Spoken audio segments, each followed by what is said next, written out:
children vulnerable today who are out of school to prevent abusers ever taking those children out of school. I implore members opposite to defy the misleading leadership of the Leader of the Opposition and vote for a really important bill. Mr. Speaker, I'm shocked that the Prime Minister would say that actions were not taken. He knows full well that we accepted 18. He knows full well that we accepted 18 of the 20 recommendations in the J inquiry and went further, launching a gangs task force that found 550 more perpetrators. That shows that there is still work to be done.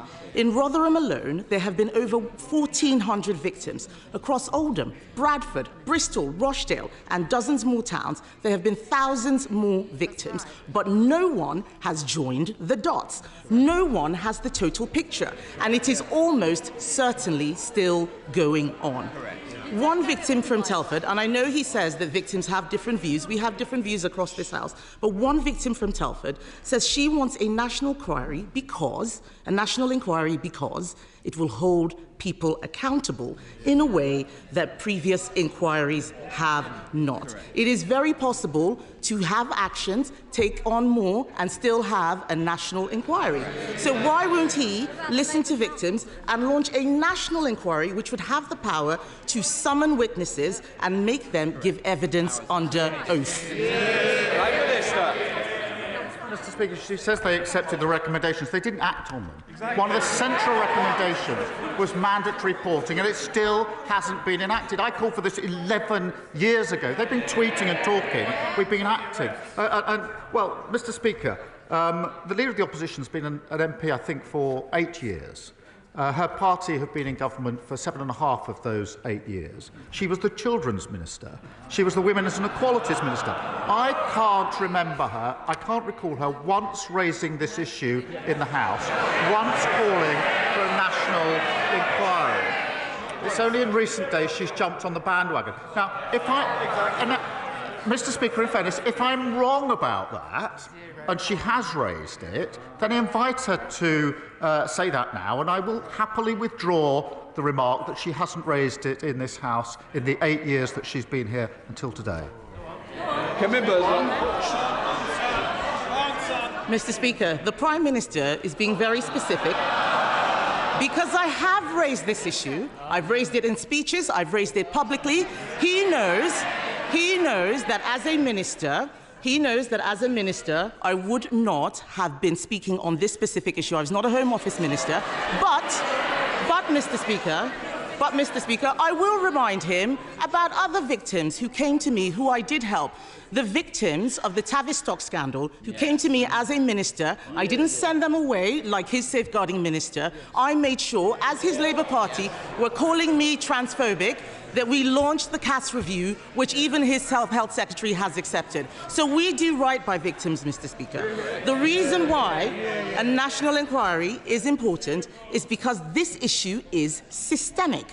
It has been involving local and national officials, the police, prosecutors and politicians. He talks about some of the local inquiries, but these interlinked issues cannot be covered by local inquiries alone. In fact, the leaders of the Manchester inquiry resigned because they couldn't get evidence, they couldn't summon witnesses, and not a single person in a position of authority has been held to account.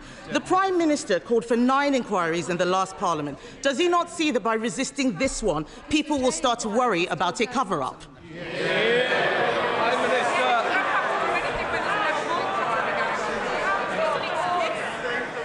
Mr. Speaker, this is an important issue, and we have to focus on the victims and survivors. And it isn't helpful. This sort of lies and misinformation and slinging of mud doesn't help them one bit. Doesn't help one bit. Mr. Speaker, she raised a question of a victim with me, and quite right to, and I accept that victims and survivors are in different places on this. Those that I've spoken to are worried about the delay of a further inquiry. The last inquiry took 7 years. That would take us to 2031. Now, these inquiries, amongst the issues that's been raised with me, and if she's been speaking to victims, they'll have raised this with her, is that it's very hard for victims and survivors to come forward to explain what's happened to them. They do not want to be rushed through this process, which is why the last one took 7 years. It's not sensible to suggest that this can be done in a hurry, on the cheap and comprehensively. Therefore, Mr. Speaker, that would take us to, let's say, 2030, 2031. The victims that I've spoken to want action today. I agree with them on that. But what I don't understand, I genuinely don't understand, is why anybody today would vote against the Children Wellbeing Bill, which will protect children who are vulnerable today. It will kill the bill. It will stop those provisions for children exposed at risk today. I implore them, vote for the bill. Don't wreck this in this misguided way. Mr. Speaker, it is very possible to have shorter inquiries, especially if they are covering areas that have not been looked at yet. We don't need to repeat the work that has already been done. Let's look at new areas. Former Labour MP Anne Pryor said that there were councillors and MPs all over the country who knew what was going on but were terrified of being labelled racist. A national inquiry would ask if there was a racial or cultural motivation to some of these crimes where white girls were seen, as Jack Straw said, as easy meat.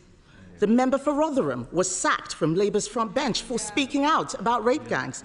Does the Prime Minister now recognise that sacking people for telling the truth creates a chilling effect that means victims aren't listened to? Well, I'm very happy to call out anybody who hasn't acted properly in these cases. I've done it many, many times before, and it doesn't matter to me which political party they are in. I'll call them out and I will condemn them. Mr. Speaker, when I was Chief Prosecutor, I took measures to confront this head-on.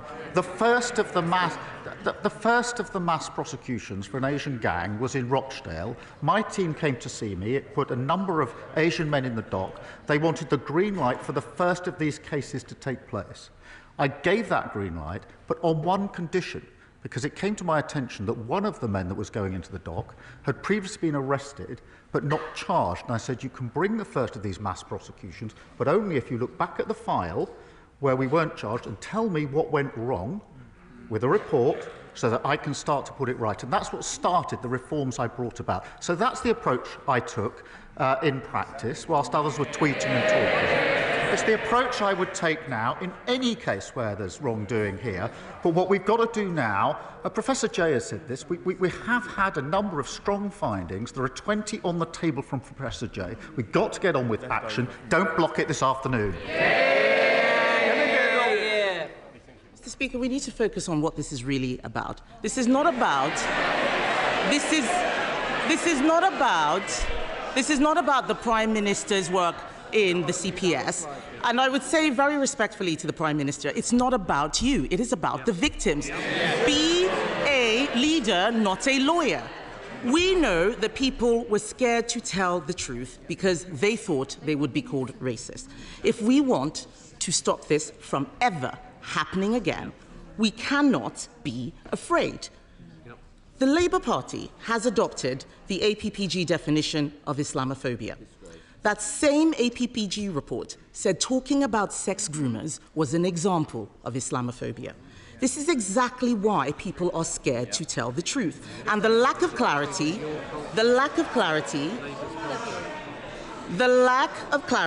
means that innocent British Muslims are smeared by association. That is not fair, and only a national inquiry can solve this. So will the Prime Minister look again at the Labour Party's adoption of the definition of Islamophobia, its chilling effect, and rule out introducing it in government? Prime Minister. Mr. Speaker, I will call out any aspect that has prevented anybody coming forward or any case going forward when it comes to violence against women and girls, child abuse or child sexual exploitation, as I have been doing now for the best part of 15 years. But, yes, some people will say there should be a further inquiry. But that does, I accept that, but that means all the victims and survivors who are going to give evidence need to be in a position to do so. Not all of them are. I've been speaking to them. There are some that do think they are. It will take time. All of the institutions will have to give evidence. That will take time. This will delay things till 2031 also. But Mr. Speaker, we already know what the major flaws are. And my argument is we should get on with that action. And that's why we're bringing forward the bill this afternoon. Mr. Speaker, the Prime Minister has effectively told us that he's not able to do two things at the same time. This issue of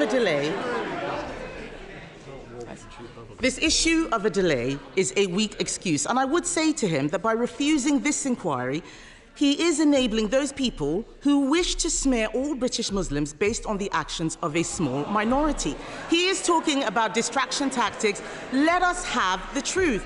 The Prime Minister cannot tell the House the full scale of the scandal. He doesn't want questions asked of Labour politicians who may be complicit. He won't listen to the victims.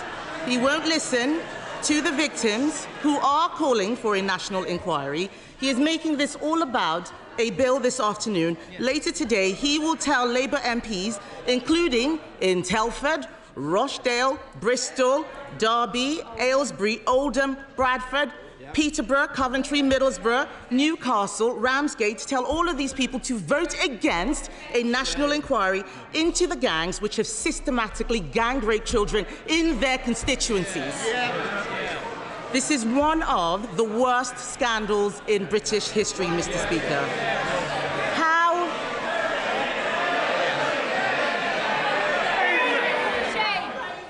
Sorry?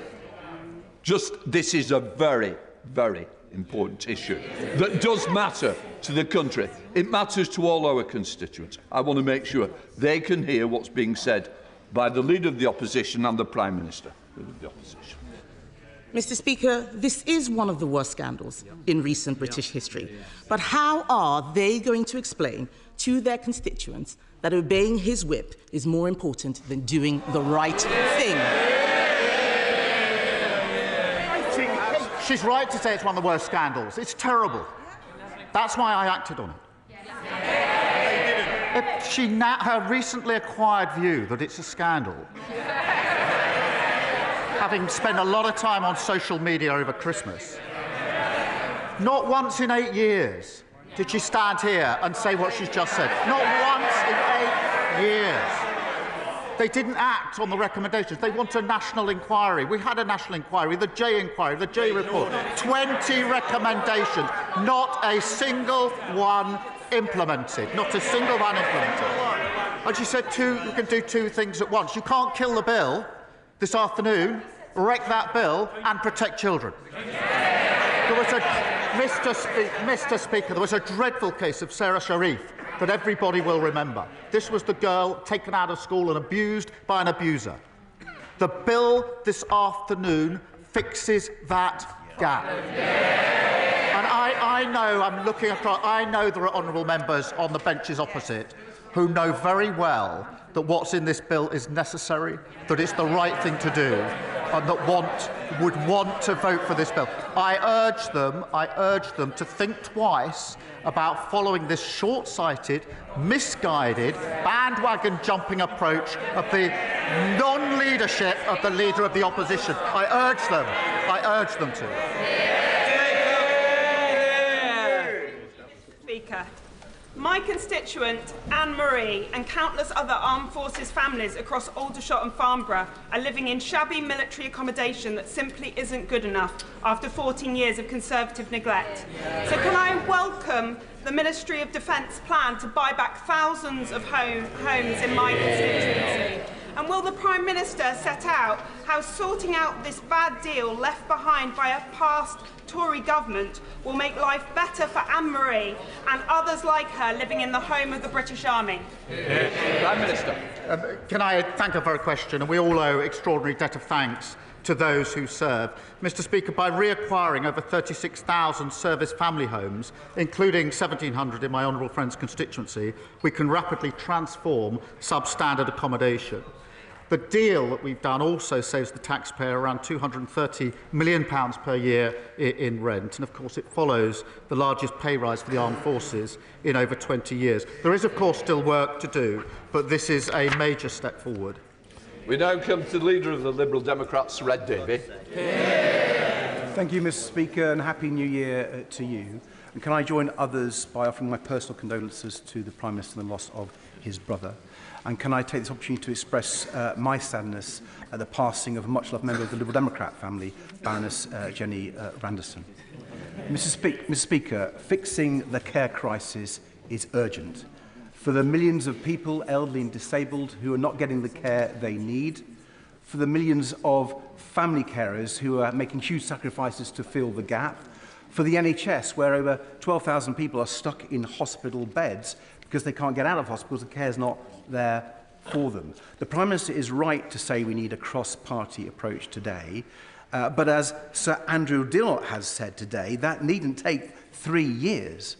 So will the Prime Minister please speed up this work so 2025 is the year we finally rise to the challenge of fixing care?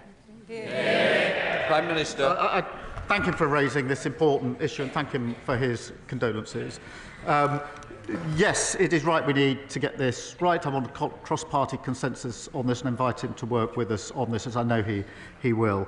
But it is important, and he's right to say we need some action now as well.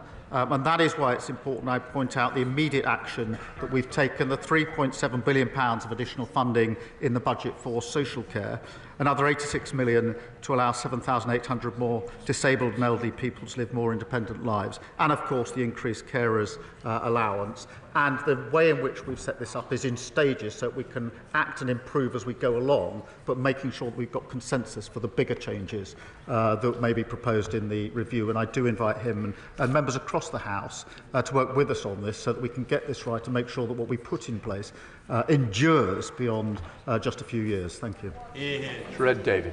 Mr. Speaker, I'm afraid if the government doesn't bring in these long-term social care reforms this year, their NHS reforms, this Parliament will fail. So I hope he will revisit the timetable. But moving on, Mr. Speaker, while the honourable member for Clacton may miss out on his big allowance from Elon Musk, the spectre of the richest man in the world trying to buy a British political party should give us all pause for thought. And after years of the Conservatives taking millions in pounds of Russian money, will the Prime Minister now work with us to bring in long overdue reforms of party funding so that power in this country lies with the voters and not wealthy overseas oligarchs? I think we all had a smile on Sunday when the honourable member said how cool it was to have the support of Musk, only for Musk to say he should be removed. Just a few hours later, that's the rough and tough of politics. And of course, we're looking at the question of funding more generally. Jan Joseph. Thank you, Mr. Speaker. I welcome the efforts this Labour government has made to reset our relationship with the European Union and to seek to remove unnecessary trade barriers. The trading links between the UK and mainland Europe are of particular importance to my constituency of Ashford. So would the Prime Minister support my efforts and those of other Kent colleagues to restore international train service to Ashford International Station that will help economic growth in my constituency, Kent, and wider South East? Prime Minister. Well, I thank my honourable friend for raising this question. Businesses in his constituency have been badly let down by the deal of the last government, and we, of course, are resetting and strengthening that relationship on the economy, on energy, on security to deliver the growth that we need. I know this is an issue of considerable frustration to his constituents. The decision in question, Mr. Speaker, is ultimately for Eurostar, but we are keen to see international services reinstated to Ashford as soon as possible, and I would be happy for the Rail Minister to update him on the latest discussions. Stephen Flynn. Mr. Speaker, can I begin by doing something unusual, which is to commend the Prime Minister on his earlier answers to the Leader of the Opposition and, of course, to pass on my party's condolences to him for the loss of his brother. Outside of this place, temperatures continue to plummet, energy bills continue to rise, and the winter fuel allowance has been unacceptably taken away from so many vulnerable pensioners. Now, the Prime Minister intimated prior to Christmas that he had no regrets about any of the decisions that he has taken in office? Does he understand that the public do? Prime Minister. I thank him for his condolences. We took some tough decisions. They led to a budget which delivered the largest settlement since devolution began to Scotland. If he thinks we should now reverse that, then he should say so. What it's done is it's given the money, so now the SNP have the money, they have the power, and no more excuses for the non-delivery that we see in Scotland. If he wants me to reverse that, he should say so. Sam Rushworth. Mr. Speaker. Feeling safe in your own community is among the most basic of human needs, but after 14 years of Tory cuts to Durham's frontline police and breaking the criminal justice system, too many of my constituents are victims of violence, theft and antisocial behaviour, and these crimes too often go unpunished. Now, I know the Prime Minister's had a lifelong commitment to protecting victims, so what assurances can the Prime Minister give my constituents that our new government will be tough on crime and on the causes of crime? Prime Mr. Speaker, he's right to raise this important issue, and I have to say, when he said there were cuts to polices and somebody said boring, I think that somebody opposite to boring, that tells you everything you need to know about the last 14 years.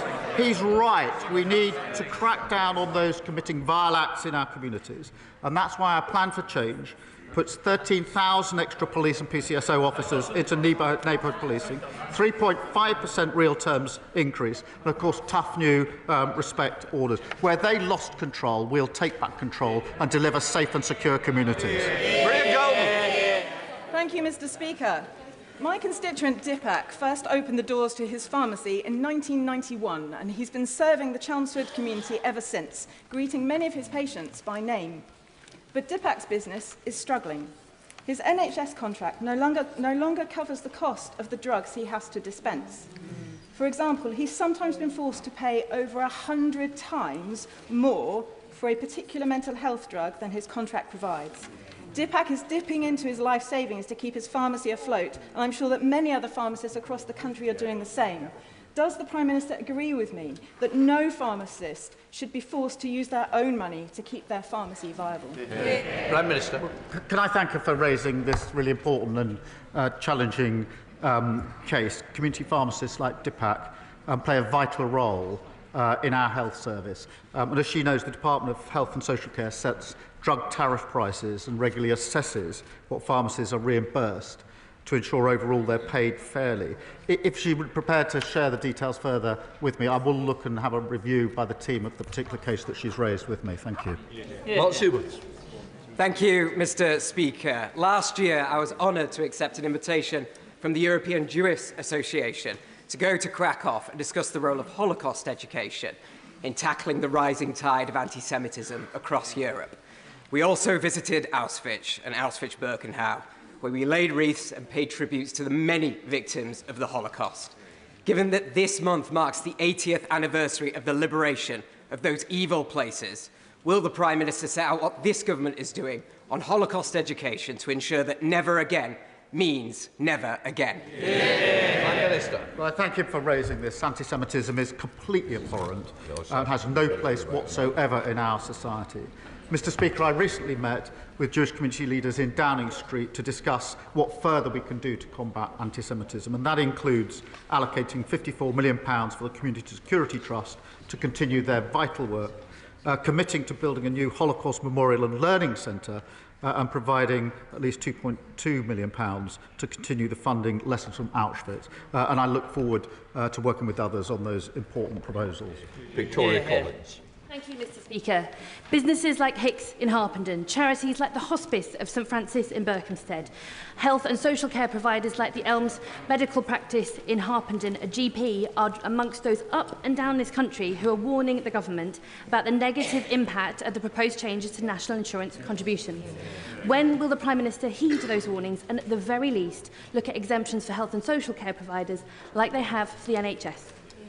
Prime Minister. Thank you for raising this. Look, we had to deliver a budget to wipe the slate clean and to deliver the stable basis for our economy and at the same time repair our public services.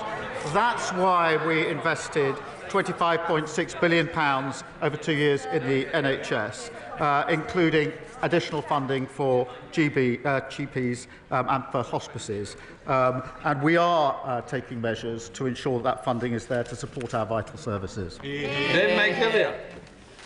Mr Speaker, every week I visit constituents in my Hackney South and Shoreditch constituency living in the most appalling, overcrowded social housing, some with triple bunk beds in the bedroom and the parents on a sofa bed in the living room. The nearest available property to buy would be £500,000, and it's out of the reach for these hard-working families. I really welcome our government's commitment to 1.5 million new homes.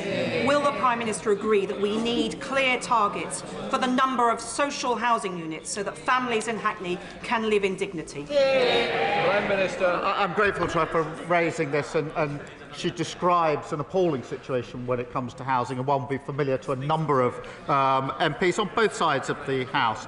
And that's why we will deliver the 1.5 million homes that we desperately need across the country. She's right, and the budget announced 500 million into the Affordable Homes programme, which is hugely important, 100 million of that going to the Greater London Authority. And we will also, Mr Speaker, reform the right to buy to deliver a fairer, better value, a more sustainable scheme where long-standing tenants can buy their own home. Andrew George. Thank you, Mr Speaker. In Cornwall, in the last 10 years, over £500 million has been handed to holiday homeowners through various tax loopholes, etc., whilst local families are being evicted from their homes to make way for yet more holiday homes as the housing crisis deepens and worsens. The 6 MPs in Cornwall are determined to reverse this situation and to address these issues before the end of this Parliament. Will the Prime Minister agree to meet us so we get the full backing of government and deliver first rather than second homes for the good of Cornwall and the Isles of Scilly? Prime Minister. I thank you for raising this. We are committed to building those 1.5 million homes, and that includes 4,500 new homes every year in Cornwall. But I do recognise the point he makes, which is that excessive concentrations of short-term lets and second homes in places like Cornwall can impact the availability and affordability of homes. That's why we'll enable councils to charge a premium on the council tax bills of second homes, abolish the furnished homes let regime and introduce a registration scheme for short-term lets. But I am happy to make sure that he and his Cornish colleagues do get the meeting they want with the Housing Minister to discuss that further. Joyce Fenton-Glenn. Thank you, Mr Speaker. This government is committed to using the criminal justice system to tackle violence against women and girls. But when an abuser can use a child custody battle to continue their abuse, as happened in the case of one of my constituents, it's clear that we need to raise the issue in the civil courts too. Will the Prime Minister please look at ending the absurd assumption that a domestic abuser's involvement in a child's life is advantageous to their welfare? Prime Minister. Yeah, absolutely. And he's right, Mr Speaker. Family courts must never be a tool that domestic abusers can use to continue their appalling abuse. And that's why we're expanding the number of new Pathfinder courts to provide dedicated support to survivors and protect the welfare of children. We are reviewing the presumption of parental involvement and will set out our position in due course. And I'll make sure that he meets the relevant minister to discuss this further. Christine Jolly. Thank you very much, Mr Speaker. And can I associate myself with the remarks of the Liberal Democrat leader and others today? Happy New Year to everyone, but 2025 is already proving a challenge for many of my constituents. Pensioners, families, small businesses, the hospitality industry, GPs, social care, as others have said. They know that the SNP has failed to deliver for Scotland. They hear when the Prime Minister says that the Conservatives left the economy in a mess, and they know that governments make difficult decisions. But what they are asking me is, when is this government going to do something positive for them to overcome the negative impacts they're facing from the budget? Prime Minister. Thank you very much. Can I just address something I should have addressed to our leader, which is to express our condolences about Jenny Randerson. I apologise, I overlooked that earlier on. She raises the point about the failure of the SNP and the legacy of the Tories, and I'm proud that this Labour government delivered the largest budget settlement for Scotland since devolution, and that means, Mr Speaker, in answer to a question, 100,000 workers in Scotland benefit from the increases from the national minimum and living wage each year. An estimated 3.2 million people in Scotland will benefit from the extension of the 5p cut in fuel duty. And it comes, of course, on top of the 125 million set up Great British Energy in Aberdeen. And it reinforces the point. They've got the powers, but a terrible record. They left a terrible legacy. We're getting on for delivering for Scotland. Last year, this Labour government delivered justice for members of the Mine Workers Pension Scheme. 45,000 members of the similar British Coal Staff Superannuation Scheme are keen to see their £2.3 billion investment reserve returned to them, which could boost coalfield communities like mine in Cannock Chase. Will the Prime Minister meet with retired miners, trustees and coalfield MPs to discuss what could be done for BCSS members up and down the country? Prime Minister. Well, thank you for raising this issue. I was pleased, Mr Speaker, that the first increased payments to Mine Workers Scheme members were made at the end of November. I do understand the strong feeling on the British Coal Staff Superannuation Scheme, which is why the Minister for Industry met the trustees last year, and we will be working with the coal staff trustees to consider their proposals once the new Mine Workers Pension Scheme arrangements have been agreed. Thank you, Mr Speaker. Mr Speaker, first of all, we had a Chancellor who embellished her CV, then we had a Transport Secretary with a fraud conviction, and now we've got an anti-corruption minister who is being investigated for corruption. Now, I know the Prime Minister likes living in free accommodation, but does he really think it's appropriate that his minister is being given free housing by the political allies of some very dubious foreign regimes? Prime Minister. Mr Speaker, the City Minister has acted appropriately by referring herself to the independent adviser. We brought in our new ministerial code to allow ministers to ask to establish the facts, and I'm not going to give a running commentary on that important exercise. Tonia Antoniazzi. The last couple of days, I wrote to the England and Wales Cricket Board regarding the upcoming game in the Championship Trophy against Afghanistan on the 26th of February. I have met with the ECB and we are calling for the game to be boycotted. I thank everybody for the support that I've had across this House and also at the other place. I also would like to thank very much the Prime Minister for his intervention with the with the International Cricket Council yesterday.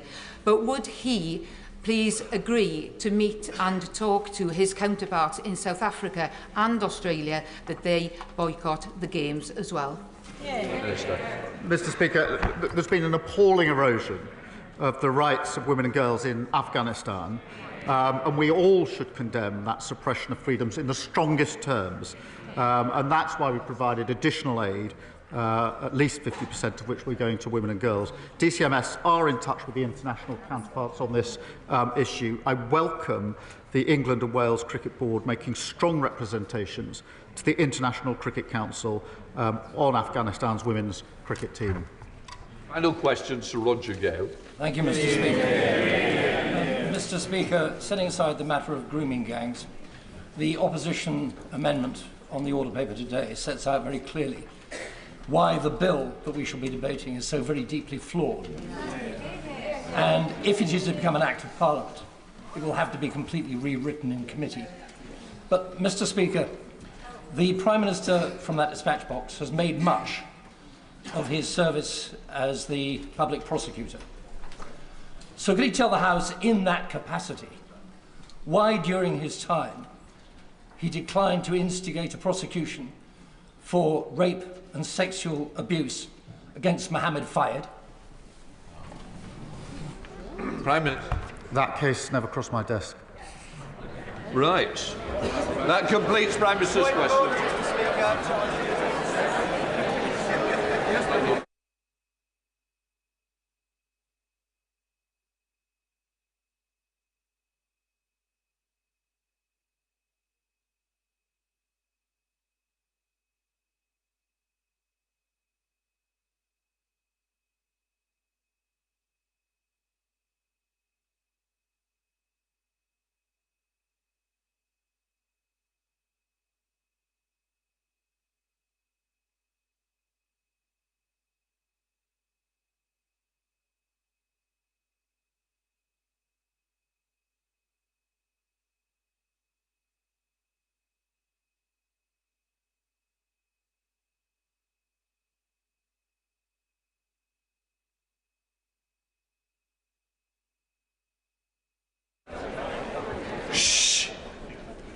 Point of order, Paul Holmes. Thank you, Mr. Speaker. On a point of order, during an answer about police numbers, the Prime Minister said that someone on this side of the House shouted boring. Can I correct the record following a request from Hansard that I actually said bingo because of repetitive and overused clichés that the Prime Minister was using during PMQs? Well, I would say you've corrected the record. The thing is, I wouldn't have owned up in the way you did, but there we are. Let us move on. Right, let us come to the 10-minute rule bill. Rupert Lowe. Thank you, Mr. Speaker. Mr. Speaker, I beg to move that leave be given to bring in a bill to prohibit quantitative easing, to prohibit the government from indemnifying any losses that may result from quantitative easing, and for connected purposes. The purpose of this draft legislation is to ensure that the state is as economically accountable to the people as the people are to the state. To do this means terminating the state's ability to debase the value of money through practices such as quantitative easing, which are not an option for the individual. Clipping, sweating, plugging and cutting are forms of coin debasement either by government or by individuals. The most famous modern UK example was the Great Debasement between 1544 and 1551, when Henry VIII reduced the gold and silver content of coinage by use of base metals such as copper in order to fund his bacchanalian overspending and wars with France. It has been a common feature of government behaviour over the 5,000 years of trading history of gold and continues today in the form of quantitative easing. With no gold standard to constrain unproductive investment and direct capital to sound and profitable investment ventures, policymakers have today become obsessed with short-term stimuli centred on the performance of stock and bond markets. Central banks have become uncontrolled, unconstrained and reckless in their pursuit of delivering non-stop, unsustainable global growth driven by credit. QE is what third world dictators used to indulge in shortly before their currencies descended into chaos, but has now become a mainstream tool to avoid the Darwinian reality of capitalism. History is littered with examples of governments, dictators and kings abusing their hard-working citizens. The Roman coinage in their ascendant years was bolder, larger and widely accepted, but reduced in size, weight and content as her empire waned. John Law's Mississippi scheme in France in 1716 to 1720, when he and the Duke of Orleans, who was regent for Louis XV, presided over an establishment-backed scheme on the premise that paper money was preferable to gold or a metal-backed currency, and shares were a superior form of money as they paid dividends. It was, in essence, the first national central bank. It ended in chaotic collapse and badly damaged France and her economy. National debt was supported by printed money in the same way as today through QE via central banks globally. I fear the ending will be the same in due course. In Weimar Germany after the First World War, the Reichsbank had become accustomed to printing money to fund the wartime economy, increasing marks in circulation from 2 billion to 45 billion between 1914 and 1919. State debt rose 30 times, from 5 billion marks to 153 billion marks. This continued with the value of the mark going into freefall in early 1923 and the issuance of notes of up to 100 trillion marks before cents returned. It was a time of moral decline, short-termism, prostitution, benefiting the opportunists, not the long-term wealth creators. With currency devaluation came a decline in all that had previously been cherished, including loyalty and faith, morals, innocence and honour.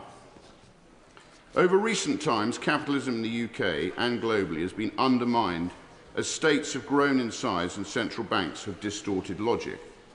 Systemic risk management in the 70s via the clearing banks was gradually replaced by more overt interventions in 1987 by Alan Greenspan and again in 1997 when long-term capital management, an offshore company, was bailed out by the US government. 2008 was a watershed moment when Gordon Brown bailed out financial institutions with an estimated cost to taxpayers of £137 billion. This was followed by quantitative easing between March 2009 and August 2016. This was dwarfed by the actions of Hank Paulson and Ben Bernanke in the US in 2008, when they used $700 billion of intervention to prop up the financial system generally and AIG in particular. During the COVID crisis of 2020 and 21, when many bad decisions were taken by an already bloated state, between £310 billion and £410 billion, equivalent to between £4,600 and £6,100 per person in the UK, was spent in a number of questionable centrally planned interventions. In rather the same way as early Weimar Germany, Britain finds itself heavily indebted and continuing to run multiple deficits, making matters progressively worse. Our moral decline is clearly evident, as true capitalism has been undermined by regular intervention, increasing state regulation, and the growing bloated and inefficient state. It is interesting that Weimar Germany's revival started with the dismissal of many civil servants, and social welfare spending was massively cut. The French government's recent funding crisis makes it look even more like a national Ponzi scheme than in the UK. Both wings of French politics refused to sanction debt reduction, despite the budget deficit being expected to rise to over 113% of GDP by this year. Market concerns are pushing the euro lower and France's borrowing costs higher, with bond yields briefly surpassing Spain's for the first time since 2008. Javier Milei, Argentina's president since 2023, has brought significant economic reforms with his radical libertarian agenda, earning both praise and criticism. Milei's focus has been on cutting public sector spending, reducing inflation and implementing drastic fiscal adjustments, which have led to improvement in Argentina's economy. Inflation has fallen from nearly 300% to around 119%. Public sector jobs have been reduced by 35,000, and the country has achieved a primary surplus. Argentina's economy has also exited recession with a growth rate of 3.9%, and borrowing costs have dropped, signalling reduced debt default risks. Elon Musk has been appointed to lead Donald Trump's new Department of Government Efficiency, DOGE, which he will co-run with Trump ally and entrepreneur Vivek Ramaswamy. Musk said the department's creation would address government waste and inefficiency. Trump described Doge as a transformative initiative, likening it to the Manhattan Project, aimed at slashing bureaucracy, cutting regulations and restructuring federal agencies.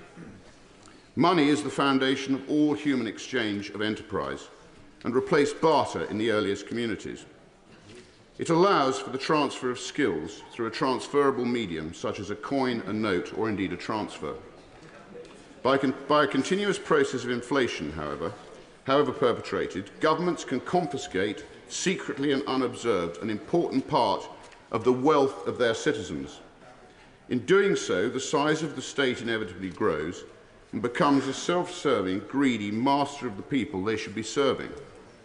Common sense, logic, and human relationships among working people are inevitably undermined, and there is a general moral decline in society. Taxes should be transparent, justifiable, and simple. The cost of government should be covered by taxes alone, which limits the growth of excessive statism.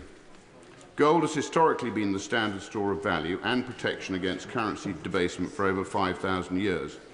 It's interesting that profligate governments always denigrate gold holding, and holding it is often banned by governments in crisis who have deceived their electorate. The words of President Woodrow Wilson after he signed the Federal Reserve Act should serve as a warning to all of us. I am a most unhappy man. I have unwittingly ruined my country. A great industrial nation is controlled by its system of credit. Our system of credit is concentrated. The growth of the nation, therefore, and all our activities are in the hands of a few men. We have come to be one of the worst ruled, one of the most completely controlled and dominated governments in the civilized world.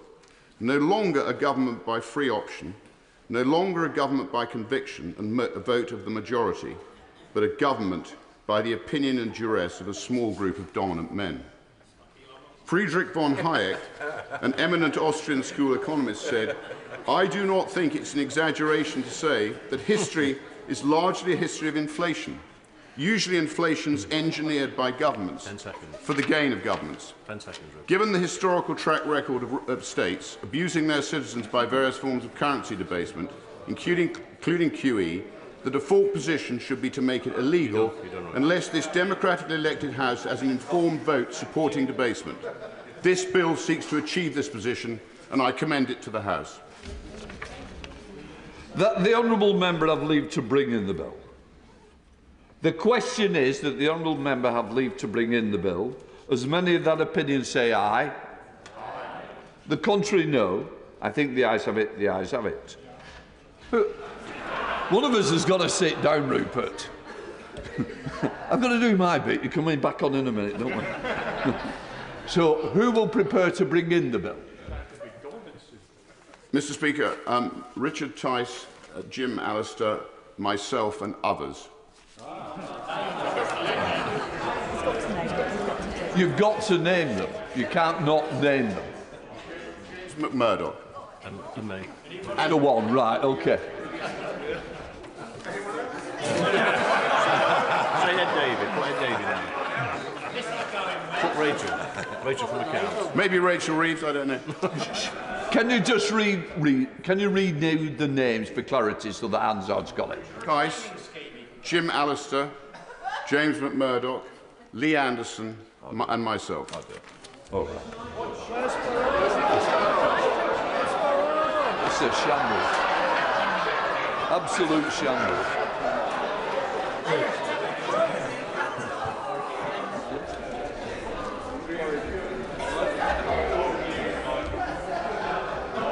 Rupert Lowe. Future leader.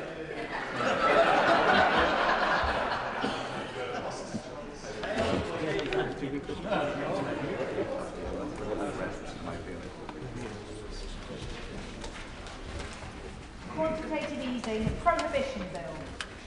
Second reading, what then? 24th of January, Speaker. The 24th of January. Right, the clerk will now proceed to read the orders of the day. Children's Wellbeing and Schools Bill, second reading. Now. Right. The reasoned amendment in the name of the Leader of the Opposition, Kemi Badenoch, has been selected. The Minister will now move the second reading. Secretary of State Bridget Phillipson. Thank you, Mr. Speaker. I beg to move that the bill now be read a second time. Mr. Speaker, in the week in which we return to this House and our children return to school, I am proud to be the Secretary of State for Education in a truly child-centred government. The actions I take, the decisions I make, they are always in pursuit of what is best for the children of this country. And that starts, Madam Deputy Speaker, with keeping them safe. And after little more than 6 months in power, we are delivering the change that is many years overdue. No more lessons learned, no more paper pushing, no more foot dragging. It is time for government to act. And this government will act with the urgency our children deserve and our country demands. So, Madam Deputy Speaker, this bill puts forward bold new measures to keep children safe. A new legal obligation for safeguarding partners to work hand in hand with education, because it's often teachers who first see the signs of abuse and neglect. A new duty to establish multi-agency child protection teams, because keeping children safe is everyone's business. A new power to put in place a unique identifier for children, sharing information so that no child falls through the cracks. A new compulsory children not in school register in every area of England, because if children aren't in school, we need to know where they are. A new requirement for local authority consent for parents to home educate their children if they are on a child protection plan or subject to child protection inquiries. I respect the rights of parents to make choices about their child's education, but children's safety must always come first. And under this government, their safety will always come first. So, Madam Deputy Speaker, let's be crystal clear. A vote against this bill today is a vote against the safety of our children, a vote against their childhoods and against their futures. Today, Conservative MPs have a choice. They can choose to back measures to protect children, or they can choose to chase headlines. They can choose to transform the lives of the most vulnerable young people in this country, or they can choose to sacrifice their safety for political gain. They can choose to show the public that they have finally learned the lessons of their resounding election defeat, or they can show voters that they are still unfit to govern. Because, Madam Deputy Speaker, I want to be very clear about the conduct of politicians, be they on the benches opposite or anywhere else, who put the pursuit of headlines today above the safety of children tomorrow. It is sickening and it is shameful. And a previous generation of Conservative politicians would not have had the slightest hesitation in saying that the conduct of today's opposition in seeking to block this bill is quite simply beneath contempt. I will give way. Grateful to the Secretary of State for giving way, and she mentions previous generations of politicians. And we must all in this House recognise that we follow in the footsteps of giants.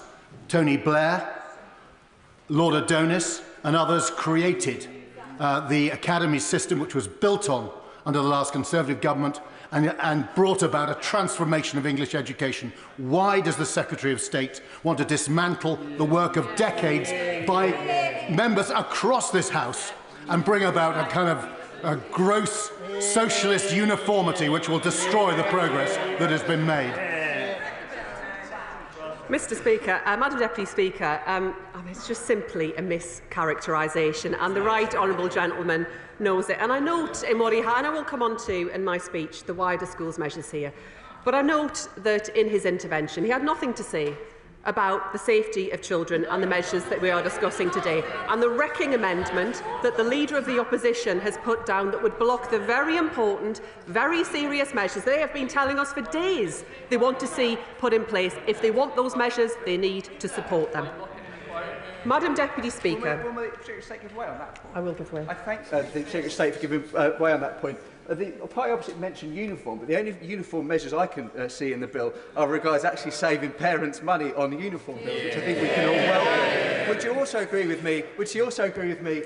She agree with me that actually the defragmentisation of the school system created by the last government led to many young people falling through the gaps, which is a huge issue. Madam Deputy Speaker, I will come on to the wider point in my speech around collaboration, which I do believe is crucial across the school system. But my honourable friend is right to draw attention to the really important measures in this legislation that will put more money back in parents' pockets, cutting the cost of school uniform and bringing in breakfast clubs in primary schools across our country. Madam Deputy Speaker, this is child-centred legislation through and through, legislation that backs parents to do the best for their children. This government is on a mission to break down the barriers to opportunity, driven forward by the Plan for Change unveiled by the Prime Minister in December. The Children's Wellbeing in Schools Bill is a huge step forward in that journey of reform, starting with child safety and building from there. It's an agenda for excellence, for safe and secure childhoods, because healthy and happy futures are built on nothing less. It's an agenda for excellence, for high and rising standards, because we will accept nothing less. It's an agenda for excellence, for a top-quality core offer in all of our schools, because parents demand nothing less. It is an agenda for excellence, because every child in this country deserves nothing less. And it is what mission-led government is all about. Child-centred action across departments, between professions and through partnership. Madam Deputy Speaker, what matters about families is not the shape that they have, but the love that they give. And that's why back in October, we announced the expansion of our work on fostering and on the trialling of a new kinship care allowance. It's why in November, I came to this House to set out the biggest reform of children's social care in a generation. It's why this government then backed those changes with almost £300 million of investment, including the biggest ever investment in kinship care. And it's why today I return to this House to cement our reforms in legislation, to build a children's social care system that is forward-looking, excellence-driven and child-centred. Our first priority is to keep children together with their families wherever it is safe to do so. So the bill mandates all local authorities to offer family group decision-making. With the guidance of skilled professionals, families with children at risk of falling into care will be supported to build a plan that works for them. And we're strengthening support for kinship care so that vulnerable children can live with the people they know and trust wherever that is possible.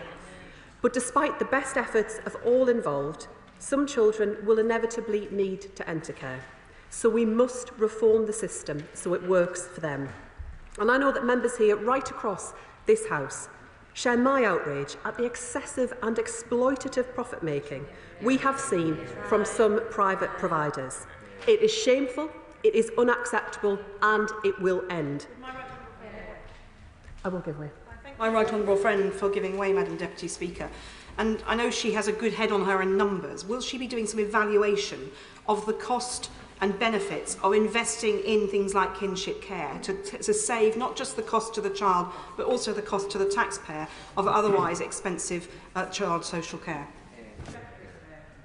My right honourable friend is absolutely right, and through my time with her on the Public Accounts Committee I learned all too well the importance of those principles. What I would say about the work that the previous government did in this area is that they did have work underway to understand not just the benefits that come to children where they can stay close to those who are able to care for them best, but also the spiralling costs and the need to take action. What we didn't, however, see from that government was action, and today that is why we are making sure we deliver better for our children. And this bill gives government, through the Secretary of State, the power to introduce a profit cap. And providers should take note. We won't hesitate to use this power to protect our most vulnerable children. Children must always have somewhere to live if private providers unexpectedly collapse. And that's why this bill introduces a new financial oversight scheme to increase transparency and strengthen forward planning. Children need support when they leave care too. So with this bill, we will require all local authorities to offer emotional and practical support through the Staying Close programme. Support to find a great place to live. Support to access the right services at the right time. Support for care leavers to go on to live healthy and happy lives. The Children's Wellbeing in Schools Bill provides the safe and secure foundation that all children need. And it builds on that foundation too, with urgent reform to all of our schools, so that every child can achieve and thrive. That means schools at the beating heart of their communities. That's why this bill legislates for free breakfast clubs in every state-funded primary school, so that children get a welcoming, softer start to the day. Schools where children come together to eat, learn and grow. It's good for attendance, it's good for attainment, it's good for behaviour. And I'll give way to my own. Can I thank my right honourable friend for giving way? Before my election, I spent nearly 20 years as a secondary school teacher, seeing firsthand the devastating effects of food poverty on children's health, concentration and academic performance. I welcome the introduction of free breakfast clubs in primary schools, which will improve child health and learning outcomes in England, as seen in Wales. However, I urge further action to ensure all children can thrive. Will the government consider extending free breakfasts to secondary school students? And will considerations be made to access to free school lunches as well? Madam Deputy Speaker, I would say to my honourable friend that of course we will always keep further action under review, and it is through the Child Poverty Task Force that I'm co-chairing with the Work and Pensions Secretary that we are considering what further action is required to make sure that families have more money in their pockets, are able to increase their income, and that we take action, because the growing numbers of children that we have seen in poverty in our country is a source of national shame, and members opposite are responsible for that record. Madam Deputy Speaker, school uniform is important for building a sense of community as well. But too many families tell us that the cost remains a heavy burden. So our bill limits the number of branded items that schools can require pupils to have, putting money back in parents' pockets. I want children in school and ready to learn. And that's why the government's plan for change sets a milestone for record numbers of 5-year-olds reaching a good level of development. It's vital for giving every child the best start in life, but that's just the beginning, because I want high and rising standards for every child in every school. That is one of the surest ways we can break the link between background and success for millions of children. That matters for every child, not just a lucky few. Life should not come down to luck. And when governments forget this, it's not the children of members opposite who lose out, it is working class kids across our country. And I know that better than most, and I'll take no lectures from the party opposite on what it takes to deliver better life chances for working class kids. I thank my right honourable friend for giving way, Madam Deputy Speaker. Reported figures for 2022 and 2023 show an increase in the proportion of children living in low-income families and no change in the proportion of children living in absolute low-income families. Does the Minister agree that this legislation will actually improve the household finances of families and the life chances of children in my constituency of Wolverhampton West? Absolutely, Madam Deputy Speaker. It will put hundreds of pounds back into the families' finances and back into parents' pockets by cutting the cost of school uniform, by introducing breakfast clubs in every state-funded primary school. But we recognise, Madam Deputy Speaker, that there is so much more that we need to do, because child poverty scars the life chances of far too many in our country. For giving way, and I'd like her to comment, if she could, on the issue of falling rolls in some parts of this country at the present time, particularly in London, which means that most local authorities then take the option of unfortunately closing the school, which is very damaging to the children and to local communities. Clause 50 of the bill appears to give her powers to do some degree of intervention where we could perhaps downsize schools to keep that sense of community school, which is so important, particularly in the poorest parts of many London boroughs. Is she able to give us some hope of intervention to ensure we keep community schools? What I would say to the right honourable gentleman is that there are a number of provisions within this bill that deal precisely with that challenge that he raises. We do recognise that here in London, but shortly right across our country, there are challenges that come of falling rules and of making sure that we manage that process properly. It will require schools to work together with local councils and to collaborate to manage admissions and place planning, and it will also require decisions about how we make best use of the school's estate. It's why we've started a process of encouraging primary schools to bid into open primary-based nurseries. The recent pilot programme for that closed, and we were delighted to see so many applications. But I think there is also an opportunity to think about how we use that space that is opening up through falling rules to create additional provision for children with special educational needs and disabilities, so that they can go to school much closer to home and with their friends in their local communities. Madam Deputy Speaker, there has been a welcome consensus that a high-quality state education should be the right of all children. That consensus has helped innovations from Ofsted to the national curriculum to academies to stand the test of time, as governments of all parties have driven reform. Academies, introduced by the last Labour government and expanded by the party opposite, have been instrumental in raising standards in our school system. They have delivered brilliant results, particularly for the most disadvantaged children, and they will continue their record of excellence under this Labour government. Yet this consensus must not stifle progress. And while the party opposite did make some progress over the past 14 years, it must reckon with its many failures. 1 in 4 children leaving primary school without meeting the expected standard in reading, writing and maths. Tens of thousands of children not securing good maths or English GCSEs. 1 in 5 children regularly absent from school, unable to learn if they aren't there, holding back their classmates when they do return. Hundreds of thousands of children in schools that perform poorly year after year. Protecting the foundations should not mean that we don't build on them. And after a decade, and I say a decade because I know members opposite will remember a time when they too had an Education Secretary determined to deliver reform, a decade of stagnation, now is the time to press on and once again deliver for our children. That is what members will see in this bill, a respect for the fundamentals, twinned with a drive to go further to deliver high and rising standards for each and every child. Because, Madam Deputy Speaker, we inherited a system that was too fragmented, that too often incentivised harmful competition over helpful collaboration. And I give way to the Honourable Lady. Thank you very much. And you talk about a lot of important statistics about how our children are developing, but also their mental health and well-being is very important. So would the Secretary of State consider a national well-being measurement to help look at those and really look at how we can improve the well-being of our children? I welcome the Honourable Lady's interest in this area because, like her, I share the concern about the growing numbers of children in our country who are deeply unhappy and about the growing challenge that we see around mental ill health and well-being.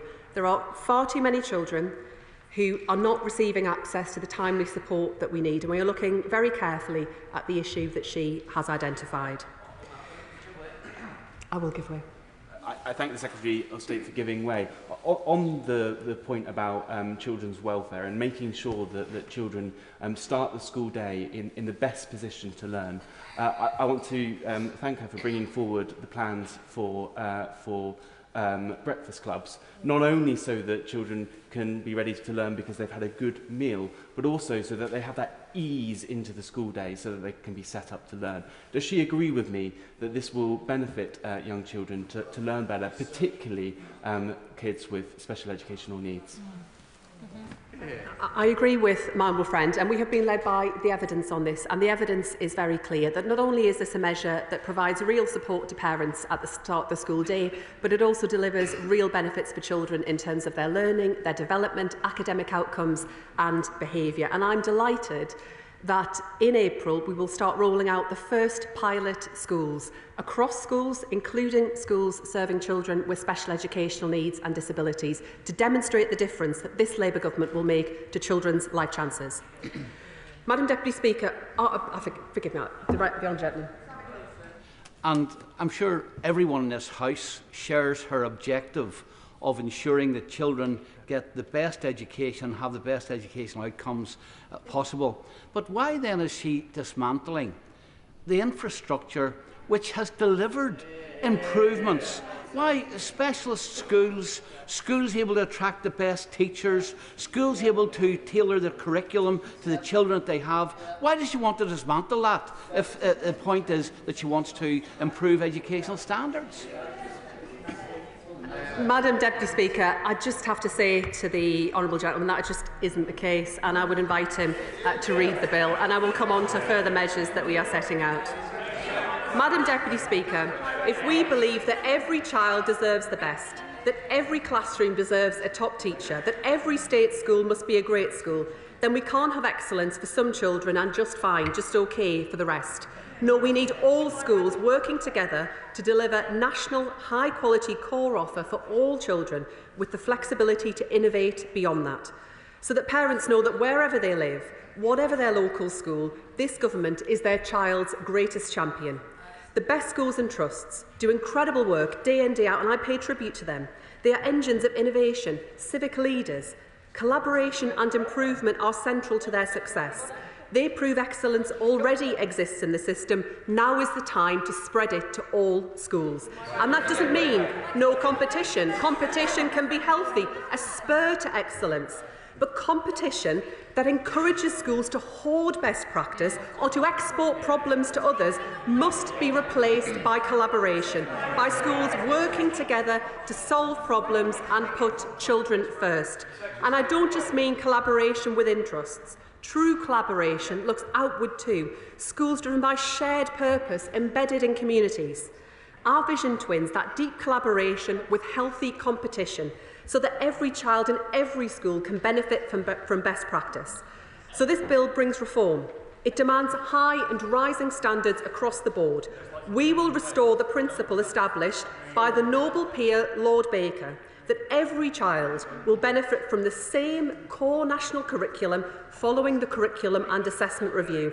The national curriculum was a Conservative achievement. I benefited from it, and this is a legacy that now this Labour government will bring back for every child, giving every parent the confidence in standards they deserve. And every child will be taught by an excellent qualified teacher who has undertaken statutory induction, supported by giving every school the flexibility to create attractive paying conditions offers to recruit and retain excellent teachers, and backing the schools already doing this to keep it going. Now, I will give way. Thank you very much indeed. And I agree, as would everybody here, that we want excellent standards for all schools. So can I ask why one of the ideas this side of the House had, which is if it was a failing school, new management would go in to increase the standards, and yet the opposite sides and the Secretary of State now wants to dismantle that? I'd call that vandalism on our education system. No, Madam Deputy Speaker, and I would invite the Right Honourable Lady to look carefully at the measures that are here. We will not hesitate to intervene in failing schools, but actually we'll intervene a lot sooner than they did in schools that are coasting. Those that fall short of the statutory level of intervention will see regional improvement teams in their schools driving up standards. Madam Deputy Speaker. Madam Deputy Speaker, where there is failure in the system, where schools are not delivering the standards that every child deserves, we will act. But that action will always be guided by what's best for children in those schools. That may well be academisation. It may be targeted intervention to drive change in practice and drive up standards rather than structure. So this bill will convert the duty to issue academy orders into a power to better deliver high and rising standards for all children, strengthening the range of ways through which failure can be tackled. There can be no excuse for fixating on structures, not on standards, because what matters, Madam Deputy Speaker, is what works. So this bill also ends the presumption that new schools should be academies, giving local authorities the freedom to deliver the schools that their communities need. That includes the ability to open new special schools, something that members right across this House know is a major challenge that we face. And this government will work tirelessly to make sure that all children with special educational needs and disabilities receive the support that they need to achieve and thrive. The last government left this in the too difficult box. We will tackle it and make sure that all of our children get a great education. Secretary of State for giving way. She mentions special schools, and all members across this chamber will have postbacks filled with far too many children not getting the support they need, whether they're at special schools or otherwise, with their mental health. Will she agree to consider putting a mental health professional in all of our schools, including special schools, so that our children's well-being can be improved, including their mental health? I share the Honourable Lady's concern about the mental health challenges that many of our young people are experiencing, and we are committed to rolling out mental health support right across our schools.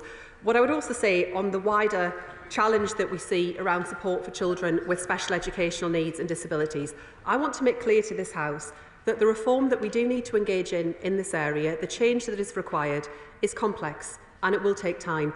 And I invite members across this House to work with us on the change that is required, her party and others, in order to get this right, because for far too long, children with special educational needs and disabilities have been failed by this system. Parents have lost trust and confidence in it, and it is bankrupting local councils.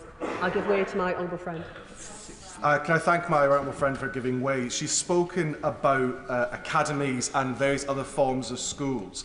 Can she confirm that there is nothing at all in this bill that would result in a teacher in any school getting a pay cut? Honourable friend brings a wealth of experience to this House as a teacher, and I know that teachers will want to hear what this will mean for their pay. So I will reiterate today that the measures in this bill and the changes that we will bring forward to the school teachers' pay and condition documents in the following remit will not cut teachers' pay. I will give way.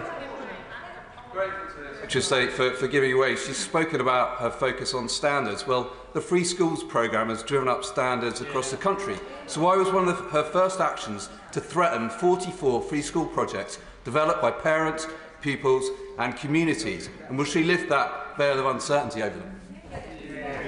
Deputy Speaker, we are looking carefully at all of the schools that are in the pipeline. But what I would say to the honourable gentleman is that we need to make sure in every case there is a strong case for the need for the school, that there is good value for the taxpayer.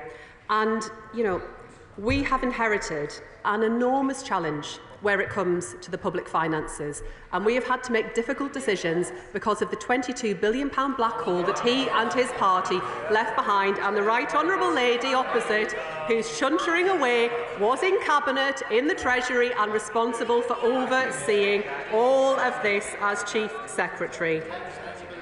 Madam Deputy Speaker, returning to support for children with special educational needs and disabilities, we will improve inclusivity in mainstream schools while ensuring that specialist provision can cater for those with the most complex of needs. The changes this bill brings are underpinned by our wider reforms to drive improvement. New school report cards to give a full picture of a school's performance. New regional improvement RISE teams to draw on the excellence in our system and bring schools together to spread good practice and to challenge underperformance. Accountability and inspection should be a galvanising force for improvement, a catalyst for quality, raising the floor of success, not lowering the ceiling of ambition. Not to drag schools down, but to lift children up. It is about them. It is always about them. I will give way.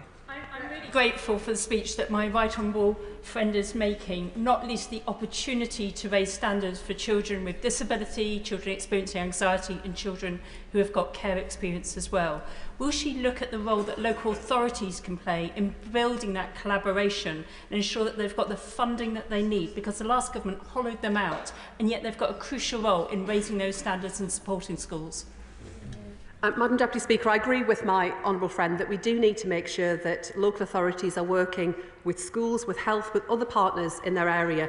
And through the last budget, we were able to deliver additional investment into our local councils, and we want to see a much greater focus and priority on early help, early support and prevention, because we know that's where we make the biggest difference to children's lives. I will give way a final time and then I'll conclude. Secretary of State for giving way. I was Chair of Governors of the 15th Academy and welcomed Sir Tony Blair in 2008 to that academy in Northampton to show him the benefits of the freedoms for governors to act with regard to the national curriculum, with regard to pay and conditions and with regard to innovation. I think Sir Tony Blair and Lord Adonis will actually be horrified by these changes that will restrict those freedoms to innovate and to improve, and I think it's a great, great shame. He's not wrong. Madam Deputy Speaker, that is a total misunderstanding of the bill, and he shouldn't seek to speak for others in this regard. What I would say to the honourable gentleman is that we are restoring academies to their core intended purpose, driving up standards for the most disadvantaged children in our country, with innovation spread wherever we can do that. I will give way a very final time. My right honourable friend for giving way, and I really welcome the measures in this bill to make sure that the many children we have who are being homeschooled have all the support they need to get back into mainstream education. I was extremely concerned to find out that 800 children in Hastings in the last academic year are being homeschooled. That is 1 in 16 children, or 27 classrooms of children. While there will be parents who are providing a good quality education at home, I also know from speaking to teachers, from speaking to local shops who see these children in their establishment, that they are not necessarily getting a good education, and we need to get these children back into school.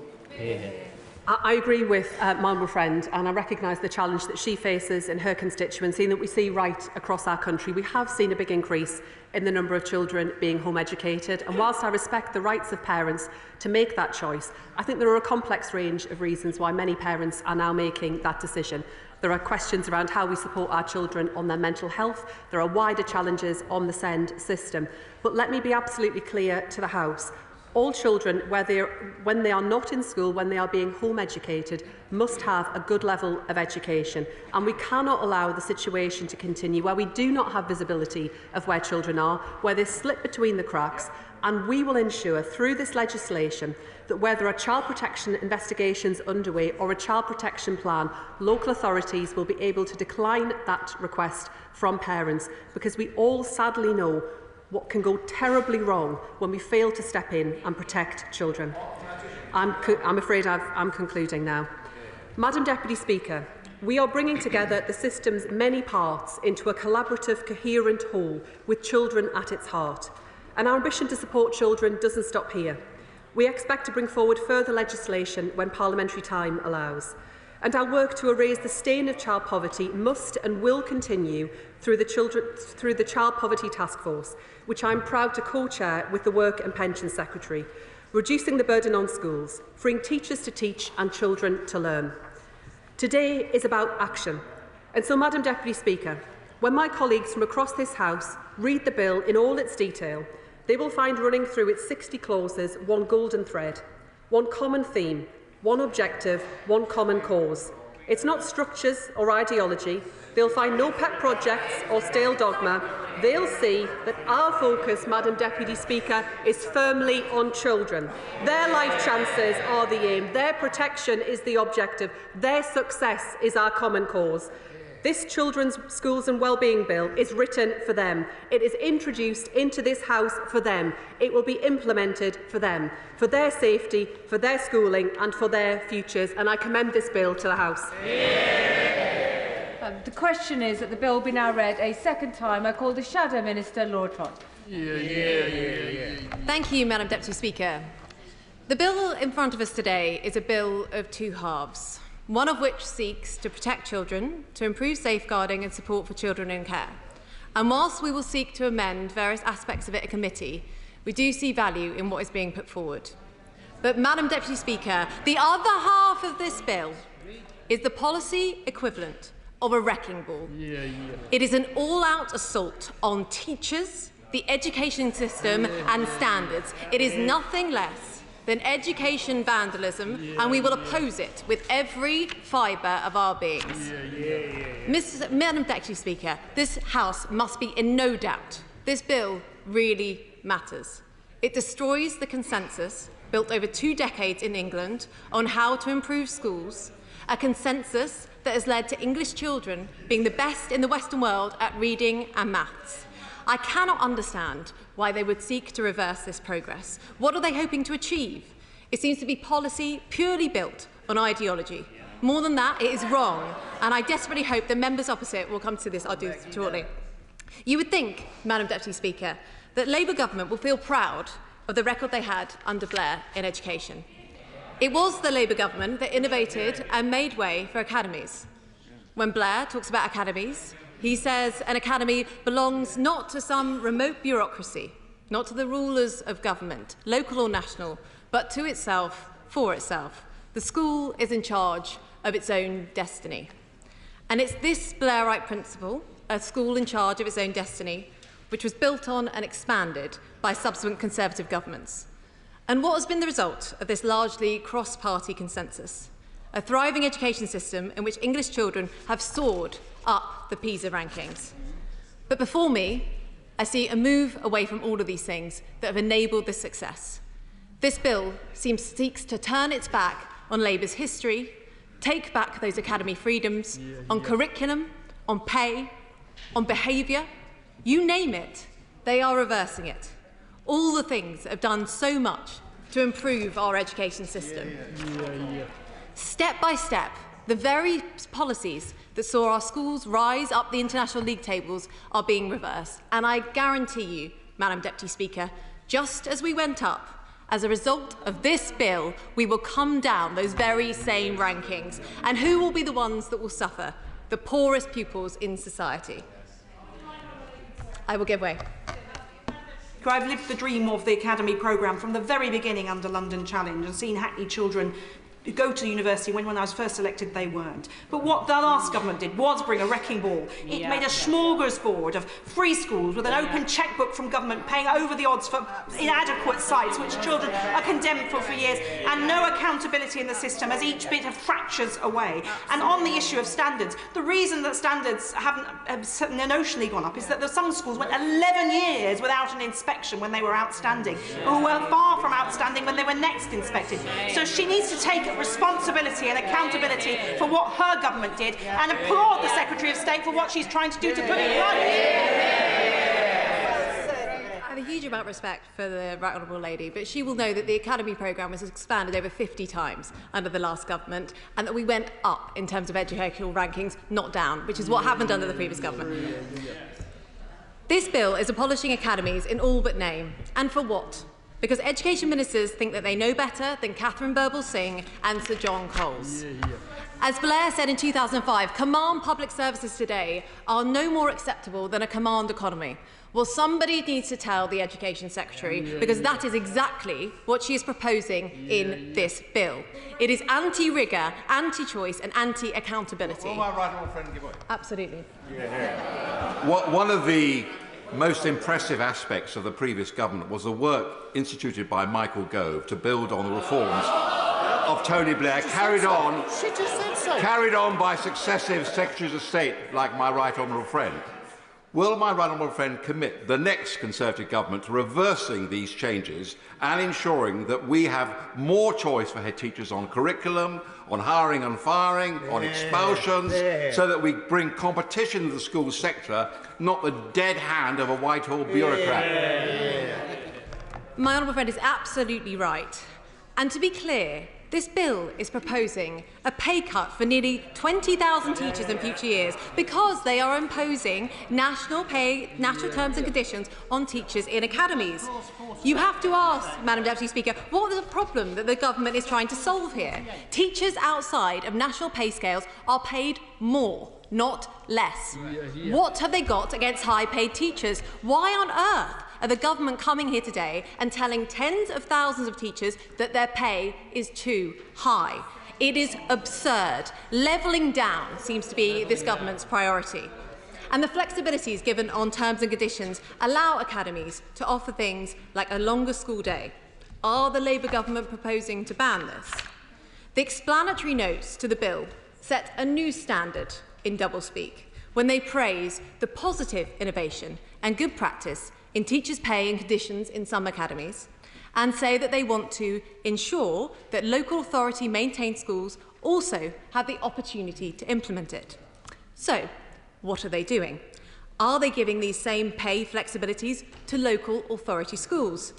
No, Madam Deputy Speaker, they are doing the opposite. They are taking pay flexibilities away from academies.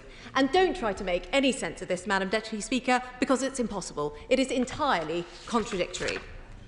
The government are also removing the requirement for failing schools to be taken over by an academy, despite recognising the, and I quote, strong track record of multi-academy trusts in turning around failing schools.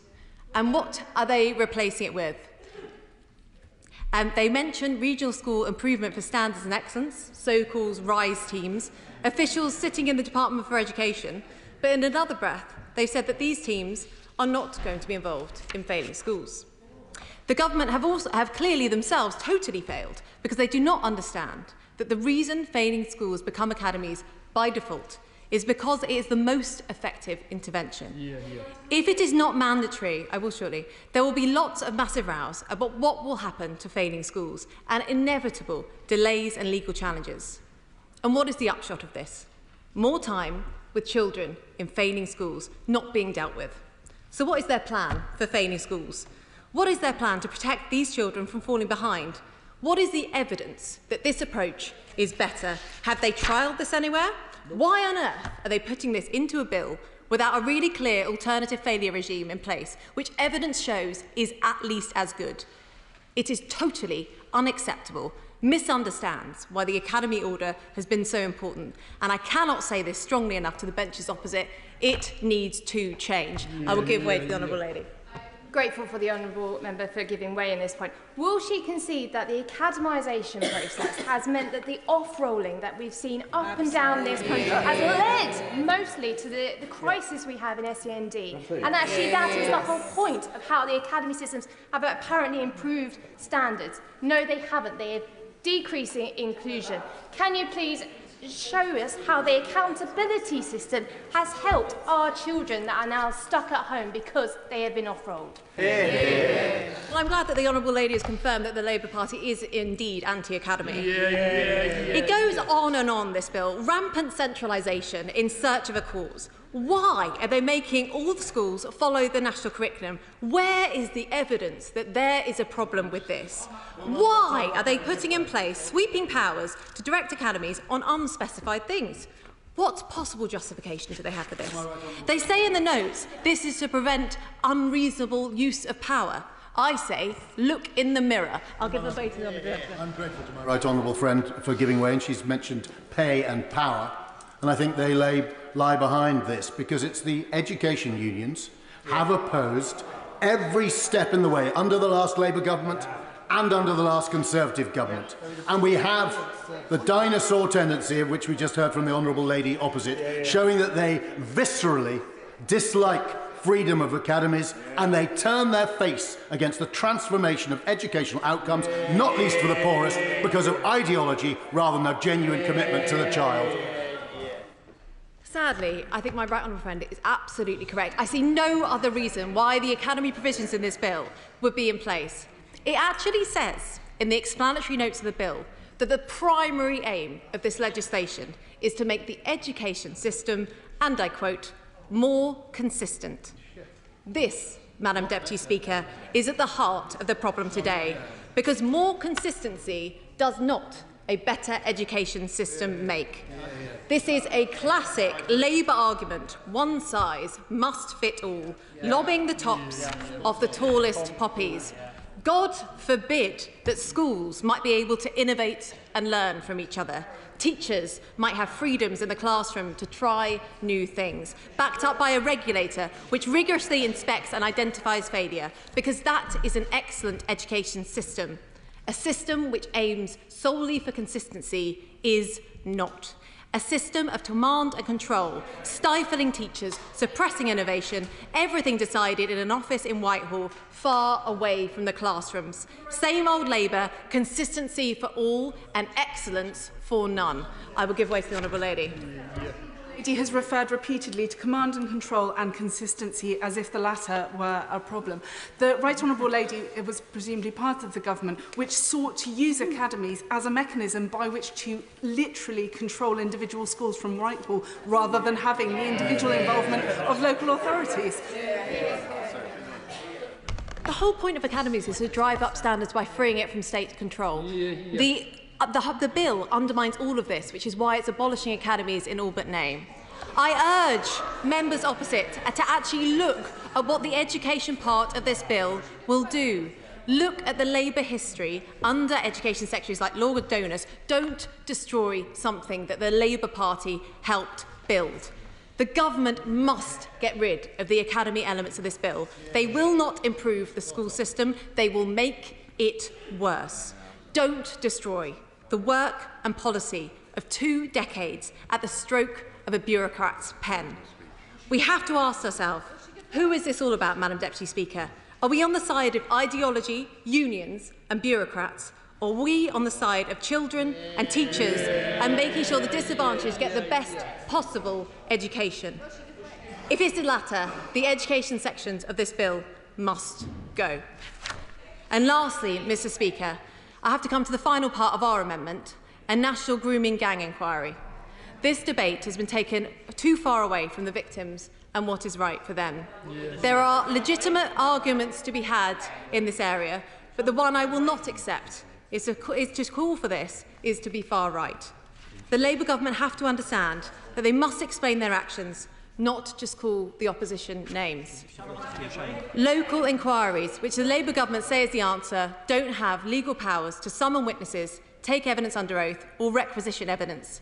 Indeed, some of the leaders in the Manchester inquiry resigned after they said they were blocked from accessing information. I'll give way to the honourable gentleman.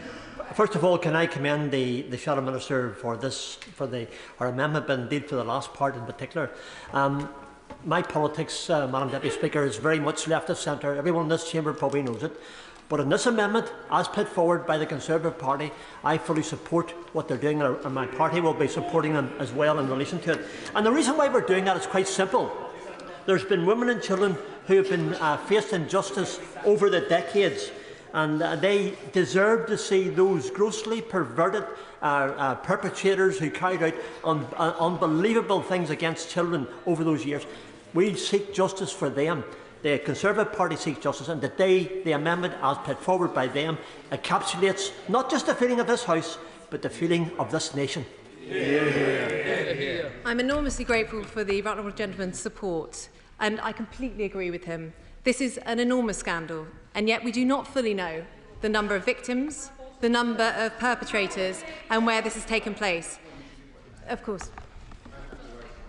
For giving way, I hope that the Right Honourable Lady and members opposite will reflect that recently we've seen a case study in disinformation turbocharged by social media, including personal smears, and today is the latest example, Madam Deputy Speaker, of how those who flirt with populism misuse sensitive and important issues, and it's exemplified by how today she is willing, and her benches are willing, to wreck a bill which is actually about improving children's well-being.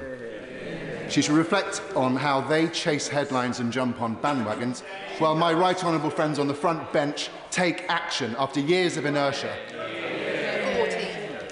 Madam Deputy Speaker, I've been very clear today that this bill destroys the education system in this country and the progress that we've made, and that is why we are opposing it.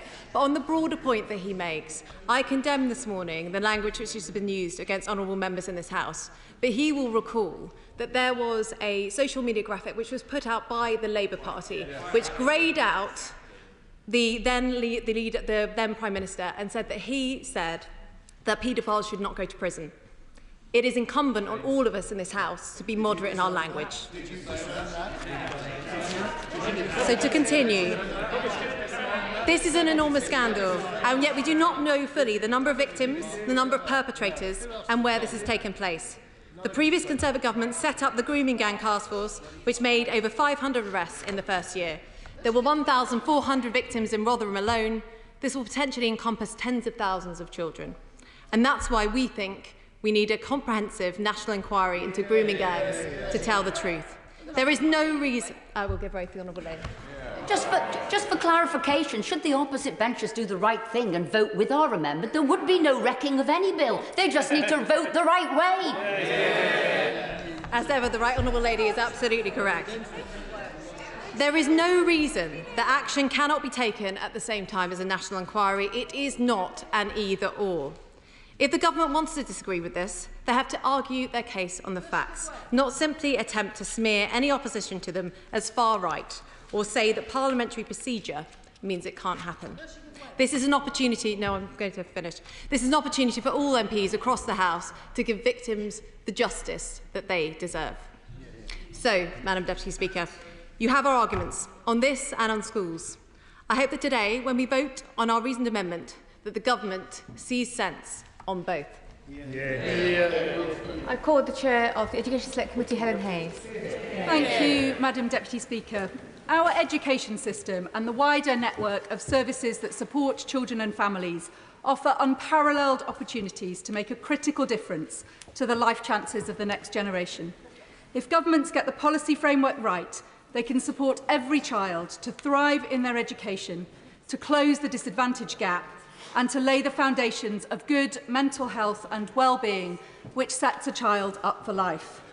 But the situation this government inherited in July was overall very far from this. There are, of course, many schools, teachers and other professionals who work with children and young people who are doing an exceptional job and achieving good results. As we consider this important legislation, I want to pay tribute to everyone who works to give our children and young people the best possible start in life, a great education, support where they need it, and access to opportunities, and those who do the very difficult work of keeping the most vulnerable children safe. The challenges in our system are not down to them, but they are the consequence of layer upon layer of policy decisions since 2010, which have made the context in which they work immeasurably harder. Here are just a few. The decision to cut the funding for early help and support for families, which resulted in the closure of 1,300 Sure Start centres, has stripped away the vital support that can prevent families from reaching a crisis. While funding for early help and support has reduced, expenditure on child protection and children in the care system, on the crisis situations which often can be prevented, has gone up. The decision to make academy schools directly accountable to the Secretary of State and responsible for their own admissions policies, and to make free schools the main delivery method for new schools, has left local authorities, which retain the statutory duty for providing a school place for every child who needs one and for SEND provision, without the tools and levers to deliver them. It has created an unaccountable and unmanageable Wild West of admissions in many areas. The neglect of the SEND system has allowed it to reach breaking points. While children are routinely let down, the capacity of schools to meet their needs has been eroded, and there is a lack of accountability for the role of health services. Local authorities are being pushed to the edge of effective bankruptcy. School attendance has been falling at a completely unacceptable rate, and our children and young people have the worst mental health and well-being in Europe. Where we should have a system of many parts, all working together in the best interests of children and families, we have a broken system in which some parts are missing entirely while others are buckling under the pressure. Far too many children, particularly those with SEND, are being let down, and in too many cases children are not being protected from harm as they should be, or the outcomes that result from the attempts of the system to protect them from harm are shamefully poor. We need only to look at the shocking over-representation of care-experienced people who are homeless or in the criminal justice system to know that our current systems are failing, or to reflect on the names of children who have been tragically killed at the hands of those who should have protected and nurtured them. Star Hobson, Arthur Lavinia Hughes, Sarah Sharif, amongst others, to know that child protection urgently needs to be strengthened. In this context, Madam Deputy Speaker, I welcome this bill, which begins the work of stitching back together a system of support for children and families, and which places children once again at the heart of government policy. Measures such as the single child identifier and creating a register of children not in school, restoring the ability of local authorities to deliver new school places and to intervene on admissions, tackling profiteering by providers of children's homes, delivering free breakfast clubs, reducing uniform costs, and many of the other measures in this bill will make a big difference to children and their families. The Education Select Committee is taking a close interest in this legislation, which is relevant to our ongoing inquiries on children's social care, SEND, and many other aspects of our work. And there are a number of areas on which I would like to press ministers today. The measures in the bill to improve children's social care are welcome, but it is well established that there are huge cost pressures facing local authorities, which mean that the system does not function as well as it should. Local authorities that are currently trapped in a cycle of spot purchasing residential places for looked after children from expensive providers out of area will need support and funding to make the transition to more positive ways of working, even if new ways of working can bring down costs in the longer term. So I want to ask what investments the government will make in children's social care to ensure that the changes in this bill can be fully delivered with the maximum impact. The £30 million of funding for breakfast clubs provided in the autumn budget will extend the existing breakfast club scheme from around 2,700 schools to around 3,450 schools. But there are over 16,700 state-funded primary schools in the UK. So can I press the government on the need to set out the costs and the funding for delivering this policy in every primary school and for a clear timescale for doing so? Parents of children with SEND often find it the hardest to find childcare for their children, and many have expressed concern at a clause in the bill which allows for exemptions from the requirement to provide breakfast clubs for disabled children. Some disabled children will also only be able to access a breakfast club if they have home-to-school transport to arrive at school earlier. Will the ministers confirm that the bill will ensure equal access to breakfast clubs for children with SEND in mainstream and specialist settings, with support where needed to enable children to attend them? Breakfast clubs will ensure that no child has to start the school day hungry, and that will be transformative. But school lunches also really matter as the most effective way to ensure access to a nutritious hot meal for the most disadvantaged children. So can I ask ministers to consider whether auto-enrolment of children already eligible for free school meals can be incorporated into this bill? As a minimum, we should be ensuring that all children who are currently eligible receive a free school lunch. I'll give way. I thank the honourable member for giving way. She mentions school breakfast. Child obesity is up by 1/3 and diabetes is up by 1/5.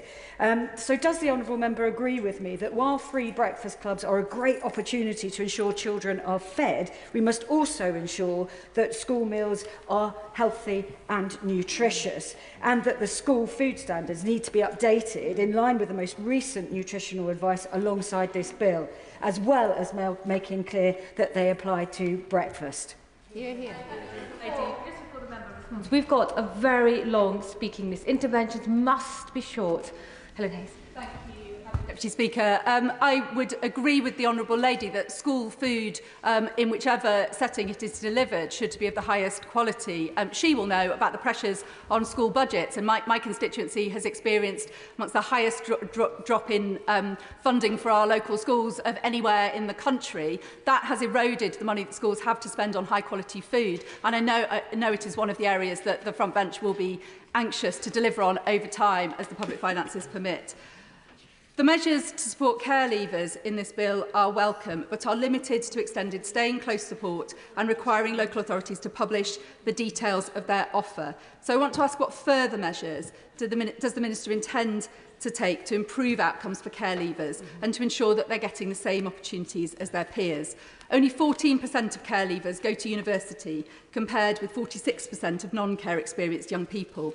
What further measures will the government take to support care leavers to access and to stay in higher education? And I want to ask why the government is not proposing a national offer for care leavers to address the postcode lottery in care, and particularly to provide care leavers with the confidence that if they choose to attend university away from home, because that is the best option for them, the same support will be available to them wherever they study.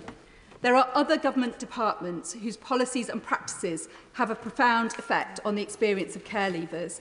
So can the Minister confirm whether outside of this bill the government is still considering the expansion of corporate parenting duties so that every part of the state is required to take its duty to look after children and care experienced people seriously?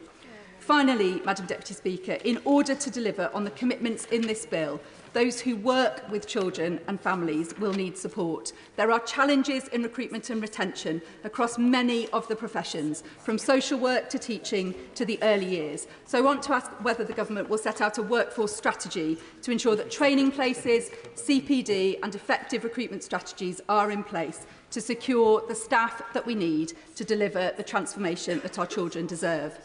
This bill will introduce a series of measures which will start the process of rebuilding support for children and their families, and it is very welcome. My committee will continue to take an interest in the detail of this bill and seek to ensure that it is as effective as it can be in delivering a system which can support every child to thrive, and in contributing to the debate about the further steps beyond the scope of this bill, which will also be needed. Before I call the next speaker, I must put on record, the original question was that the bill, please be seated, the original question was that the bill be now read a second time since when an amendment has been proposed. As on the order paper, the question is that the amendment be made. I now call the spokesperson of the Liberal Democratic Party, Amelia Wilson. Thank you very much, Madam Deputy Speaker, and a Happy New Year to you as well.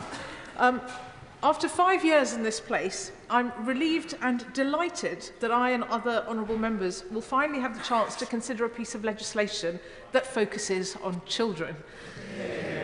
This bill gets to the heart of our shared duty as public representatives to ensure the safety and well-being of our children.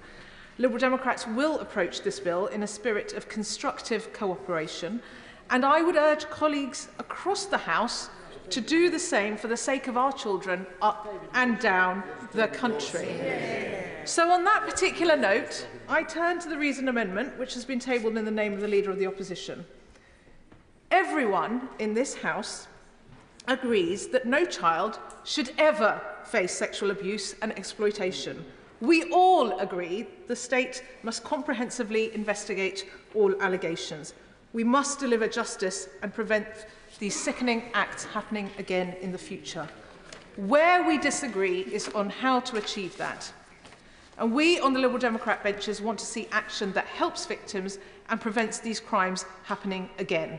The Conservative Party wants to derail this important bill instead. And so we will table amendments. We will table amendments ensuring the recommendations of the J inquiry are implemented in full.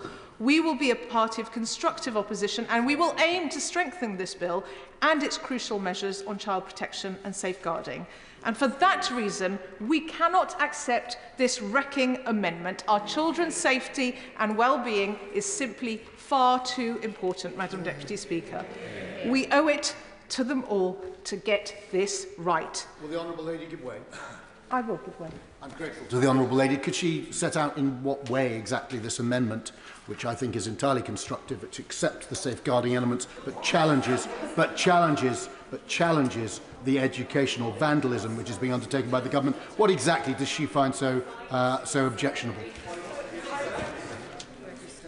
I would humbly say to the Right Honourable Gentleman, who's been in this place much longer than I have, I understand that a reasoned amendment, if it were passed, would make this bill fall. That is why it is not a constructive amendment. That is why it is a wrecking amendment. I don't think killing a bill that seeks to improve safeguards and safety for our children is the way to get justice for innocent victims of sexual abuse. So there is much in this bill that we on these benches welcome, but of course there are areas of detail where we will seek to probe, where we will seek to strengthen, and measures where we will seek to go further. And as this bill makes its way through the House, we will provide that detailed scrutiny, challenge and improvement. Some of those important changes, Madam Deputy Speaker, are in the provisions on kinship care. The Secretary of State will be aware that this is a subject that is close to my heart and the hearts of my party colleagues. On that point, my honourable friend give way. I will give way. Thank my honourable friend for giving way. It is an issue close to my heart as well, as I moved into the care of my grandparents as a young teenager. Does she agree with me that it's crucial we get this absolutely right first time, because it's such a rare opportunity to address kinship care, and so that ministers should keep listening to kinship organisations to fill in the gaps that they see in this bill, particularly in relation to the definition and mental health care support? Can I thank my honourable friend for his intervention? He's absolutely right, and I welcome measures that put information about the local kinship care offer on a statutory footing, recognising the crucial role of kinship carers, as is finally putting a statutory definition into law, which we have long called for. Yet a definition in and of itself will not provide the financial and indeed the practical support many families and children need, and areas where the government is taking action are limited to certain subgroups of kinship carers and their children, thus undermining the value of the proposed definition. And Kinship, the charity, have said that they hope to see future legislation and the forthcoming multi-year spending review further prioritise wider kinship care reform. So I will ask the Secretary of State and the Minister through the progress of this bill when they plan to expand the current pilot scheme to allow to provide allowances to all kinship carers, and why does the educational support in the bill not seek to extend Pupil Premium Plus and priority admissions for children in kinship care? We welcome the bill's provisions on child safeguarding, including the register of children not in school. As Liberals, our party firmly upholds the right of parents to educate their children at home when it is the best choice for their child. In 99% of cases, a parent knows what is best for their child, but it is deeply concerning that there may be many thousands of children whose whereabouts are simply unknown. That reality can contribute, as we have seen all too recently, to tragic safeguarding failures, and that cannot continue. Will the Honourable Lady give way? I've already given way to the Honourable Gentleman once. Oh, okay. I'm grateful. Honourable Lady, I wonder if you can give a single instance where a child who was in home education, you've got to remember that children spend about 86% of their time when they're at school, out of school. A single instance where a child who was at harm wasn't known to social services already. And there's a conflation of a failure of social services, which needs to be fixed, with home education, which is entirely separate. So I thank the Honourable Gentleman for his intervention. All the evidence points towards the fact that education and schools, and that's why it's in the bill, have to be a key safeguarding partner. So where a child is at risk and been identified as being at risk, ensuring that that child is in school, as this bill seeks to do, will help to safeguard them. But we saw too tragically in the recent case of Sarah Sharif, the fact that she was taken out of school and then being abused at home and tragically died. But the point is, this is just an additional measure to make sure that she's safe. I want to reiterate again, and to colleagues on all benches, that we absolutely support and champion the right of parents to home educate. This is not an attack on home education. This is about ensuring that all children are safe. And when the Children's Commissioner, when the NSPCC, when many other organisations, and in fact parties on all sides of the House, the Conservatives themselves started to legislate for this in the last Parliament and then binned the provision. So I think there is actually cross-party consensus on this measure. And as I'll come to, there are areas of detail on this measure that we need to dig into through the progress of this bill. But in headline terms, I think having a register is a crucial tool in the armoury that we give to local authorities to make sure our children are safe. As I've said, the register has been called for by many organisations and all parties. However, the volume of information requested from parents, as written in the bill, places a significant and potentially intrusive burden on those who choose to home educate for the right reasons. So we must ensure that data collection is strictly necessary and proportionate and being used appropriately. And on clause 24 specifically, which lays out the cases in which parents and carers must seek permission to withdraw their child from school, I would question the inclusion of children placed in special schools.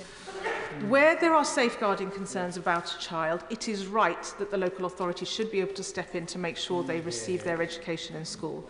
However, in some cases, children will not have their needs met in the special school in which they are placed, and parents may feel that they have no option but to home educate. So shouldn't the presumption be in such cases to improve the child's experience of their special school or work with the family to secure alternative provision rather than the blunt instrument of clause 24? Now, turning to the bill's schools measures, we know after years of neglect and mismanagement by the Conservatives, our schools are crying out for support.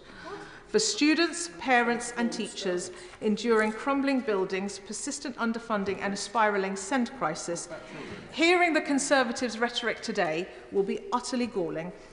This bill takes welcome steps in restoring local authorities' powers to propose new maintained schools, especially given the desperate need in many areas for new special schools, which local authorities have been regularly prevented from establishing in recent years. And it's disappointing that this bill does nothing else to start addressing the desperate reforms that we need to improve the special educational needs system. We also welcome cooperation on school admissions criteria. Together, these changes empower communities to allocate education resources locally. However, excuse me, some clarifications are needed, and specifically I would like to ask what assessment the government has made, and have they spoken to the sector about the impact of requiring every single teacher to have or have worked towards qualified teacher status. We all agree we want qualified teachers in our schools, but there may be some unintended consequences where some non-qualified teachers are brought in to run certain services and extracurricular activities. Are they confident that this measure won't lead to those unintended consequences? And the provisions on pay should only seek to set a minimum floor, not a maximum ceiling on what staff can be paid. Now, I take on board what the Secretary of State said in response to an intervention, that nobody will see their pay cut. That's a retrospective reflection. Going forward, I hope that all schools, whether they're academy or otherwise, if they have the resources to do so, should be able to pay a premium to be able to attract the right staff. In a moment, from a sedentary position, the Conservatives are saying they won't be able to do that. That's why we have the committee stage of the bill, where we will seek to amend the bill to make it very clear that this should be a floor, not a ceiling. I give way. Honourable Lady for giving way. Madam Deputy Speaker, my experience as an employment lawyer is that actually academy schools produce really large amounts of employment rights litigation because they tend not to treat their staff very well. Some, of course, do, but litigation is not in the best interests of children. And ensuring that children have teachers who are adequately paid is a key consideration for this side of the House. Madam Deputy Speaker, I'm not in a position to comment on what the stats are with regards to employment law issues in different types of schools. I suspect that whichever type of school you look at, there will be cases across the board. I'm not sure that's up for debate today here. But, Madam Deputy Speaker, the title of the bill includes children's well-being. And child poverty is the key issue hindering the well-being of our children in the UK today. And the shameful legacy of the Conservative government is one of far too many children going hungry in school. Now, we Liberal Democrats have put forward a fully costed plan to extend free school meals to the 900,000 children in poverty up to the age of 18 who are currently excluded. It's disappointing to see the government has not taken this opportunity to ensure that no child goes hungry throughout the school day. A meal at lunchtime might be the only hot, nutritious meal some children get. And all the evidence shows it helps them to concentrate and learn through the course of the day and achieve better outcomes. We must also remember that hunger doesn't end at 11. Breakfast clubs can be useful, but expanding lunch provision is a far more ambitious measure and one that would make a greater impact on child hunger. And I will in a moment. And the fact is that far too many children who are entitled to claim free school meals aren't doing so, as the Chair of the Select Committee pointed out. There are an estimated 470,000 such cases. Not only are those children missing out on the hot meals to which they are entitled, the schools are also missing out on much-needed pupil premium funding. I'll give way to the Honourable Gentleman. I thank the Honourable Lady for giving way, and I welcome her comments about the need for young people to get hot food. In Durand's primary school in my constituency, their kitchen is closed because of RAC and a failure of the last government to actually provide the funding for that school to actually have a kitchen, so the children can't have none of them can have hot food. Would you agree that is would the Right Honourable Lady agree that that is not good enough? I thank the Honourable Gentleman for his intervention. Absolutely, I'm very sorry to hear the case of that school. I mean, the fact that the previous Conservative government did not deal with RAC in our school buildings, and actually it was as a result of work that I and my colleagues on these benches and those opposite did to expose some of the shocking extent of RAC in our schools that finally we started to get some traction on this issue.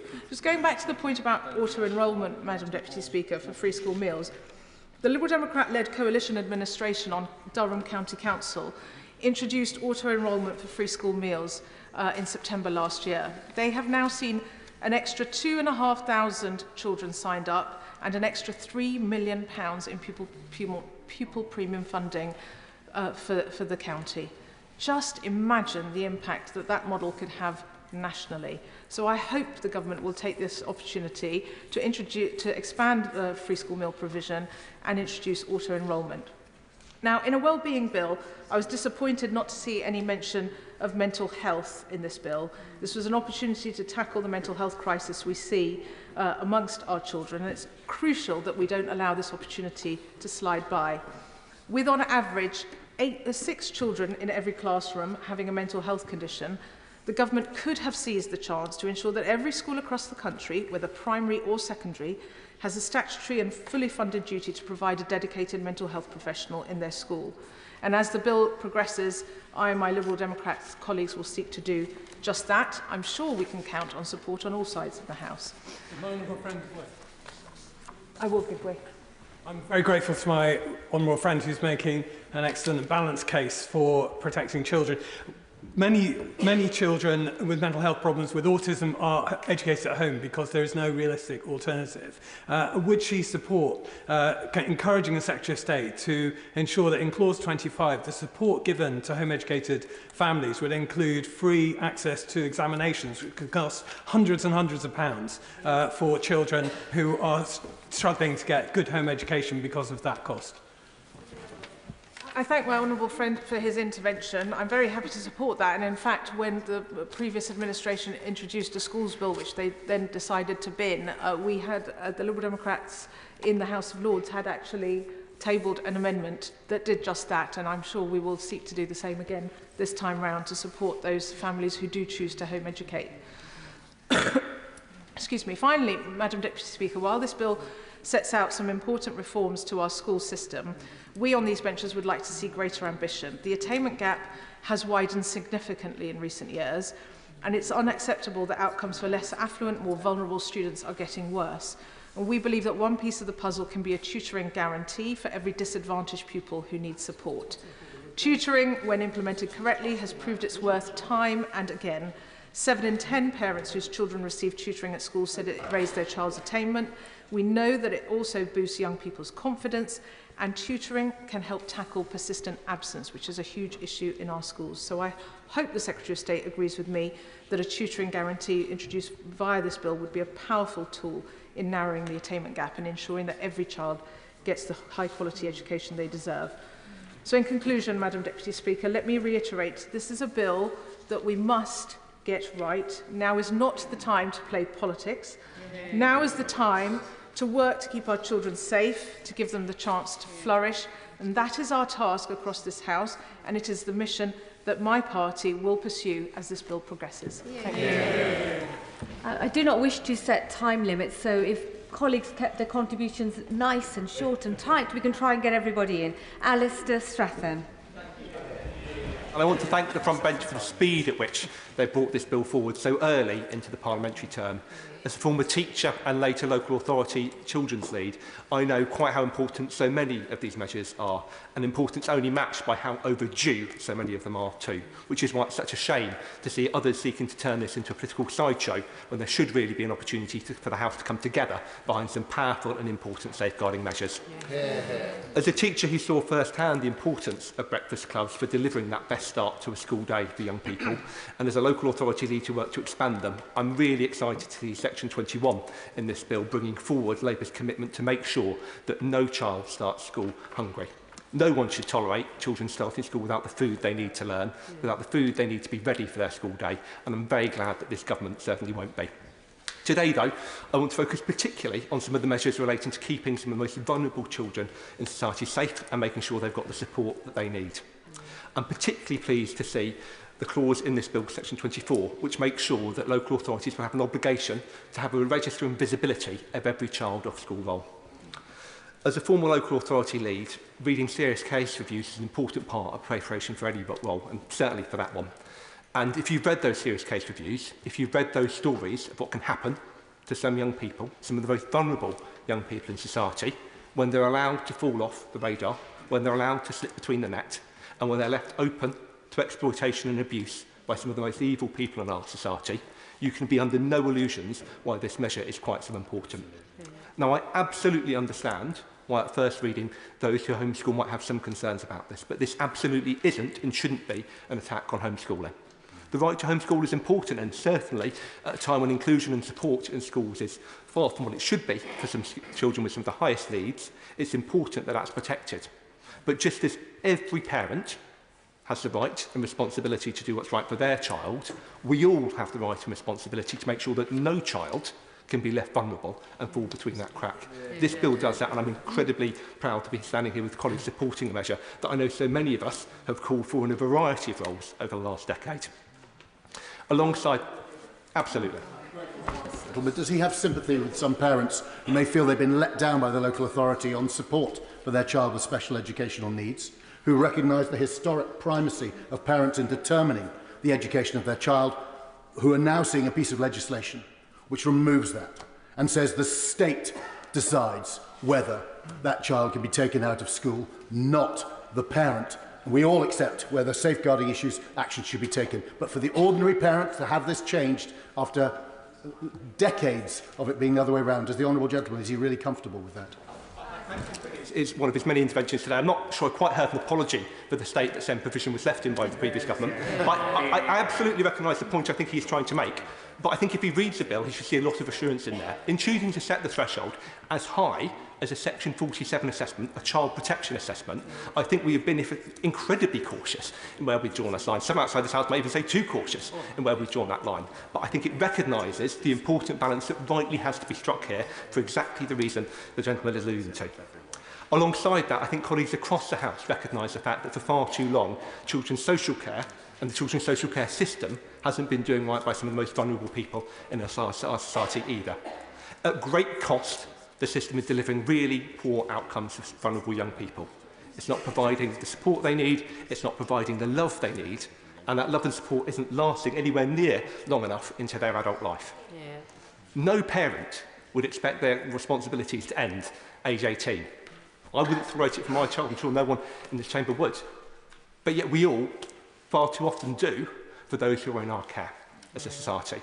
And that's why the requirements around staying put, the requirements around making sure we've got that published care leaver offer are going to be so important in this bill. I welcome the Secretary of State's leadership in making sure we've moved with pace on this. I look forward to continuing to work with her and other organisations who speak on behalf of create care leavers right across the country to make sure these are implemented in the most effective and robust way possible. Those in our care would expect nothing less, and I'm sure all of us across the House will make sure we hold ourselves to that high standard. Alongside that, I think it's pretty clear and fair to say that the care system for far too long hasn't recognised the value and importance of wider family networks in delivering the best possible outcomes for vulnerable young people. That's why Section 1 of this bill, bringing forward that requirement for family group decision-making, could be such a powerful tool. Done well, family group decision-making conferences make sure that you've got that constellation of family involvement early on in a child's case, potentially keeping them out of the care system and making sure that all of the possible people who could exert a positive influence in that child's life can be brought into the process as early as possible. This is a really welcome step forward that could be transformative for the care system. And again, I look forward to working with colleagues right across this House to make sure that we can implement this in the most effective way possible, working with local authorities to deliver all of the benefits that family group conferences done well have been shown to have. Alongside this is someone who, alongside many colleagues and members opposite too, have campaigned on behalf of kinship carers many times in my, albeit quite short, parliamentary career. I'm very glad to see some important recognition of their role in this process too. Kinship carers step up for a vulnerable young person in their care, and it cannot be right that so many of them are foisted and stalled from doing what they'd like to support young people in their care by a rigid and bureaucratic care system. No kinship carer should have to sign up and become a foster carer just to look after a young person. And where they're having to do so, it's clear that the system is doing too little to enable what's right. And that's why some of the measures in this bill that recognise that importance of kinship care start to codify it, start to bring in that local offer are so important and so welcome to see. Alongside that, important measures to cut down on some of the unnecessary costs in the system, whether that's agency workers and excessive profiteering by children's homes, have to be welcomed too, making sure that every penny of the money we rightly and importantly spend on children's services can go to exactly that, protecting and looking after vulnerable young people. And there is so much else to welcome in this bill too, as I'm sure a great many colleagues around me right now will be touching on. There is definitely and doubtless more to do too, and I know from tackling the crisis in STEM provision that we inherited to making sure that we've got the foster carers we need to support our young people, there'll be more important work for this government to do, and I'm absolutely have no doubt that my front bench colleagues will be showing great leadership on those issues over the months to come as well. But for today is about action. Today about us doing what's right for some of the most vulnerable young people in society, and for today is really about bringing forward measures that could have come before this House a long time ago. But it's taken this government, this minister and this education secretary to finally show leadership on. I'm incredibly proud to be supporting them today. I'm very happy to be standing on this side of the argument in the chamber. Damien Hines. Thank you very much, Madam Deputy Speaker. I'm sure Labour MPs today will cheer what they will see as the final demise of the Gove-Gibb reforms. But what we have before us today reverses far further back than that. If this bill passes in anything close to its current form, it will be as if Lord Adonis was never the schools minister, as if Lord Blunkett had never sat in the Secretary of State's chair. It will be as if Tony Blair had never been Prime Minister and had never made central to his pledge and contract to the British people in 1997 those famous three words: education, education, education.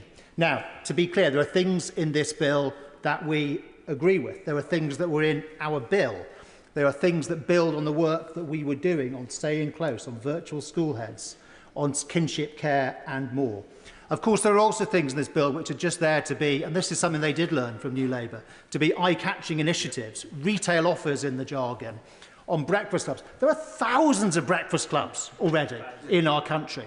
And by the way, we'd like to know what happens to the breakfast clubs at secondary school, where actually they make more impact on attendance than in primary school, or the provisions on uniform. And we have had for a long time, statutory guidance on uniform. Why it's necessary to write it into law, I have no idea. The principal aim seems to be to outlaw primary schools that require the wearing of a tie. But the biggest part of this bill, read the detail, the biggest part of this bill is about attacking school and trust autonomy and giving power back to Whitehall and to the LEA. Now, Madam Deputy Speaker, colleagues across the House know that there has been a dramatic transformation in educational attainment in this country, with the best primary school readers in the Western world, dramatic improvements at secondary school in maths and reading and in science, and children eligible for free school meals 50% more likely now to go to university than they were in 2010. Why has that happened? Well, in one word, teachers. It is teachers who have made that happen. But I'll tell you something, there are brilliant dedicated teachers also in Wales, and there are brilliant dedicated teachers in Scotland, and those improvements have not happened in those places. Because to be the most effective teacher, you exist in a whole ecosystem. And what has really created the potential for these improvements has been brilliant teachers supported by our reforms. And those reforms have always had two sides to them. First, a relentless focus on standards and quality, with a knowledge-rich curriculum and proven methods like synthetic phonics and maths mastery, and schools learning from schools, with a hub system across the country, and critically within academy trusts, the key vehicle for school improvements. I will in 1 second. But we've always also known that that has to go hand in hand with something else, and that is diversity and choice. That parents must be able to select what is best for their children, and we believe there is a role for big schools, small schools, co-ed schools, mixed schools, denominational schools, and so on. And of course, academies and free schools have enabled that diversity to increase further. We also know that to have effective school choice, there has to be capacity in the system. There have to be more places than there are children. That's why we added over 1 million new places in our school system since 2010, following the Labour Party, when they were in government, unbelievably cutting places by 100,000 in their last years. And finally, for diversity and choice, we know you have to have clear information. And the key metric of progress rate is so much better than what came before, the 5+, C+ at GCSE or contextual value added. And that is was combined with clear Ofsted judgments that let parents understand quickly and easily about what was going on in those different schools. I give way to the honourable gentleman. Thank the honourable member for giving way. I could raise some points on the point he's made around progress rate. That's not why I rose today. Just yesterday, my local paper in Lichfield, on my local news website, reported that the founding head teacher of Maple House School for Dyslexia in Lichfield, which is an award-winning school, and Dr Brown is an award-winning head teacher, in his 90th birthday message, he used that to say that the obsessive focus around synthetic phonics is actually holding back pupils. That is not me saying that. That is coming from an award-winning head teacher in an award-winning school. Full to him for letting this House know what is the view of the new Labour Party. That the synthetic phonics programme, which has the most remarkable depth of evidence behind it, they still reject in favour of their fashionable progressive policies. And that is why I say, Madam Deputy Speaker, that all of the progress that we have talked about from our reforms, all of it is now at imminent risk. They have already stopped new free schools. Now there will be far fewer academy conversions, and even for those that are already in place, the academies that already exist, their freedoms are about to be eroded. And what is the practical benefit of all these erosions? The QTS, Qualified Teacher Status requirement, like schools are not going around en masse recruiting teachers without qualifications. But of course there can be times when it makes sense. It is right for that school to employ a teacher from the independent sector or employ a teacher from another country. Why? What does that achieve? Or the statutory pay and conditions framework. Madam Deputy Speaker, I know of no evidence, and if any colleague, if any MP opposite does, please stand up. I will take the intervention. I know of no evidence that says academy groups are saying they're undercutting pay and conditions. Some of them, though, pay more. And you know what that means? That means they're investing in Let's hear it. I think what you need to, what the honourable gentleman needs to understand is it's not just about pay. It's about school teachers' pay and conditions, and that needs to be nationally if we're going to recruit and retain the teachers we have. The previous government failed on every single measure to retain and recruit qualified teachers in schools. Madam Deputy Speaker, again, look, I'm very grateful to colleagues opposite for their interventions, because they tell us, they tell this House, they tell the country what they need to know. And that is that, so all these successful schools, these successful trusts have been doing exactly that, that have been bringing new talent into the profession, that have been helping to improve retention. That, no. They're not the right people to make that decision, are they? No, Labour MPs, Labour ministers should be making that decision for them. And, Madam Deputy Speaker, the national curriculum. Look, the vast majority of schools do follow the national curriculum. Some, though, innovate. What's wrong with that? To add something on top of the national curriculum. In any case, every school is required statutorily to deliver a balanced and broadly focused curriculum, and they will be checked on that by Ofsted. And finally, the power for councils to stop a good and popular school expanding. What could that possibly achieve, except for there to be more disappointed families, more disappointed children, more disappointed parents? I'll tell you, for all four of those things, what more it could achieve. It could tick box one more of the union demands. We can't see this bill in isolation. I think if you look at the broader set of measures this government has been putting forward of late, the Latin Excellence Programme, scrapping it. Scrapping the expansion of the cadets programme in state schools. Making Ofsted judgments less transparent.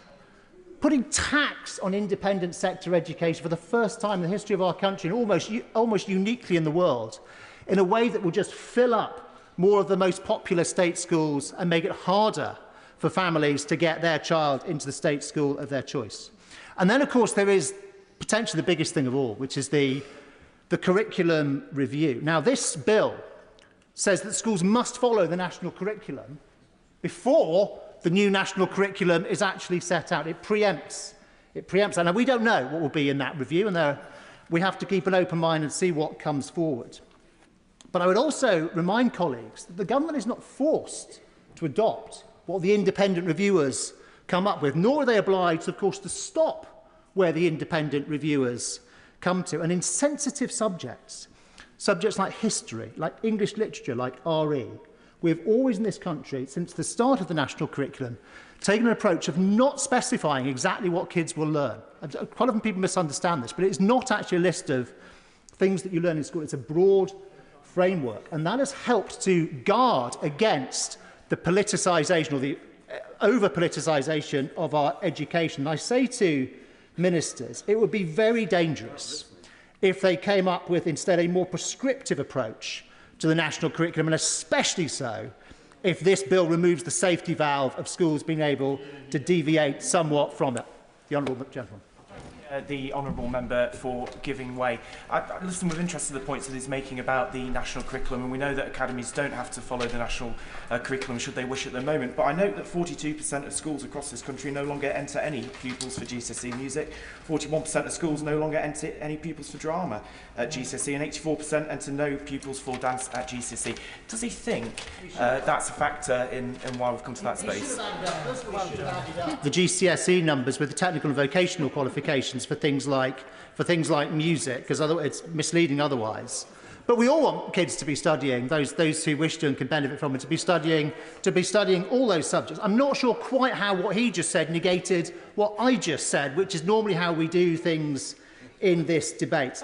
And I should also say that this is a curriculum review, but it's also an assessment review, a curriculum and assessment review. And we've heard much, much less about what that means. But we do know that the Labour Party has form on this when they were in government, with that target-rich, I might say target-obsessed approach to 5 or more GCSEs at grade C or above, including English and maths, which, of course, on the face of it, is a perfectly good target. But I remember when I was on the Right Honourable Ladies Committee back in 2012, we did an inquiry into, in fact, my right honourable friend chaired at the time, into grade inflation. I counted 11 different ways the figures were massaged, such that every year it looks like things were getting better, even as, and we discovered this later when the OECD numbers come out, looked like everything was getting better domestically, even as, in all the international comparisons, we were tumbling down the table. It was naive, because what gets measured gets mangled, and I worry that is about to happen all over again. It also does children no favours. It's not only those international rankings. At the end of Labour's last term in government, we were the only country in the developed world poorer than the generation about to retire. But at least in the new Labour era, at least they believed they were pursuing academic excellence. That has now gone, I'm afraid, out of fashion. And the progressive phrases that we hear from MPs opposite, they sound good. Of course they do. Accessibility, relevance, modernity. But they are beguiling, because these things rarely actually help the people, the children, whom they were thought to help. The pursuit of true excellence in state education is not elitist. Madam Deputy Speaker, it is the opposite of elitist, because it is what levels the playing field and means that people from all backgrounds can be up with those elites. And whatever attacks Labour make on the independent sector, or trying to take down top-performing schools in the state sector, of course, always the advantage, the privilege, wherever they are, with parents actively involved and actively engaged, they will always do well. It wasn't them who needed our reforms, it was everyone else. And with this bill, it will be those everyone else who suffers. Sharon Hodgson. Thank you very much, Madam Deputy Speaker. After decades of campaigning for the health of children and better school food, I am so pleased to see that universal primary breakfast club provision is now being put on a statutory footing in this bill. There is no greater priority for this government than raising the healthiest generation of children ever. And the fact that the party opposite are trying to play politics with the well-being of children with this bill is a true reflection of where their priorities lie. Providing a free breakfast to all primary school pupils is yet another manifesto commitment fulfilled, which will transform the lives of children across the country. The Education Endowment Foundation found that school breakfasts can help deliver 2 months' worth of extra attainment at Key Stage 1. This will also have huge health outcomes. 1 in 3 children are already at risk of future food-related ill health, such as type 2 diabetes or heart disease, by the age of 10. That's 1 in 3 children. By providing a breakfast which is nutritious, we can also ensure children are starting their day at school ready to learn. However, I am concerned that this bill does not include any kind of nationwide monitoring system for the food which will be served in these breakfast clubs. This is because the school food standards set out over 10 years ago are still not being enforced. This puts children at risk, doesn't necessarily mean it will happen, but at risk of being served poor quality breakfasts under this scheme. So we need the recommendations around Ofsted and enforcement of standards that were set out in the excellent school food plan back in 2013 to be put in place alongside this rollout. And I do hope that this will be considered at later stages and iterations of this bill. Speaking of health outcomes, it is also a missed opportunity to not include auto-enrolment for free school meals in this bill, as others have already said today. The Department for Education reported that 11% of families nationally who are entitled to claim free school meals have not applied to receive them. This means, as others have said, 470,000 children in England are missing out on their statutory right to a free school meal. And this is due to barriers like complex applications, language or literacy challenges, stigma and low awareness. And the Fix Our Food research programme has worked with 66 local authorities with huge success, but the burden must be taken off local authorities. Data sharing challenges should not prevent children from eating their entitled free school meal. Because free school meals are a statutory scheme, government funding for them should already exist to provide these 470,000 children with a school lunch, so auto-enrolment should not be seen as extra spending. This also would importantly go on to unlock extra vital pupil premium funding too. For example, since 2016, Sheffield City Council has unlocked £3.8 million in extra pupil premium funding every single year to support 5,400 children. And this is just one example of many available. So, including provisions in this bill to provide these children with a free lunch would have a very low cost but with extremely high impact. Free school meals empowered by the new breakfast programme are shown to be beneficial for both attainment and attendance at school. In fact, the case for universal free school meals is also a no-brainer. Impact on Urban Health found that for every £1 invested in universal free school meals, it returns £1.71 in core benefits, including massive savings for the NHS and reducing rates of childhood obesity. The London Mayor's groundbreaking scheme to expand free school meals to all primary age pupils has also had unprecedented impacts. 84% of parents said that the scheme had helped or significantly helped their household finances. And an evaluation report was recently released, and I encourage the Minister present and the Secretary of State to read it if she has not done so already. It contains significant findings that more than make the case for universal free school meals to be rolled out. So, alongside hopefully more quality school lunches, I look forward to seeing the success of the Breakfast Club programme as it's rolled out, and I hope that this creates further appetite for better and expanded school food provision in future. Thank you. Nigel Farage. Thank you, Madam Deputy Speaker. I have no doubt this bill is based on socialist dogma. It will reduce choice, it will reduce competition, it will take away parents' freedom to educate at home, ultimately, and I'm against it. And I'll vote against it, and the government will vote for it, and that's how politics in this country works. But how on earth can we look up at the screens and see children's well-being and debate and vote on that when out there in the country our constituents are talking? Well, we used to call it grooming gangs. I think we've moved on now to mass and gang rapes. I've tried a campaign since 2012 for more truth, more honesty about what has really gone on, although the Labour MP for Keighley, Anne Cryer, was doing this as far back as 2002. But at every attempt to try and have a proper national debate on the scale of this problem, it has been shut down. Now, we thought initially that in half a dozen northern towns there was a serious problem: mass sexual assaults and rapes of children and young women.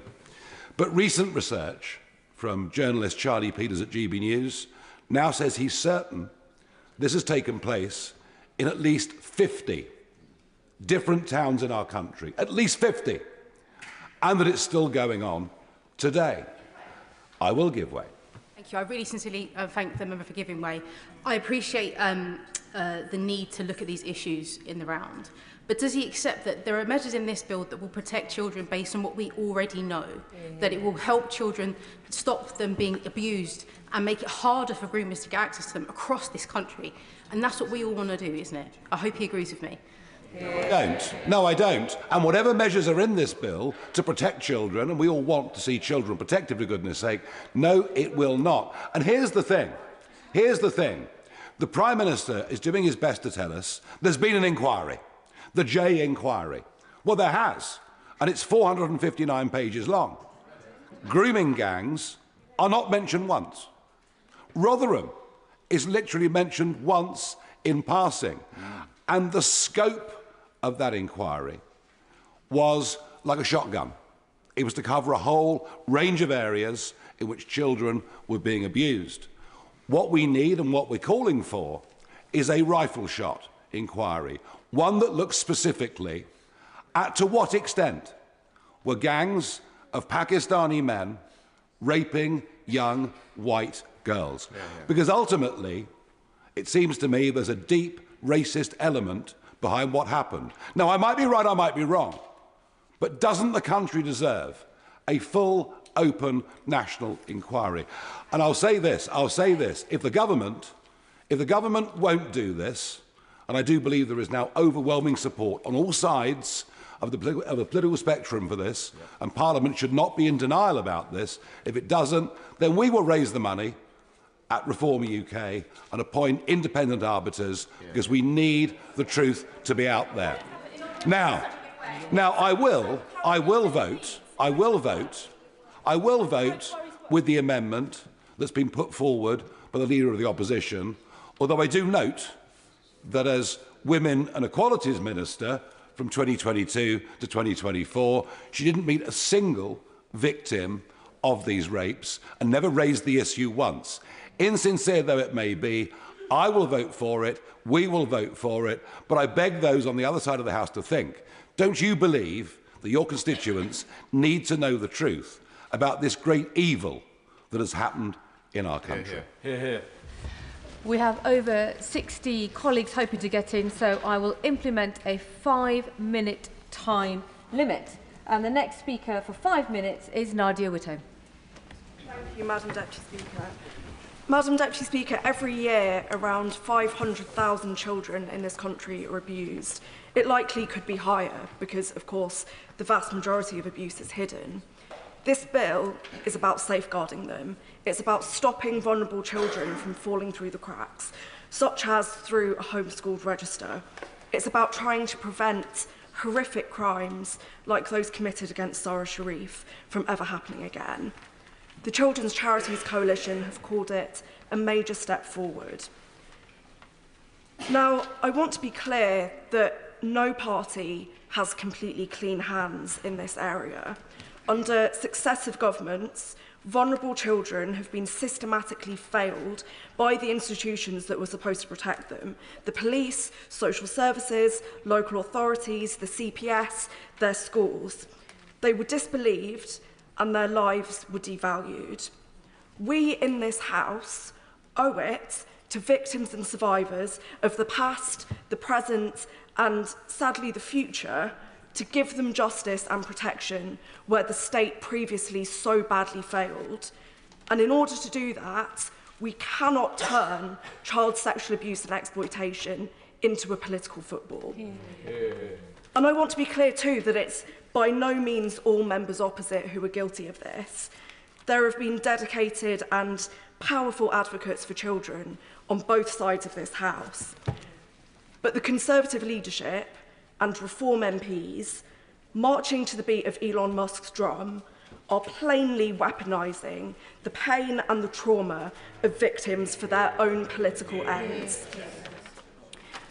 I don't know if they just don't realise how deeply painful and re-traumatising it is for survivors to hear their abuse being spoken about so flippantly and often in graphic terms by people professing to care who didn't act when they had the power to do so, just to bolster their own unrelated political agendas, or if they just don't care. But I implore members opposite to stop. Because when you say that child sexual abuse and exploitation is the result of alien cultures or a multiculturalism project that has failed, you mask the reality, which is that child sexual abuse and exploitation is happening in every area of this country, perpetrated by members of every social class, every race and every religion. The Reform MPs are chuntering opposite. That is a fact, and when you deny that, you are failing victims and survivors. I will in a moment. And when you say that abuse is imported by other cultures, you imply that abuse is the norm and is okay in some cultures towards some victims. It never is. Just as perpetrators are diverse, so are their victims. If you mask the reality, Madam Deputy Speaker, you cannot tackle the problem. The truth is, what the vast, vast majority of these perpetrators have in common is that they are men. Of course, it's not all men, but it's enough men and it's enough victims that male violence is a national emergency, and it is one that this whole House must commit itself to ending. I'll give way. Does you worry, like me, that this recent attempt to reopen an inquiry and the debate is less about supporting victims and stamping out sexual violence, but more about enticing racial tensions? I share the honourable member's concerns, and I'd like to take the opportunity to applaud her for the work that she has done over many years in this House on the all-party parliamentary group raising this issue when before it was politically convenient to do so. Madam Deputy Speaker, I also want to speak about some of the other important aspects of this bill. I'm also thrilled that it includes measures to help with families' costs, so free breakfast clubs for all primary school children. That will boost children's well-being. I'd also like to see us go further still and provide free school meals for all children. This bill also allows the Secretary of State to cap profits of children's home providers, ending the obscene scandal of local authorities forced to shell out huge sums of money to private providers. And finally, I just want to urge that this ambitious and important bill is backed up by even further investment in areas that will improve children's well-being.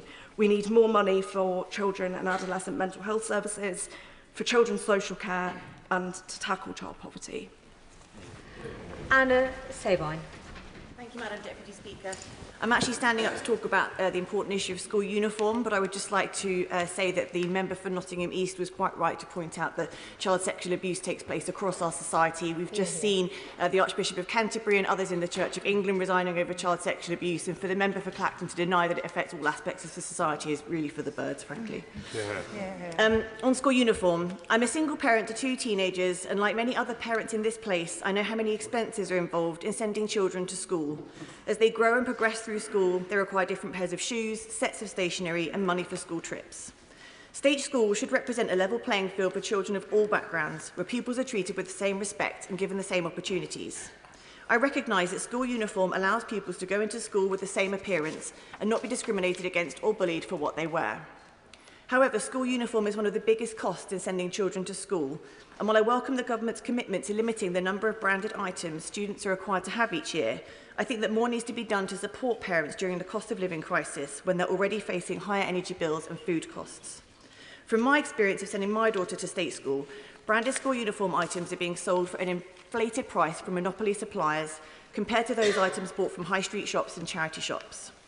This bill talks about restricting schools to 3 branded items of uniform, which, by the way, I don't read as excluding primary schools from letting kids wear ties, but anyway. The bare minimum of 3 branded items of a jumper, a polo shirt and a skirt for my daughter's school costs over double that than from a high street shop. For a family with 3 children to have 2 sets of 3 branded items per year costs over £300 compared to £108 from my local supermarket in Frome, nearly 3 times as much. This doesn't even account for a sports kit and shoes, or for the fact that children often require new items each year as they grow. There are also parts of my constituency of Frome and East Somerset which operate a 3-tier school system, meaning children move around 3 different schools with 3 different uniforms before they're 16. This can mean that parents have to adapt to 3 totally different uniforms, colours and requirements. We should aim to strike a balance between students looking smart and not making uniforms overly complicated and exclusive. The more simple the uniform, which is based on staple and easily available items and colours, the more reusable. We should foster an environment where school clothes can be easily handed down through families, regardless of gender, and exchanged between families, either through the school or through charity shops, instead of focusing on brand new items for each child. This also reduces clothing and textile waste. I would ask the Minister to consider, for example, why 3 items was chosen rather than perhaps 1, a school tie or jumper, which makes students easily identifiable as from a particular school, but which leaves maximum options for parents to buy the other uniform elements from other retailers. Or indeed, what other additional measures could be taken to keep down the cost of uniform. Kitting a child out for a new term at school is an expensive business, and anything the government can do to support parents in keeping these costs down would be most welcome. Jake Richards. Madam Deputy Speaker, this bill is an important moment. For many decades, children's social care has been overlooked and afterthought for government. And over the last 30 years, politicians of all different colours have too often failed the most vulnerable children in this country, the children who are unable to be looked after by their own family. And I'm delighted that this Education Secretary and her team have put these children at the heart of this piece of legislation. It's a testament to her personal commitment to social justice and fairness. The statistics on outcomes for children in care and the risks of exploitation are well known. They represent 1% of the child population, but 37% of those in youth justice. Just 15% of those looked after children receive GCSEs from C to A star, compared to the national average of 55%. But, Madam Deputy Speaker, I want to focus on the child placement estate, which is a more dry topic. But if we do not provide sufficient and safe accommodation for these children, then the rest is frankly broadly redundant. And I have personal experience of this. Before being elected as an MP, I was a barrister, often working in child protection law, and many Friday afternoons would be spent in court seeking orders on an urgent basis for removal of children from their primary carer before the weekend. My work would be done upon judgment being given and my drafting of the order, but for my social work team, their work had only just started. They would have to collect the children, often relying upon the police to assist, and then often late in the evening, the arduous task of attempting to find suitable accommodation for these children would begin. Calls late into the night, pleading with reluctant foster carers or residential units to take young people, who would often sit obediently at the local authority offices waiting for their fate to be decided. I have known of incidents whereby children slept on the floors of such offices while searches were being undertaken. It's a complete disgrace about the lack of sufficient accommodation in this country. And, Madam Deputy Speaker, the government cannot say that they were not warned about this. In 2022, the High Court sent a judgment, took the unusual step of sending a judgment to the relevant ministers, raising the issue about the lack of appropriate accommodation for such children. If I can just find my place in my speech. I'm very grateful. Very grateful that the honourable member has given way. Does he agree with me that provisions in the bill for measures such as regional care cooperatives that would agglomerate services, bring them together across local authorities to do some of this commissioning, recruiting and building of children's homes would help with the problems that he's describing? I'm very grateful to my honourable friend, and his review before being elected to this place raised some of the provisions which are now in this legislation. He should be praised for that review. Madam Deputy Speaker, the High Court, as I was saying, raised this issue in 2020. They took the unusual step of sending a judgment to the relevant government ministers, setting out, quote, the nationwide problem of demand outstripping supply and accommodation. The facts of that case show the human cost of a lack of investment and strategy. A 15-year-old girl from a family unable to care for her had been moved 14 different placements in 12 months. None were suitable. She had repeatedly fled unregulated accommodation units and was deemed to be a serious risk of self-harm and sexual exploitation. And, Madam Deputy Speaker, those who raise the important issue of child sexual exploitation but have shown no interest in children's care services should hang their head in shame for trying to make political points of this very, very important issue. Now, this bill takes important steps in this regard, and my right honourable friend for Whitehaven and Workington has already raised the important introduction of regional cooperation, which will certainly add capacity. There is also, however, as has already been raised, the financial backdrop to this issue, and I no doubt that ministers will be making representations to the Chancellor about the estimated £6.2 billion funding gap for local authorities and social care. But, Madam Deputy Speaker, it's not just about money. Whilst capacity is undoubtedly required, the system also needs national and local leadership and a national and local strategy. There remains, despite this very welcome bill, a lack of a comprehensive and national plan for care placements. There is a lack of an overarching assessment of how this market will fulfil the functions necessary in the years and decades ahead. Bluntly, we will still not know what is needed and where from across the nation. And we know from experience that the market will not do it for us. We have learnt that lesson already. There needs to be an accurate assessment of the need in the sector, the types of placement, the number and location of care settings across the country. There needs to be a funding strategy. Madam Deputy Speaker, my private member's bill provides for a modest change in this area, simply requiring for all local authorities to think ahead, to have a plan for types of placements they are able to offer, and a strategy for where they will need to be based on an assessment of the needs of the demand. Whilst there is a requirement in the guidance, there now needs to be a statutory responsibility for local authorities to think ahead in this area, because at the moment, the issue is not merely about capacity, but where the accommodation is. More than a fifth of children in care live more than 20 miles from their home, with one account given of a child being placed over 500 miles from her community. These are young lives being separated from their community, their brothers and sisters, friends and teachers, with all the associated damage to their relationships and education. And this problem has increased by over 50% since 2019. So I hope that the government will properly consider the modest suggestion that local authorities should simply have a sufficiency plan for where to place these children. Madam Deputy Speaker, I'll briefly touch upon one final aspect, which is about the identifier of children. This is a really useful and important step to safeguard children, but I hope ministers will have discussions on a cross-departmental basis with the Home Office, as well as the Department of Health, about working regarding the development of digital ID and patient passports in those areas as well. Thank you, Madam. Rebecca Smith. Thank you, Madam Deputy Speaker. Clause 7 of this bill, Stay in Close Support, builds on the previous Conservative government's Stable Homes Built on Love strategy, in particular the pledge to strengthen the Stay in Close offer and provide a statutory basis for it. So therefore I welcome the commitment to this within the bill, in particular the requirement of local authorities to provide suitable accommodation for formerly looked after children well into childhood. At an event last year, which was also attended by the Minister for Children, the member for Lewisham East, who's no longer in the room, I had the privilege to co-host, and we heard from 4 young people, Tahir, Bella, William and Jess, who have all been supported by Home for Good and Safe Families in supported lodgings. Now, supported lodgings is where you stay with a family who provide you with life skills, essentially. There's more to it, I can explain another time, but that's the basics of it.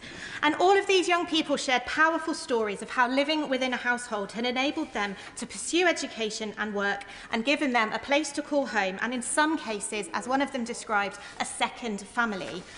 So how can supported lodgings help with the aims of staying close in this bill?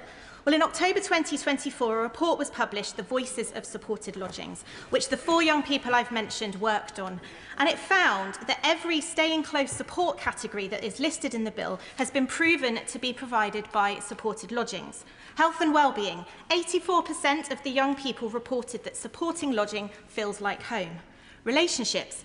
89% had a good relationship with their host. Education, employment and training. Young people in supported lodgings are 8% more likely to be in education and employment or training than other care leavers. And participation in society. 90% of these young people felt more confident in their ability to live independently. And don't forget, these are looked after children. These are children who've spent a considerable amount of time in care. Therefore, would the government amend the bill to specifically reference supported lodgings provision as a high-quality example of the stay-in-close support that local authorities could provide for local care leavers? And with this, will they commit to provide the ability for local authorities to develop supported lodgings in their area through recruitment and the training of hosts? Now, a further point around staying close in particular. For some young, formerly looked after people, private rented accommodation may actually be the choice of where they wish to live. However, without family to support them in securing a deposit or even acting as a guarantor, will the government seek to extend the role of local authorities as corporate parents to require them to facilitate a rent deposit and guarantor scheme for looked after children? I want to also touch, though, in my contribution today on homeschooling. Now, I didn't get homeschooled, and I don't always think it's the best option, but for many, it's the choice that they have made for their children. But it feels like this bill is using a hammer to crack a nut. Now, I fully appreciate the risk of children going missing from education and that homeschooling can be used for inappropriate reasons. But many parents, including many in my constituency who've written to me, have opted to home educate and are doing an excellent job and are deeply concerned, though, at the proposed over-regulation that they face in this bill. Well, my honourable friend, give way. Yes, I will. I'm grateful to my honourable friend. I too had a number of representations from constituents who are concerned about what is the purpose behind this? What additional information does it elicit to the local authority when actually a proper education is being received? Does she agree with me that some clarity is required there? Otherwise, it just seems an unnecessary and intrusive intervention, and sometimes ask questions about what the intent is behind the local authority's intervention. Yes, I thank my right honourable friend for his intervention, and absolutely I agree with him. We are looking to, or the bill is seeking for parents to provide such detailed explanation of what they are planning to do at home with their children that, quite frankly, it's going to hinder the work that they actually do in educating those children. And arguably, some of that information schools are probably not readily providing either. I'm also, though, concerned at the implication in the bill that the state is better at parenting than the parents themselves. The changes in this bill directly contradict Section 7 of the Education Act of 1996, which affirms a parent's legal duty to ensure that their children have an efficient and full-time education through regular school attendance or otherwise. Now, why, you might say, is this important? Because it underscores the principle that parents, not the state, hold primary responsibility for the education of their children, except, I admit, in the minority of cases where there is harm or neglect. So let's not forget that many parents opt to homeschool because the state system has failed their children. And I would really urge caution about the provision of this bill, which is adding further stress to them when they've already had to fight long and hard for their children.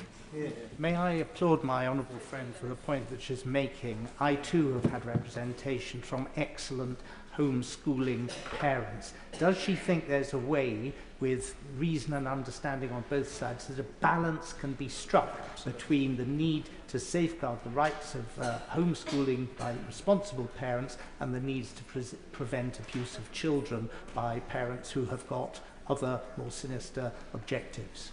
Yes, I thank my honourable friend for that contribution. I think he's correct. You know, there has to be a middle ground that we could find here. I suggested, didn't I, that we're using a hammer to crack a nut. I don't think a lot of these parents are against having to say something about what they're doing, but to suggest that they have to give absolute chapter and verse to their local authority, who in many cases are going to have failed them already, where that relationship may well have broken down, feels like it's too much of a strike. I'm going to continue to make some progress, if I may, because I won't get any extra time either.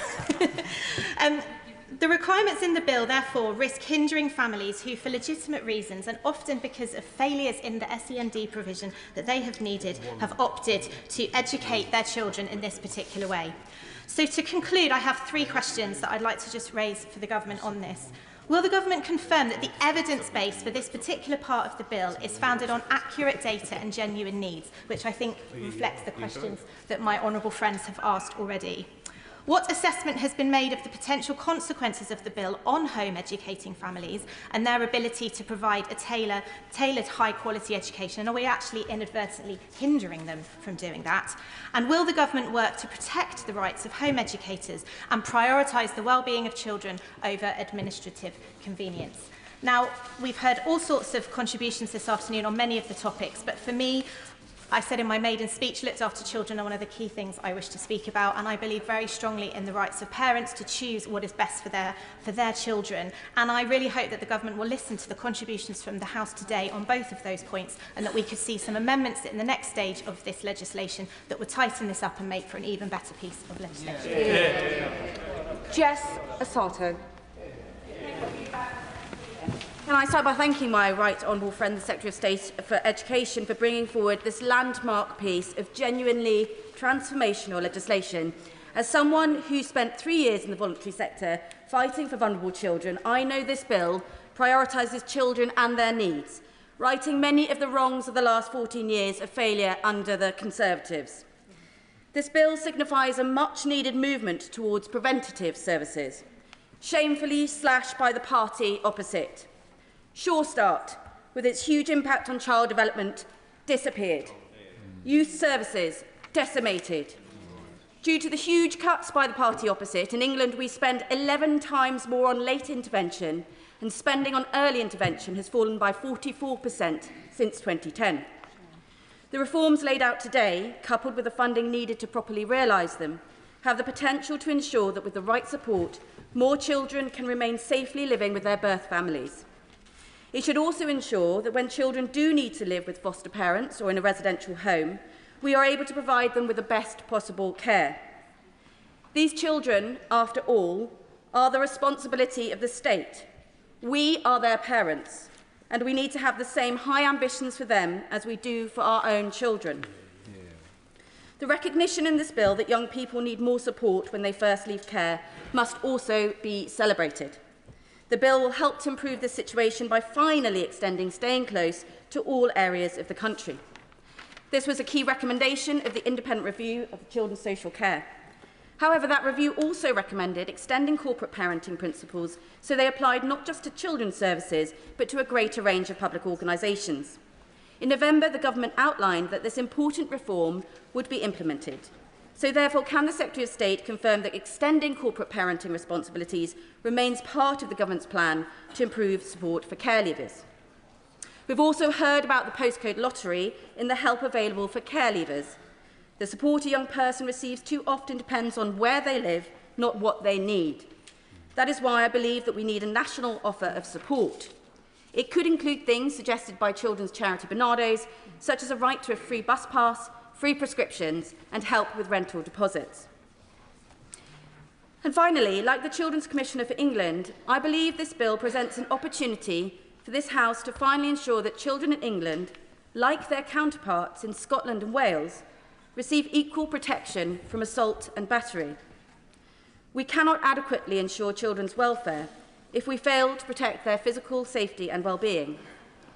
A 2021 Lancet review of 70 studies found that physical punishment had no positive outcomes for children and was instead linked to greater child behaviour problems over time.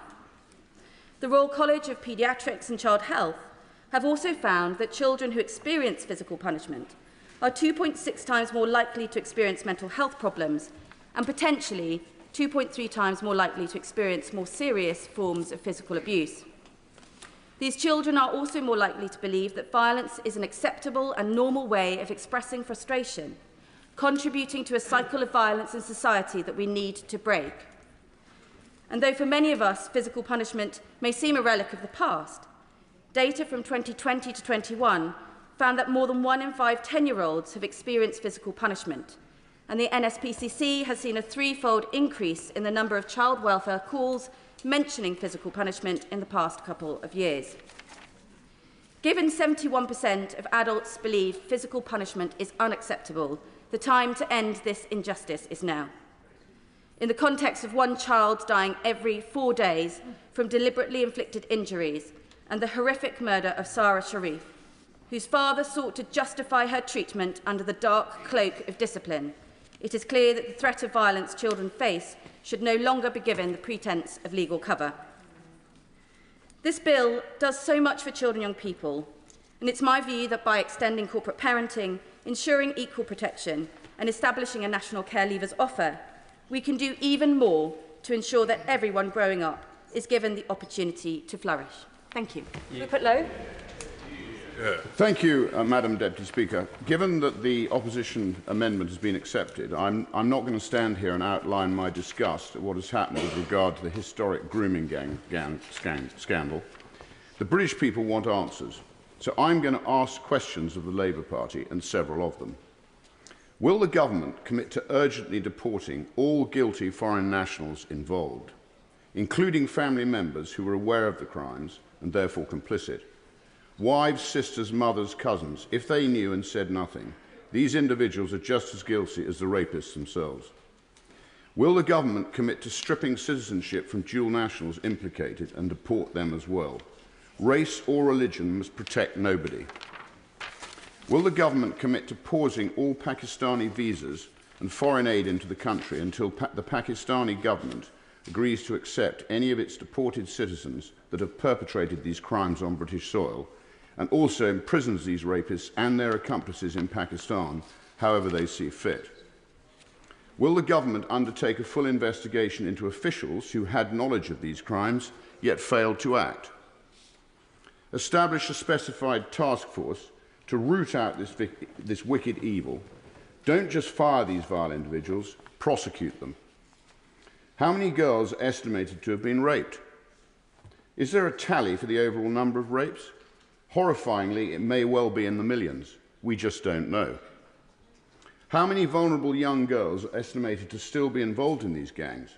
If there is no estimate figure, why not?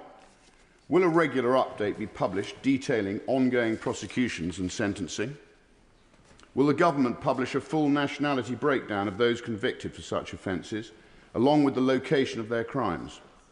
How many known foreign rapists per town, per region? Will they publish a breakdown of the immigration status of those involved? On what grounds were they in the UK?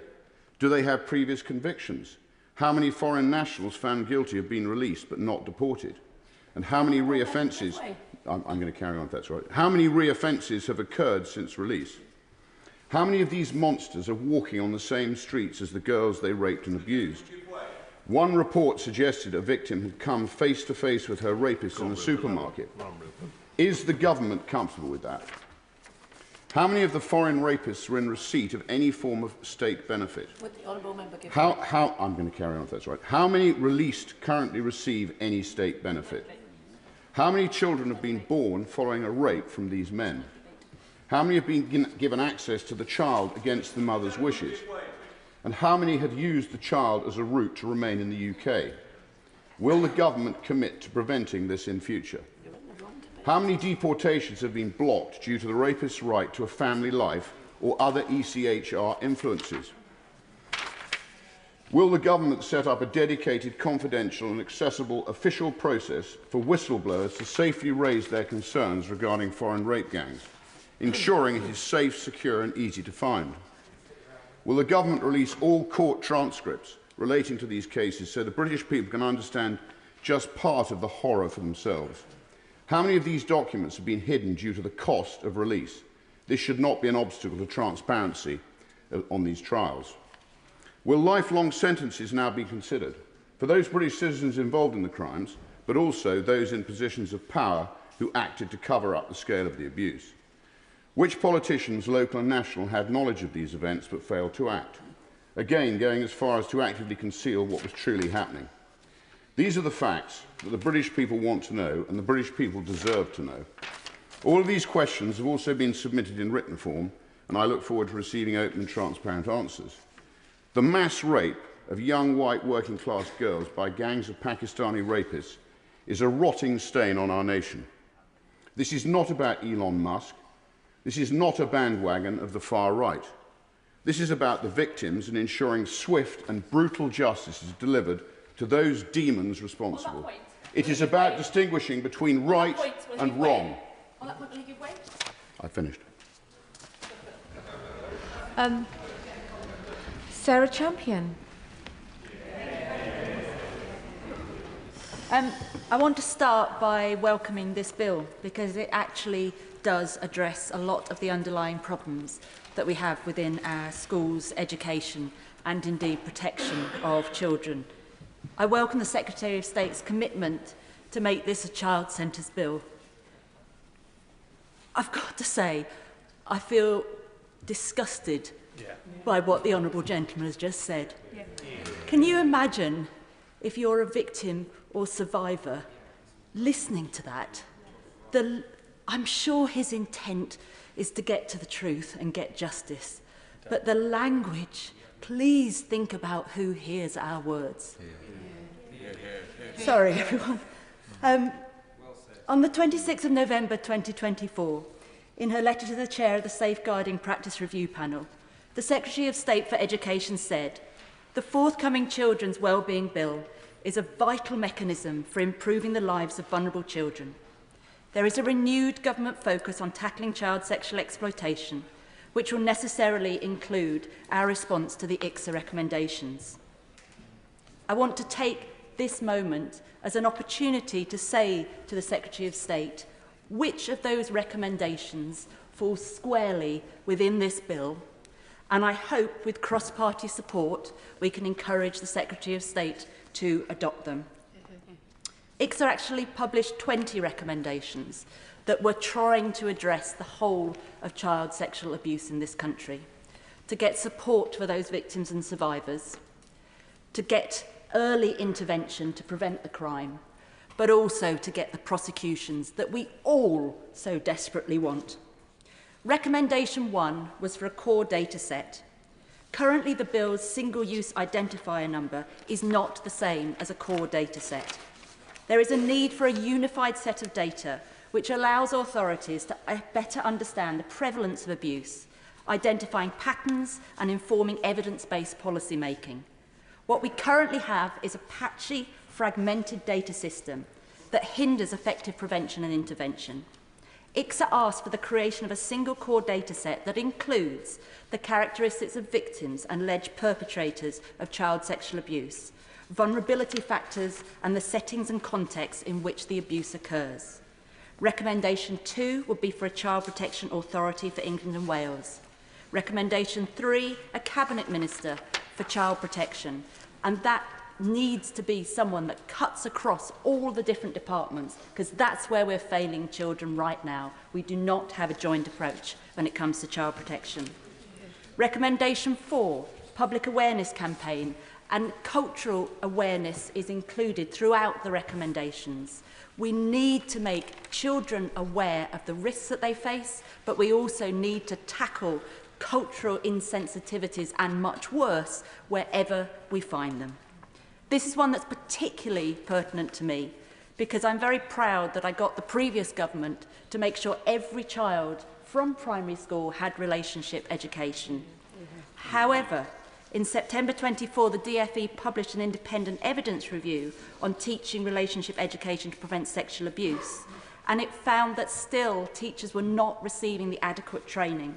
There are not the adequate resources for those teachers, and so I urge the Secretary of State to use this bill to do something about it.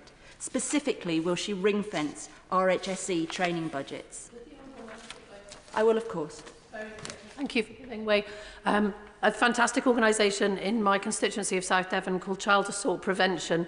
I worked with them when I was working at Devon Rape Crisis. They had to close their doors 2 years ago because their funding was cut by the previous government, and they were doing really, really vital work with primary school age children, teaching them about the dangers of sexual assault and how to avoid it. So I would really welcome the government looking at reinstating funding to organisations like this who are working in this very sensitive area with young children. And I would absolutely recommend and echo what she's saying. It's so important.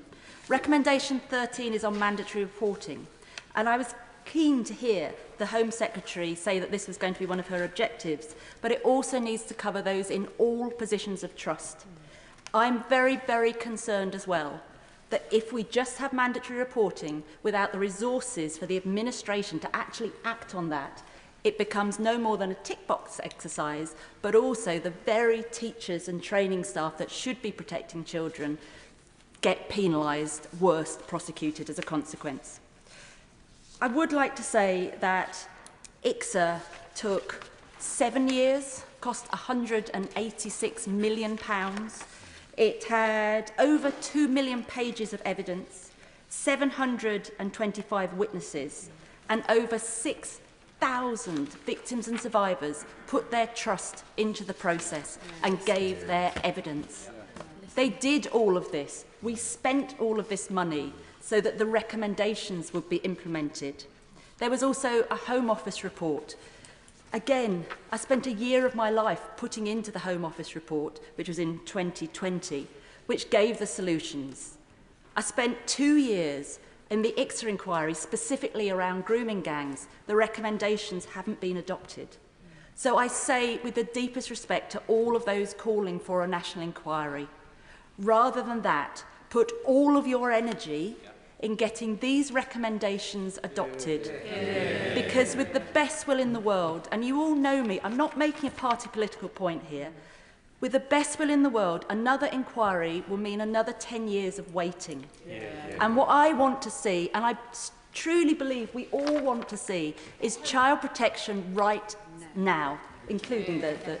So I urge, please, members, consider what you're doing. Use the report as the time to make the amendments to get the changes you want. Sir Gavin Williamson. Deputy Speaker. There are two sides to this bill. Indeed, it could very easily have been two bills and would have maybe been a stronger piece of legislation if it had been dealt with as two bills. And on one aspect, I'd like to commend the government in terms of children's well-being, and so much that is part of that bill I think is very good and very commendable. It's wonderful to see the building up of work that's been done in terms of Staying Close programme that is already demonstrating positive results, and the evidence there is showing the impact that it has on people's lives. And I was delighted to see that much of the work that was undertaken by the Honourable Member for Workington and Whitehaven when he was commissioned to do the report under the last government has been embraced and taken as part of this and is being built upon. I'm also delighted to see the work that has been done in terms of fostering and kinship care. We know that this has such a positive impact on so many young people's lives, and it's good to see that as part of the bill. However, the other side of the bill, in terms of schools, is an area that I think does raise very serious concerns. As was said by the government, it said that the current discrepancy between maintained schools and academies leaves potential for inconsistencies in education standards, opportunities and outcomes for pupils from different types of schools. And it's an interesting point, because actually as you look through this legislation, if you look through the clauses, it doesn't seem to be about making sure that excellence within our schooling system is actually driven forward. It seems to be about dragging the excellent down. And if I may take the chance to go through some clauses, and maybe even the ministers could take the time to actually make themselves familiar with some of those clauses. Because actually, if you look at section 45 of the bill, ending academy schools' freedom over pay. You know, the idea that academy schools are using that freedom anything other than to attract the best teachers and the specialists that they sometimes need in order to be able to get the very best for their pupils is crazy. Of course, I'll give way to the honourable gentleman. Thank you. And I'm grateful to the honourable member for giving way. Is it not the case that there are some multi-academy trusts that in respect of sick pay offer terms and conditions after 6 weeks that are only a little above the statutory minimum? And if a teacher does fall seriously ill, they should have access to the same protections as are available to any other teachers. What this bill does is remove academies' ability to do more for teachers. If you take the ARC Academy Trust, on average, they're paying 2.5% on every single national pay point for their teachers. What academies have done, where they've got areas of specialism, they've used that as an opportunity to pay more to bring the very best of teachers in. And then as we progress through, if we look at clause 50, it's giving the school's adjudicator the power to set published admission numbers of a school, including academies, giving the local authority greater influence over the PANS, the public admission numbers for schools in their area. In reality, and this is going to see the very best schools lose out on the ability to expand rapidly, to offer more children the opportunity to come to the very best school. And this is increasingly important in a time when we're actually seeing overall pupil numbers starting to decline. We're seeing the best schools having less opportunity to offer more spaces to pupils within their community. And if we look at clause 44, the bill repeals the requirement to turn failing local authority schools into academies. We already have a great deal of ambiguity where you have failing schools. What is the government going to do about those failing schools? It's not been made clear as to the changes of Ofsted. The powers of Ofsted have been watered down. And this will mean failing schools continue to exist. There will be no change. I'll give way to my right honourable friend. And does he agree with me that ministers need to set out how failing schools will be tackled, because we cannot have a system in which children are left in a school which is letting them down without immediate action? And that's what the previous Academies programme brought about. My right honourable friend is absolutely correct. There is total silence as to what is going to happen. There is no sense that where you have a school that is failing, action is going to be taken to make sure that we have successful academy change taking over those schools and driving improvements in those schools. But what we have heard from the government since it's come in is about getting rid of excellence. A number of programmes that I was very proud to see introduced, whether it's the Latin Excellence Programme, whether it is rolling out the ability to have more cadet forces in schools, where the evidence points to the fact that this has a real impact in terms of children's attainment, often children from the most disadvantaged backgrounds. These programmes are just scrapped. There's a sense that what we want to do is have a homogenous school system where brilliance and excellence and freedom for teachers and for schools to deliver the very best for their pupils is stamped out, and the sense that the minister knows best, that Whitehall is the master, is what is going to drive our education system forward. There is many aspects of this bill that is positive when it comes to that children's well-being aspects of it.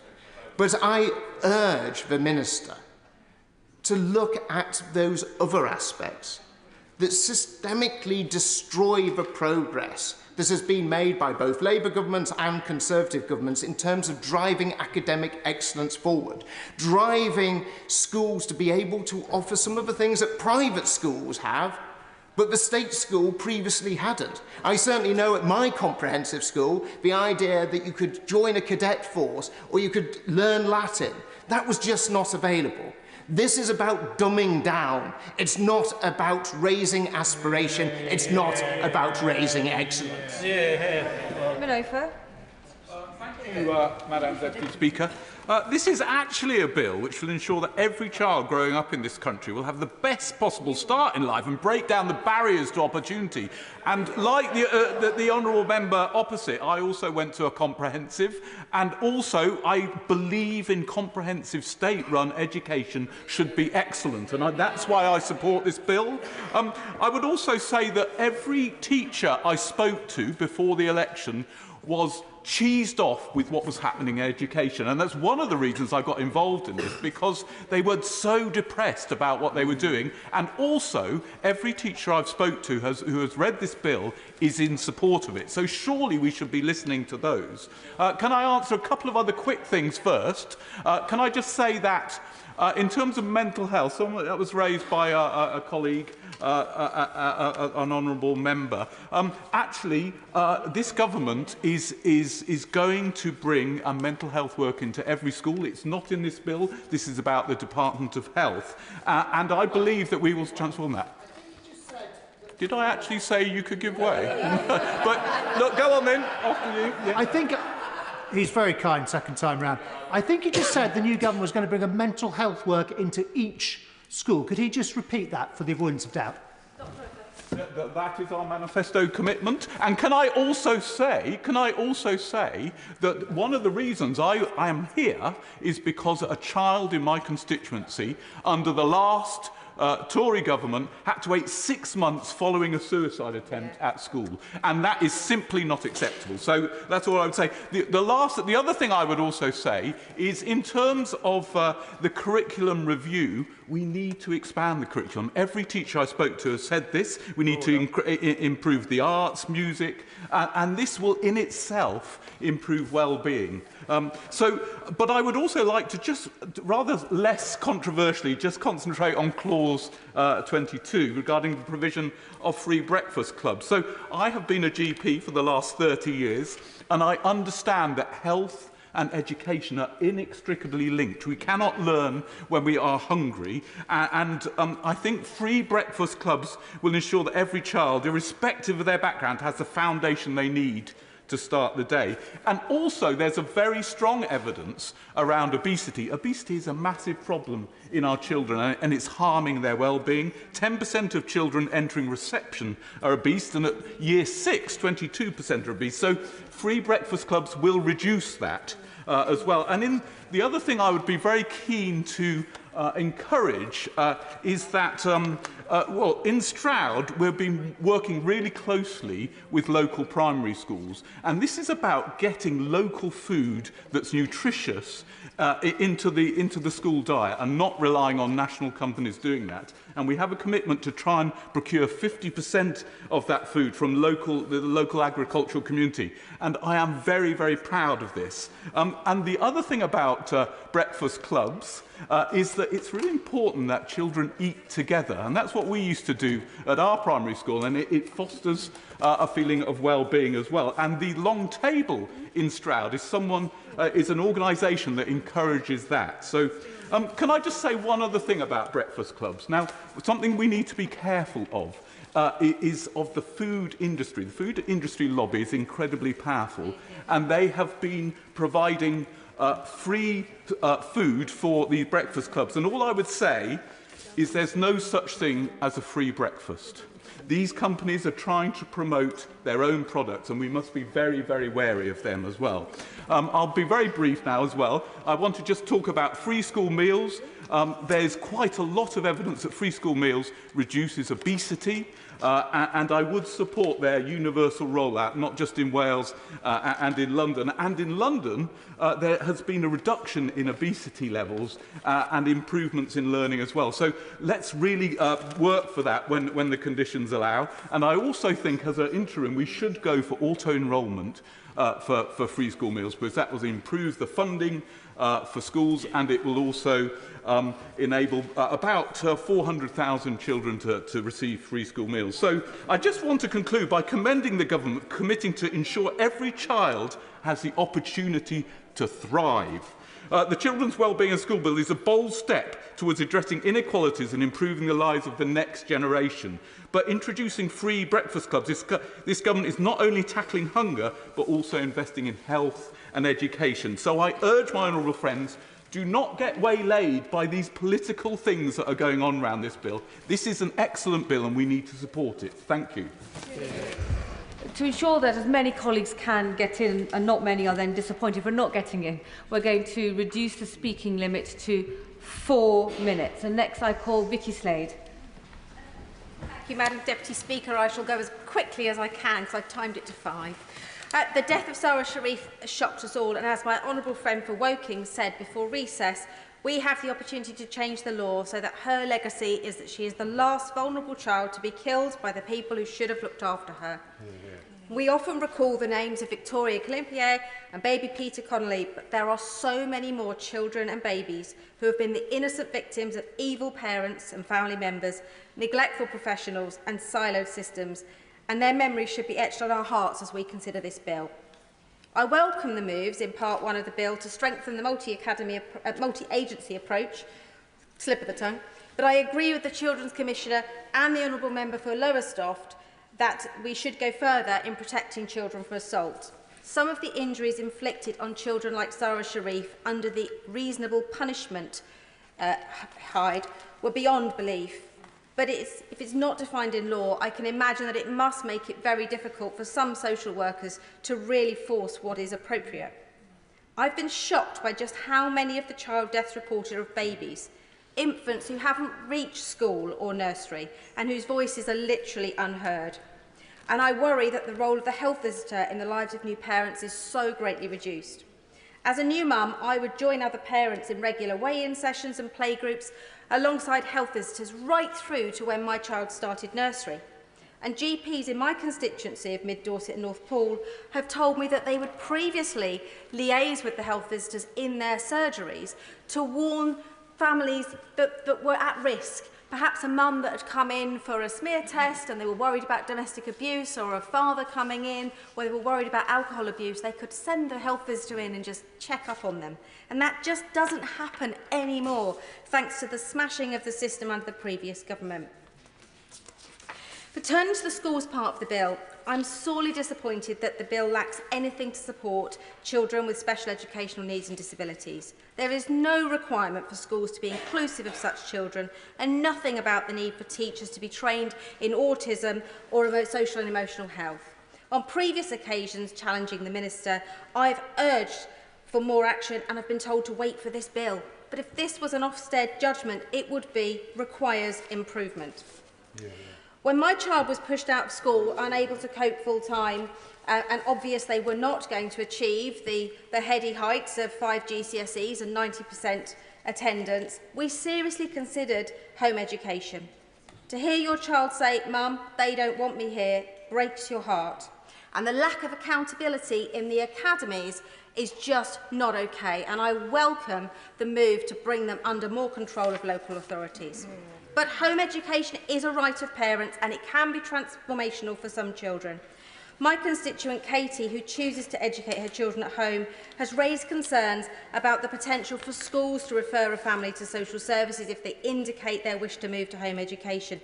I would wish that the Minister could confirm this will not be possible for a school to refer simply because a family chooses to opt out.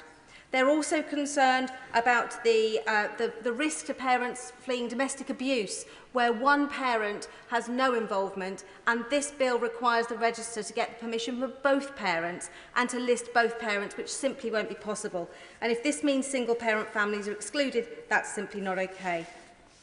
Finally, there is the opportunity to properly support families for whom school does not work. Page 55 talks about support but provides none. We need to see the ability for parents to access national curriculum, free resources and free examinations. Russell. Thank you, Madam Deputy Speaker. There are so many fantastic provisions in this bill, it's quite hard to know where to start. But the first thing that I want to say is that the moves to restrict the number of branded school uniform items I know will be so welcomed by parents in my Congleton constituency, so many of whom have spoken to me who are struggling, who are finding it really very difficult to make ends meet and have done for many years. I've spoken to parents who are working 2 jobs and are desperately trying to put food on the table. I know that they will also strongly welcome the provision for free breakfast clubs, and I have spoken to the Secretary of State about the importance of children with special educational needs being able to access these free breakfast clubs and also being able to access holiday provision. And I know that's something she's looked at in the pilot of the free breakfast clubs, and I do hope it's something that we'll continue to keep an emphasis on going forwards. The other thing that I would like to mention about free breakfast clubs is that we certainly talked during the general election about toothbrushing, and I believe that there are also pilots going on around toothbrushing and breakfast clubs, and I would love to see that rolled out very widely as well. Toothbrushing is so crucial, and working parents who are dropping children off early of course find it difficult to ensure that their children's teeth are brushed before school, and it's best done every day. So I welcome us extending that as far as possible as well. My favourite thing about this bill is the commitment that it really demonstrates, though, to all children in our communities, at all schools, having the best possible opportunities, because it is absolutely morally imperative that we ensure that children do get those opportunities, but also because the education of today is the workforce and the national productivity of tomorrow. So I think we all have to keep that in front of our minds, and I know that the Minister absolutely does. I would like to say 1 or 2 things about the identifier that we are bringing in this bill. And of course, many of my colleagues across the House have referred to some really horrific situations that this seeks to avoid, and the role of children who are outside of school. And I want to reassure parents that parents who have chosen to homeschool absolutely have my support in the constituency. This isn't about penalising parents who make choice or about restricting freedom of choice. It's about protecting extremely vulnerable children who are already identified as vulnerable within the system. And I know that everyone here supports that, or I would hope that they did. Lastly, I want to mention temporary accommodation and the use of our single identifier to track the potential outcomes educationally of children who are in temporary accommodation. I've spoken in this House before about the significant concerns that I have about when children lose their accommodation, that they also often lose their school place and may spend considerable periods of time outside of the education system, and that some children are losing their accommodation repeatedly during their childhood and therefore moving schools on multiple occasions. I do think the capacity to track that and the outcomes for those children is really, really important. That's a hugely important potential power within this bill, and I do hope that we will use it in that way. Lastly, I would just like to thank everyone for their intelligent and constructive points being made by the Liberal Democrats actually in their constructive support of this bill. And I do think that there are other people within this House who really could learn from their example. Many thanks. I call David Simmons. Thank you, Madam Deputy Speaker. My interest in this world started becoming a governor of the second school that ever was an academy back in the late 90s, and diverted by way of some time with the former Director of Public Prosecutions on the improvement in practice on prosecutions of rape gangs and child sexual abusers in the early 2010s. And what all of that demonstrated to me, that much of what this bill is about will revolve around the quality of the professional practice that it leads to, rather than what we are debating and put in the law in this Parliament. And it is important, because we're all debating many of the things that we want to see improve, that we recognise and thank the social workers and the police officers and the medical staff who at present ensure that in the UK we have one of the most effective and safest child protection systems of any nation in the world. And it's important that we acknowledge that. Many members have said that it is a bill in which there is much that we on this side of the House will welcome. The decisions around implementing family group decision making, building on the family group conferencing model.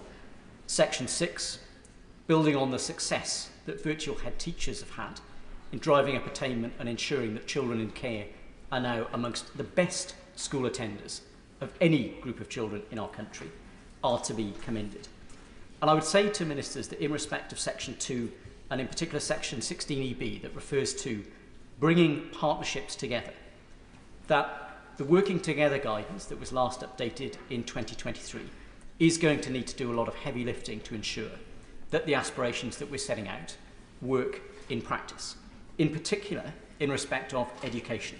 Because the main purpose of the bill is to create a responsibility for local authorities to bring education to the table.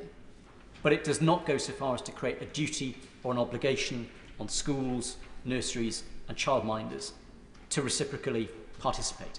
And that's been an issue for a long time in our system. It was an issue with area child protection committees, local safeguarding children boards, local safeguarding partnerships, and we need to ensure that we get that right. And I'd like to hear a clear assurance from ministers that they will ensure that that guidance will make very clear to school leaders, to governors, to trusts, that they have an obligation to ensure that they fully commit to and participate in those local safeguarding arrangements. Turning to two final and important points, Madam Deputy Speaker. I entirely agree with the point made by the member for Lowestoft. I asked the Deputy Prime Minister about this issue of ending the reasonable chastisement defence in law. Now, I understand it is a matter of Home Office legislation, but I was astonished to hear the Secretary of State for Education say that she was open-minded about the issue. I'd like to hear a clear assurance from government that they will respond to that calls, and we will make sure that children like Glenn Robinson, Sarah Sharif, whose deaths have occurred, where people tried to justify violence on the basis that it was reasonable punishment, that we close that loophole for good, and we make sure that all children enjoy an equal degree of protection in our country. And finally, Madam Deputy Speaker, turning to the call for a national inquiry. The Prime Minister has said this afternoon in response to questions that he is open-minded about that. The Safeguarding Minister has said the same thing. But I would say when we look at the publicly available serious case reviews, all of which we can read on the NSPCC website, we can see, and those of us who have experience will know, that these cases are often very complicated. There are grooming gangs. There are also drug gangs that coerce boys into sexual activity who are both abused and abusers. There are school teachers, there are clergymen who carry out this activity. And we need to ensure that whilst there may be certain groups of victims and perpetrators who are in the headlines, that we recognise the diversity and complexity of this issue if we are going to deal with it effectively. Well said. Dame Siobhan MacDonough. Madam Deputy Speaker, it really saddens me to make this contribution. There are three main aspects of the bill that are of particular concern to me. The proposal to make it compulsory for academies to teach the national curriculum, the harmonisation of teachers' pay across academies and maintained schools, and the pathway for future failing schools. When I was elected in 1997, 2 of our 4 secondary schools were in the bottom performing 5% of schools in London, and London was the worst region in the country. Today we have 3 academies: Harris Merton, Harris Morden and St Mark's Academy. I am delighted to tell you that all of them are Ofsted rated outstanding. And I would like to thank the principals, Julian Sparks, Aisha Samad, Hannah Farhi and their teams for all their efforts. According to Ofsted's latest inspection report, one of the keys to the success of Harris Academy Merton is its aspirational curriculum. Their version of our national curriculum that is flexible and tailored to pupils' individual needs. Ofsted stated that their teachers were able to carefully consider what pupils needed to learn and the right time for pupils to revisit this knowledge. This is a proven recipe for success, not just at Harris Academy Merton, but in academies across England. I struggle to see how removing this right to a carefully tailored education will benefit the students that need the additional support that this provides. Forcing schools like Harris Academy to teach the national curriculum risks undermining one of the keys to their success. I want to put on record that I have serious concerns about the proposal to change the pathway for turning around failing schools. I know from bitter personal experience that any change to the status of a school can become highly political. The current system where failing schools automatically become academies provides clarity, depoliticisation and ensures a rapid transition. I fear that a discretionary process would result in large increase in judicial reviews, pressures on council and prolonged uncertainty in nobody's interest. I do understand that a change might be needed to ensure failing schools receive the right academy to take over their needs and not a weak academy, and there should be a list of those that are up to it. We should not put this process at risk. My contribution is borne out by 27 years' experience. I have fought teaching unions. I have fought anti-academy groups because the most important thing is the ability of children to achieve what they can. And that is not about aspiring to it, saying it's what we want. It's about putting the structures in place that actually bring it about. Don't put that at risk. Richard Tice. Thank you, Madam Deputy Speaker. I will be voting for this amendment and against this bill, not only for the catastrophic damage that it does to the academy movement, as so amply explained by the previous contributor, the Honourable Lady, but also because it fails to take opportunity to have a national, dedicated public inquiry into the child rape and grooming scandal. And that's because, yes, victims and survivors want action now. But also, victims and survivors want answers. And I fear there is a great misunderstanding and misinformation about the previous national inquiry led by Professor Jay, because that was an all-encompassing umbrella inquiry into child sex exploitation. But what it didn't cover in any detail whatsoever, I will give way to the Honourable Lady.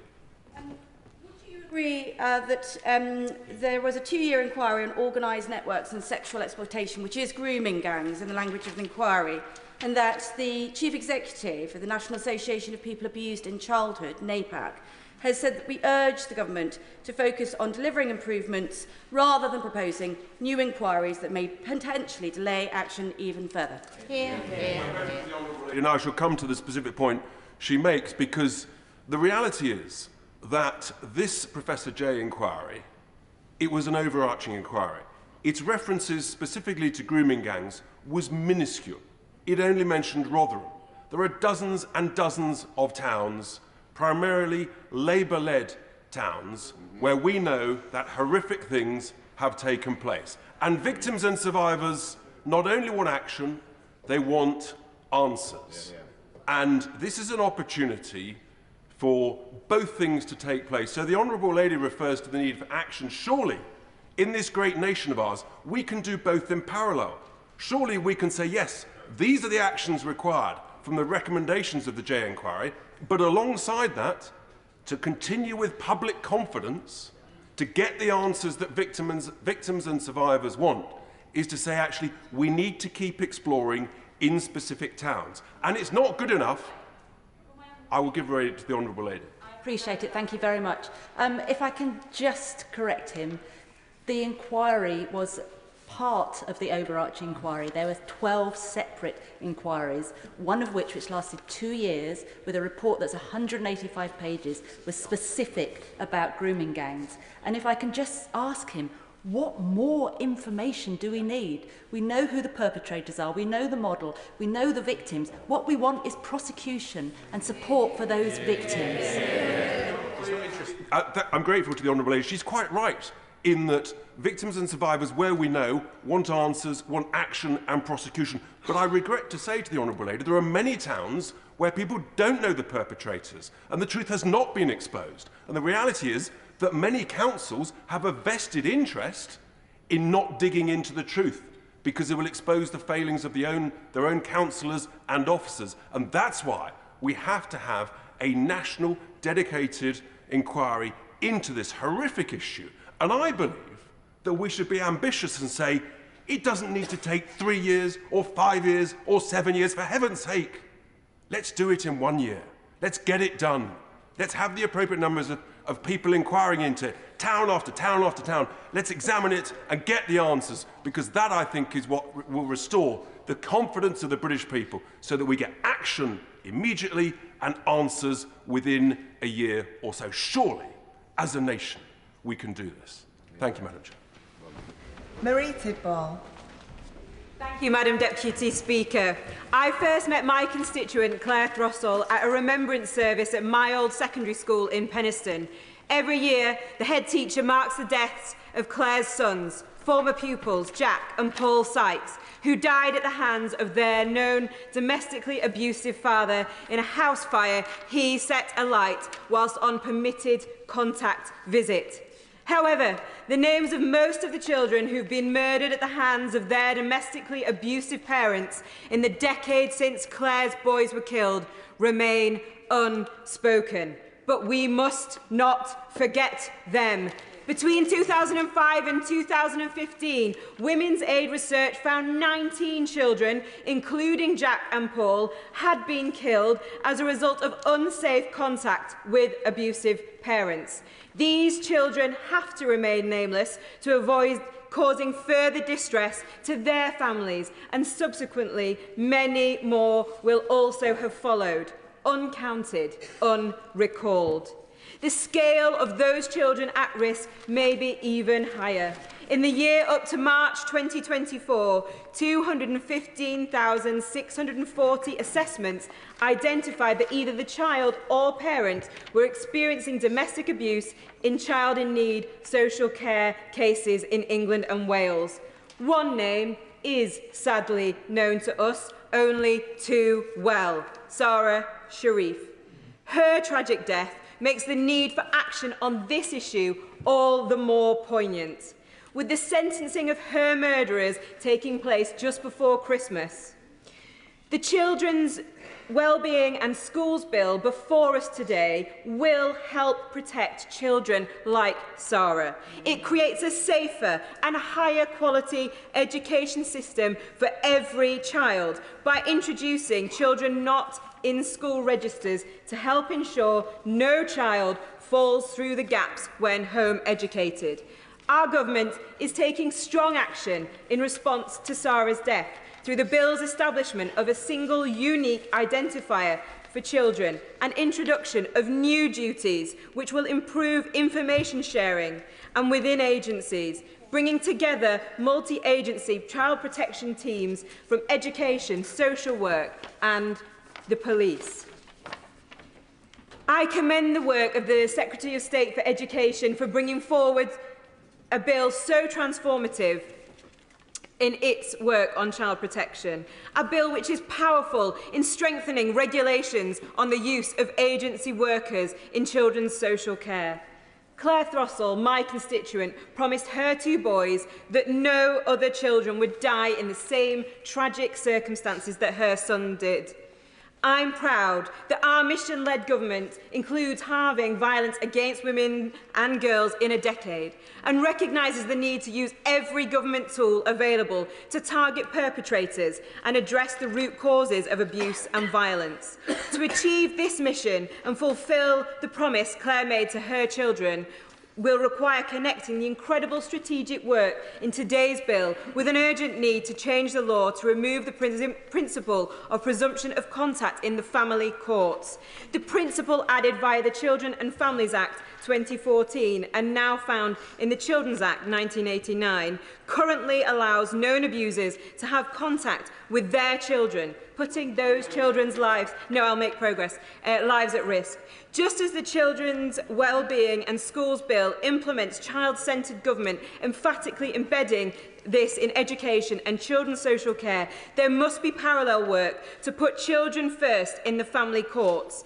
This is an important piece of the jigsaw puzzle to complement the work being enacted by the bill today. I commend the bill to this House. It brings forward a landmark approach to safeguarding children at risk, and I am proud to support it. Julian Smith.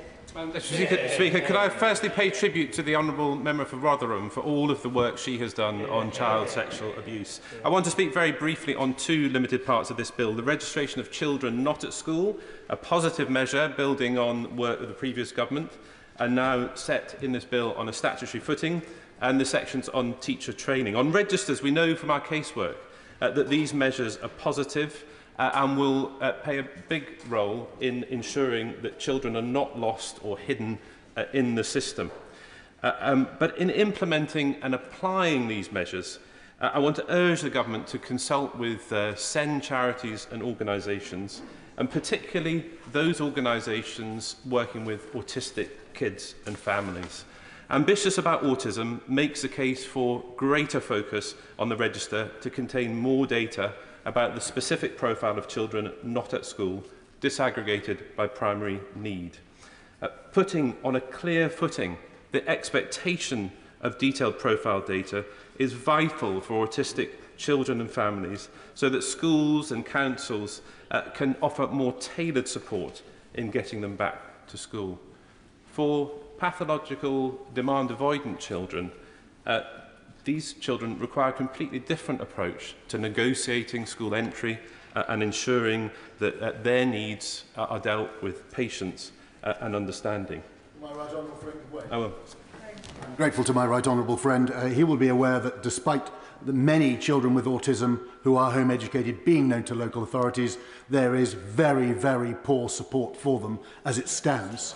So how will this burdensome, expensive and even more extensive, if my right honourable friend has his way, register transform the support which children need rather than just being another bureaucratic exercise which continues the woeful current level of support? Well, I thank you for that information, but I make clear my support for it. The other aspect of greater rules and regulation for families of autistic children is the inadvertent risk of penalising those families through fines or stricter rules that can obviously add to the harm and the stress that those families are often having, and I would urge ministers and civil servants to reflect on that. Why should an autistic parent be fined if they're doing all they can to get their children into school? Even more problematic are the fact that for autistic kids, the clearer and firmer and harsher rules, with all the good intent that this, I believe that there is, can add to further trauma and can make school entry even more difficult. It already happens with registration. Schools rightly are under pressure from governments to ensure children get into school on time. But if you're a parent of an autistic child, particularly with a PDA profile, you have done amazingly well to get them to the school gate at all. And the total focus on registration at all costs at a certain time of day risks school refusal and ultimately a CME. Both ambitious about autism and the Children's Commissioner's report on support for autism and other conditions argue that much better understanding of the different aspects of autism are key to getting children back to school. At the heart of this is parents, Madam Deputy Speaker. Time after time, parents of autistic children are judged and challenged because schools and authorities assume that behaviour is bad, this is an issue of behaviour or bad parenting, or that there's a very simple cause at root of the issue. Making sure that the measures in this bill have a deeper understanding of what these families and kids are going through is absolutely vital. The teaching measures will help, and I would again point to the work that the last government did, supported by the Autism Society, making positive strides into introducing autism training into initial teacher training. But the more that individual teacher training programs can have specific models about the different aspects of autism and the challenges on school entry that they give, and the more that can be done on continuous professional development for all staff, teachers, administration staff and receptionists, is key. Madam Deputy Speaker, autism is often at the centre of school refusal and non-attendance. As this bill progresses through the House and into implementation, looking at these measures with the autistic child front of mind will not only transform the school experience of children and families, but in my view help address the core goal of these measures to improve school attendance. Sorry. James Frith. Thank you very much, Madam Deputy Speaker. I'm pleased to speak in support of this bill today and wish to speak to the cost of living impact it begins to address. Madam Deputy Speaker, every child matters, not just political guidance, but an ideal to live by and to come into politics for. So I welcome the first steps that this bill represents, steps towards a change in the security and fortunes of all young people in Bury and Britain. Ensuring the well-being of a child and whereabouts of a child in Bury North has been one of my main priorities as MP.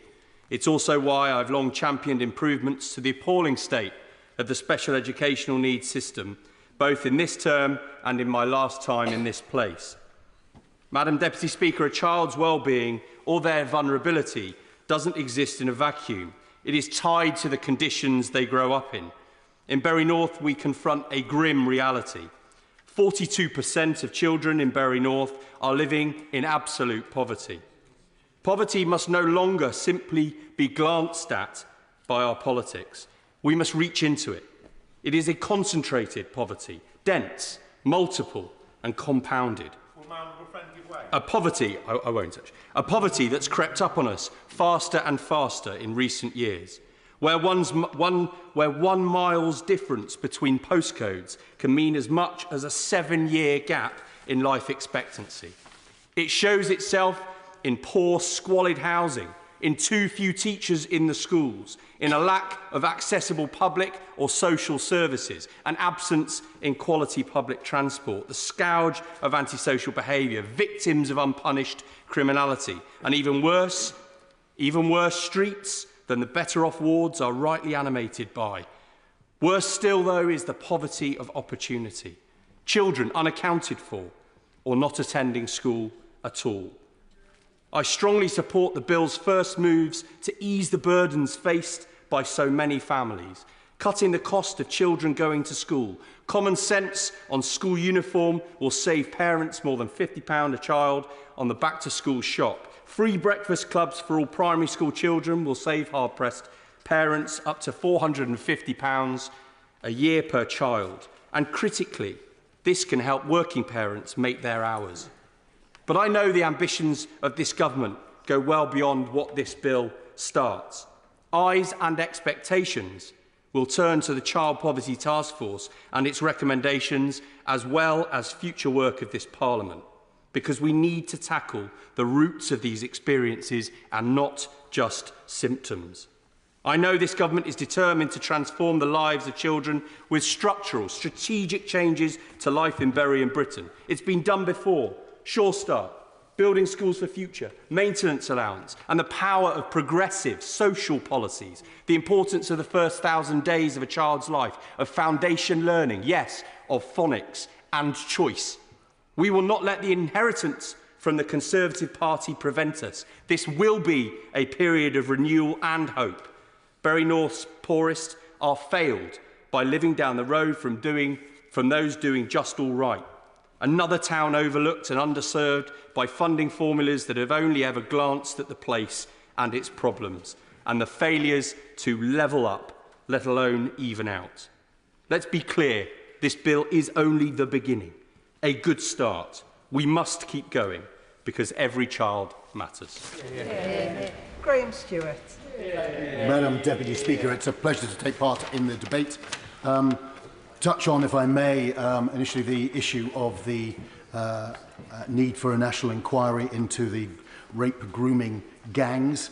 And given the debate so far, I just challenge colleagues who have opposed that to say, is there one thing from the proposals that can't be implemented if we go ahead with this inquiry? So it really is a matter of and I think we can, notwithstanding the political theatre which I think the party opposite has tried to bring to this today, the fact that the Prime Minister and the Safeguarding Minister have said they're open-minded suggests that sensibly, but from a policy point of view and politically, the Labour Party may move to the correct position. But as my one of my right honourable colleagues has already mentioned, this is a bill in two parts, which could probably most usefully have been two separate bills. But one is around safeguarding, which for the most part I and my party support, and the other is around schools, and that we most certainly cannot. So rather than accusing our amendment of being a wrecking amendment, as I think the Liberal Democrats rather disappointingly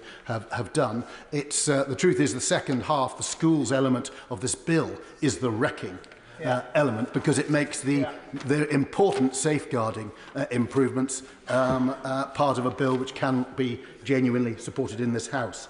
And there's a troubling theme, and that is that a misguided notion that the bureaucrat knows best, as colleagues have suggested, stripping academies of the flexibility to set competitive pay for their staff.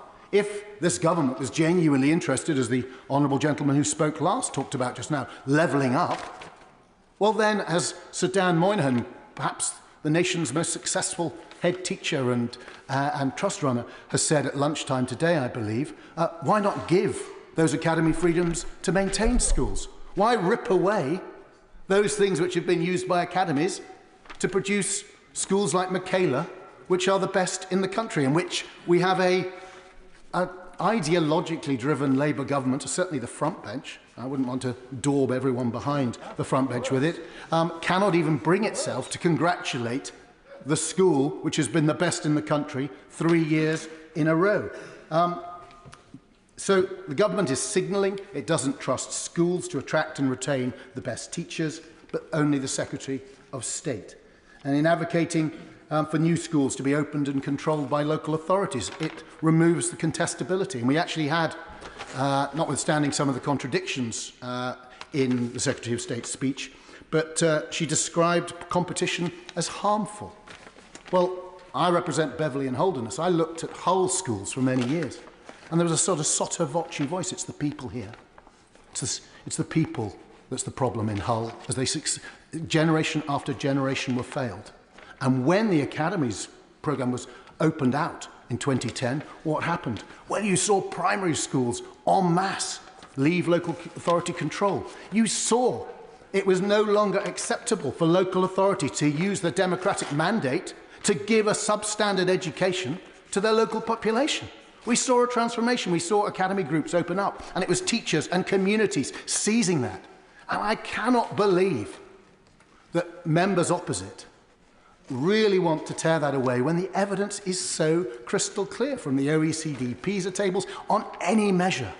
English education has got immensely better. I may not believe that generally of the party opposite, but I would believe it be possible of the honourable gentleman.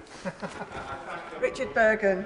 For giving way. He's making various remarks about what he considers to be the failings and deficiencies of this excellent bill. Can I invite the honourable gentleman, however, to reflect upon the fact that in my constituency, in East Leeds, families and children have been really struggling over the last decade, and the measures in this bill to bring down the cost of school uniforms and provide free breakfast clubs in primary schools should be warmly welcomed and supported by all of us that care about children and families in our communities. To the honourable gentleman, and breakfast clubs and efforts to make sure that families don't have excessive charges imposed on them by schools. No one can be against that in principle, although we need to look at the specifics to understand that. That had nothing to do with what I was saying. And I would say, I would ask the honourable gentleman, and indeed other members opposite, to reflect on the honourable member for Mitcham, and I'll give way to the honourable lady in a moment, reflect on the speech of the honourable member for Mitcham and Morden. I did chair the select committee from 2010 to 2015, and she, along with the minister on the front bench, were distinguished members of that committee. I don't think there's probably anyone in this House in the nearly 20 years I've been here, and my right honourable friend, of course, but I don't think there's anyone who I've been in this House with over the last 20 years who has a more personal, visceral record of fighting for change in their constituency than the honourable member for Mitcham and Morden. And I certainly would ask colleagues, before they go into the committee, before they have the opportunity to reflect on changes in this legislation, she knows of what she speaks, and she has been heroic in championing the improvement in education in her area, and she has delivered it. I give way to the honourable lady. Mr. Thank you, Madam Deputy Speaker. I welcome this bill because it is a chance to make progress on resetting the children's social care system in England, and that's where I want to focus my remarks. Children's social care is a special endeavour. It's a collection of kin, professionals and volunteers who seek to provide safe, stable and loving homes for children right the way across our country. They are the most important foundations for any child growing up, the foundations of family, a tribe and a sense of identity. Having chaired the independent review of children's social care commissioned by the last government, I had the opportunity to spend time listening to thousands of people with direct experience of that system to make a number of recommendations that I believe the legislation put forward today deliver on. One was a shift away from late-stage crisis intervention. The other was to create a sharper focus on a more expert-led child protection system, to unlock the potential of family networks, where they can provide an answer as an alternative to the care system, and then to move the care system itself away from a system that breaks rather than builds those lifelong loving relationships.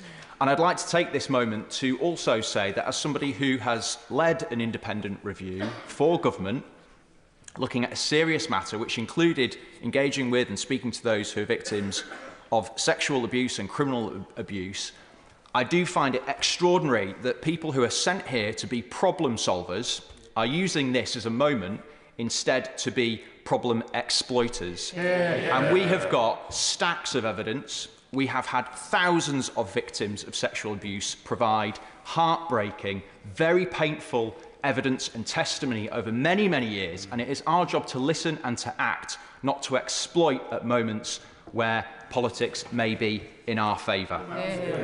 I will gladly give way. I thank my honourable friend. In my constituency of Camborne, Redruth and Hale, 32% of secondary school children are persistently absent from school.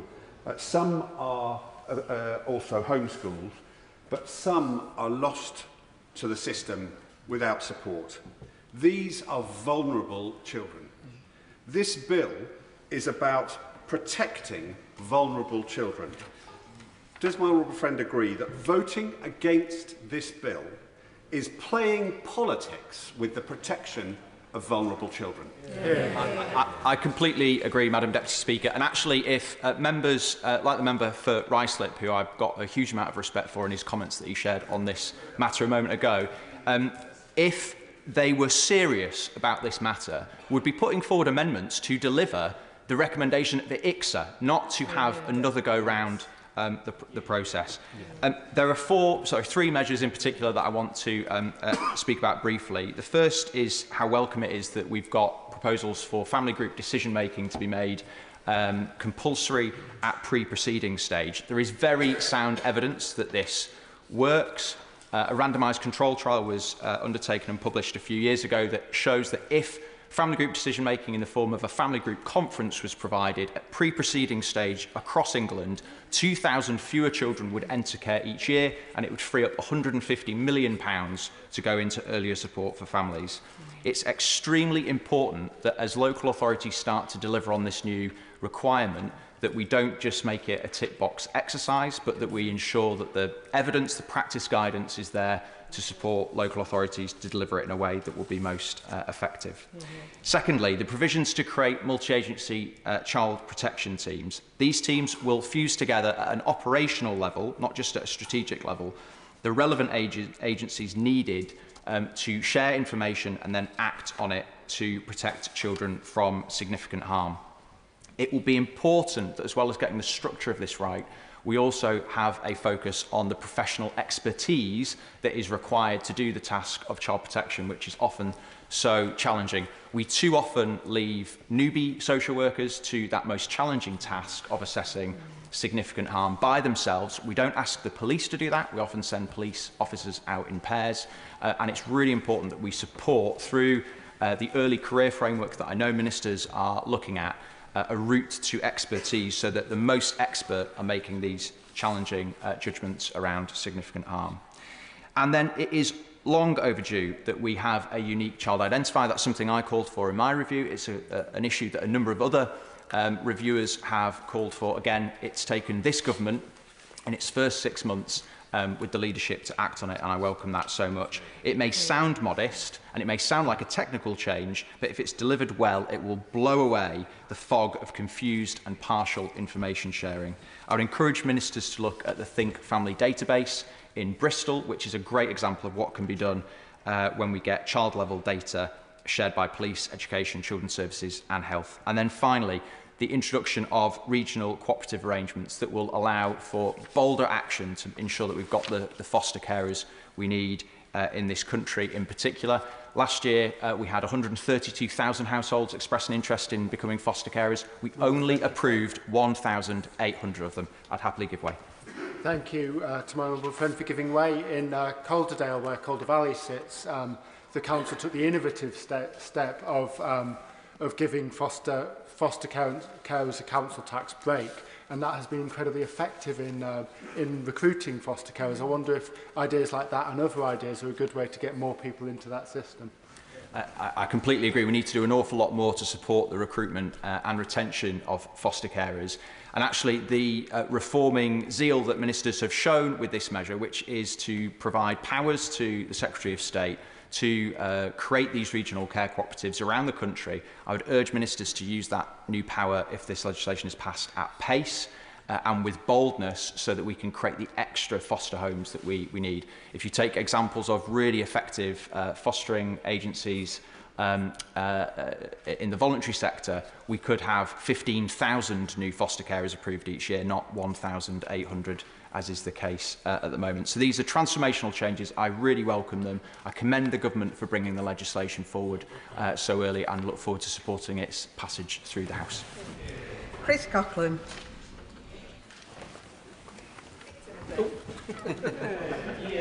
You're trying to trick me, Madam Deputy Speaker, but thank you for calling me. I start by declaring my interest that I'm a former director of the New Schools Network, which helped many... Excuse me. Nick Timothy. Thank you, Madam Deputy Speaker. I start by declaring my interest that I'm a former director of the New Schools Network and as such worked with many great free school and academy leaders, and I'm enormously proud of the huge improvements in English schools in the last 14 years. In primary schools, English children are the best readers in the West. The PISA rankings show that we're 11th in the world in maths, up from 27th under Labour, 13th in science, up from 16th under Labour, and 13th in reading, up from 25th under Labour. The Education Secretary in various debates and questions has made clear she doesn't really like these statistics, but the same story is told by the progress in international reading literacy study and the trends in international maths and science study. And it is a shame that ministers can't bring themselves to celebrate this success story or even congratulate the leader of the best school in the country, Catherine Berbel-Singh of Michaela. Facts are indeed very inconvenient when you are so ideological about education. The magic formula behind this success is one championed by Tony Blair, David Laws, and all of us on the Conservative benches today. The formula is freedom, accountability, and evidence of what works. The government in this bill and through other measures is unfortunately taking a sledgehammer to each of these principles. New free schools have been cancelled, the Trust Capacity Fund has gone, funds for schools planning to academise have been taken away, and this bill is about to reverse academy freedoms, restore the process and the powers of council bureaucrats, and replace innovation with ideological uniformity. The clarity of Ofsted accountability has been ruined, SATs in primary schools are in danger, and with them school accountability and progress data will go. And on the evidence base, this government is anti-data, anti-facts, and indeed anti-evidence. And we've heard this actually through the debate today. Attacks on synthetic phonics, attacks on maths mastery, on a knowledge-rich curriculum, on teacher-led instruction, on traditional academic subjects. Indeed, the explicit rejection we've heard from some of the concept of academies and demands for state-run schools. It's a denial of the scientific evidence behind what has worked, from the neurological knowledge we now have about how children learn, to the work of E.D. Hirsch on cultural literacy, and the confirmation that higher level skills are dependent on the automatic mastery of lower level activities. This bill is based not on works, but what we know does not work. This is a deliberate... I certainly will.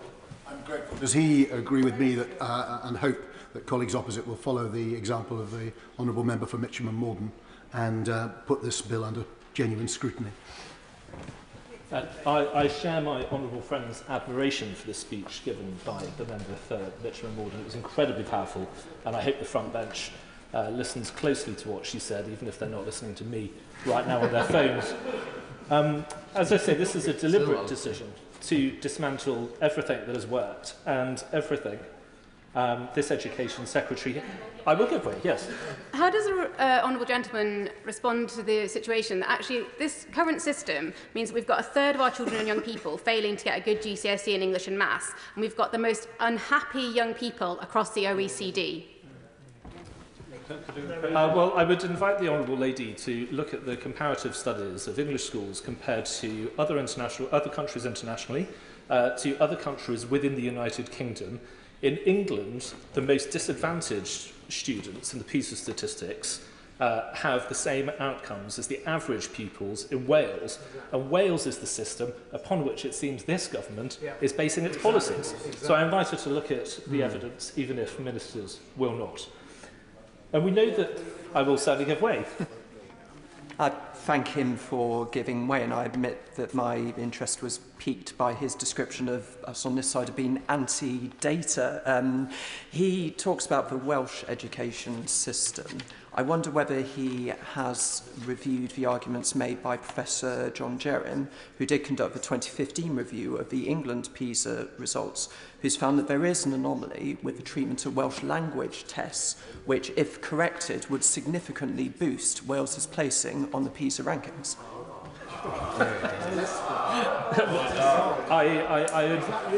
I share several hours twice a week with the Honourable Gentleman on the Employment Rights Bill Committee, and his creativity in defending the indefensible is admirable in that committee, as it is today. But very quickly on the content of some of the things in the bill that we've discussed today, we know that the bill is going to make things yet worse on top of the things I've already listed. Compulsion to follow the national curriculum, which itself is about to be weakened by the review by Becky Francis.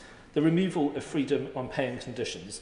And today, the Education Secretary has failed to explain how she will meet the commitment she made to avoid cutting pay for some teachers. And ministers are granting themselves unspecified powers to direct academies in future. I think we know what that might mean.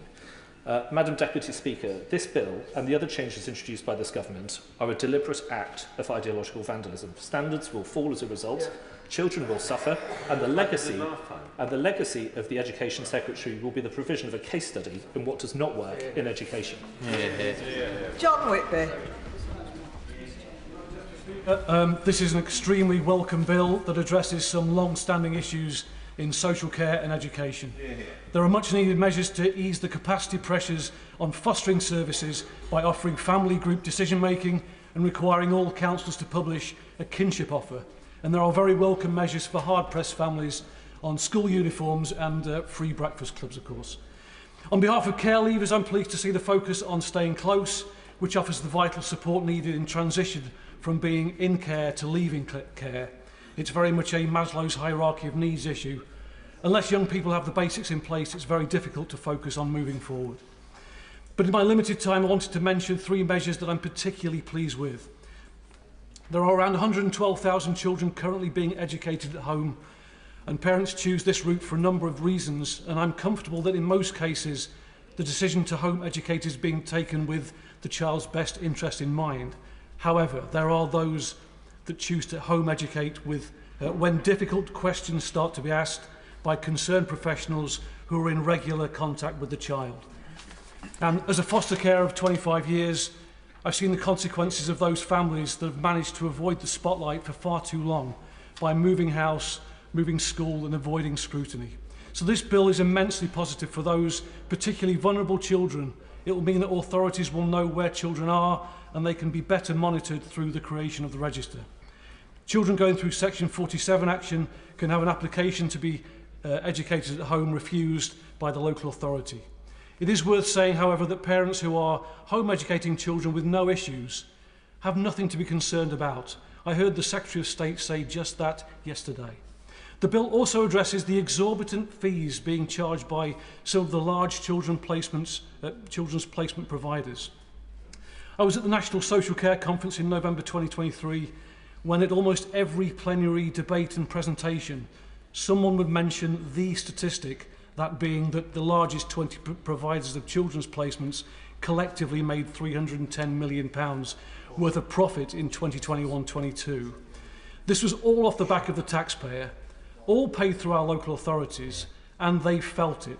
And the public have felt it as well because there's simply less money to go round for everything else. Derbyshire County Council's spending on looked after children rose from 44 million in 2015-16 to 110 million in 23-24. This growth in spending is unsustainable and is diverting precious resources away from the children who are most in need of support and into the pockets of shareholders.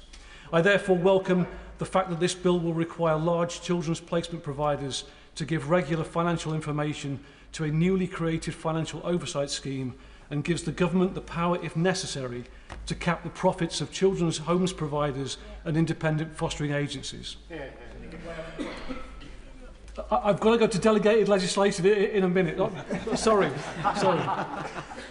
Finally, I also welcome the fact that the bill enables the creation of new local authority schools. Under the previous government, new schools were required to be academies or free schools, and that policy was based on ideology rather than evidence.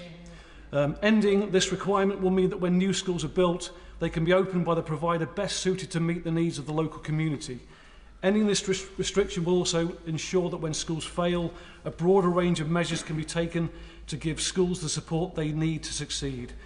Madam Deputy Speaker, there are a broad range of positives in this bill. They may not realise it yet, but the future of our most vulnerable children has just become a little brighter. Thank you. Well said. Chris Coughlin. Thank you, Madam Deputy Speaker. And as a father of 3 little girls, I find much to welcome in this bill. Part 1 of the bill speaks to improving children's social care, and I particularly support the provisions around accommodation for looked after children. The whole country was saddened and shocked by the murder of Surrey child Sarah Sharif. Sadly, there are other stories in Surrey that also need to be heard. Jennifer Chalkley, from my constituency, from Bookham, started college in September 2021. She was 17 and had been diagnosed with autism and ADHD. 1 month later, she was dead from suicide. Last year, her coroner concluded that her death was avoidable. It had been a multi-agency failure, including by the Children, Families and Lifelong Learning Department at Surrey County Council to, and I quote from the coroner's report, ensure that Jennifer's education, health and care plan contains sufficient and updated information about her risk of suicide. Oscar Nash, another Surrey child with autism, was 14 when he walked onto a railway line near Egham in January 2020. Last year, his coroner concluded that his death was avoidable. Again, it was a multi-agency failure, including by the Children, Families and Learning Department at Surrey County Council to, and I quote from the coroner's report, ensure that Oscar's education, health and care plan contains sufficient information regarding his previous suicidal thoughts. And of course, Sarah. Sarah Sharif was murdered in 2023 by her father and stepmother. The Executive Director of the Children, Families and Lifelong Learning Department at Surrey County Council dismissed her department's accountability, saying in a statement, and I quote, "The perpetrators went to extreme lengths to conceal the truth from everyone." I ask, how are bruises, burn marks, reports of a child punched all over their body, reported 15 times over 10 years to Sarah's school and social services, extreme lengths to conceal the truth from anyone? And so, Madam Deputy Speaker, while I welcome this bill, in particular the provisions around data sharing between public authorities, will my honourable friend give way? Of course. Thank you, Madam Deputy Speaker. I want to thank my honourable friend and all others in the House that have mentioned Sarah Sharif, my constituent, today. Will my honourable friend agree with me that the provisions contained in this bill, which would not just encourage but force local authorities to share that data, could have saved Zara from Woking and could save vulnerable children going forward? Well, I thank my honourable friend for his intervention and pay tribute to him as Sarah's MP for the horror that has happened. And I, of course, agree with you that public data sharing between public authorities is vital to ensure that it does not happen again. But it is not enough, and it will not prevent alone the catastrophic and systematic negligence by Surrey County Council. This is the same department that had the highest number of statutory breaches relating to children reported to the local government and social care ombudsman for over 2 years. A fact they covered up for over 14 months from their own county councillor scrutiny committee and only disclosed when my 5 Liberal Democrat Surrey MP colleagues and I publicly called them out. Jennifer Chalkley, Oscar Nash, Sarah Sharif. Surrey County Council objectively contributed to their death by ignoring existing legislation, specifically in relation to Sarah. On that point, I'm grateful to the honourable gentleman for giving way, especially during such a powerful and a meaningful speech. One of my constituents, who I will refer only to as Claire in order to protect her identity, is only 16 years old and has attempted to take her own life 12 times. Her desperate mother has had to take Surrey County Council to tribunal 10 times in order to try and secure the appropriate educational, therapeutic and social care that she needs. Does the honourable gentleman agree with me that while we welcome the tightening of the legislation as presented in this bill, it is only as good as the schools and council's willingness and ability to implement it? Hear, hear. Thank you. Well, I thank my honourable friend, and I fully agree. And because Surrey County Council ignored existing legislation, failed to comply with existing legislation. So how on earth are we meant to believe that new legislation alone will be enough? And I share his concerns about Claire, because I know from my constituents that there are children out there in Surrey right now who are at risk. That is why I'm speaking today. And this morning, Jennifer Talkley's mother, Sharon, texted me to say, even though you didn't get to meet Jen, her story is a powerful one and needs sharing to save other young lives. I raised Jen to be the change you want to see in the world, and she's still doing this. I replied, she will be. And so I would ask the House, is this bill alone enough to save our children's lives? Or does the Children, Families and Lifelong Learning Department at Surrey County Council also need root and branch reform immediately? I call Sarah Smith. Thank you, Madam Speaker. Thank you to the honourable member for his moving contribution. The opposite benches should be ashamed to defend the status quo. The current system has seen, as I said a moment ago, a third of young people being failed, leaving the system feeling like failures because they have not achieved the basic qualifications of a decent GCSE in English and Maths when they leave in order to be able to progress with their lives. And we have the unhappiest young people in the OECD. And when you speak to young people, they will tell you that their experience within the education system is a significant contributor to that feeling of unhappiness and the mental health crisis that we know that they face.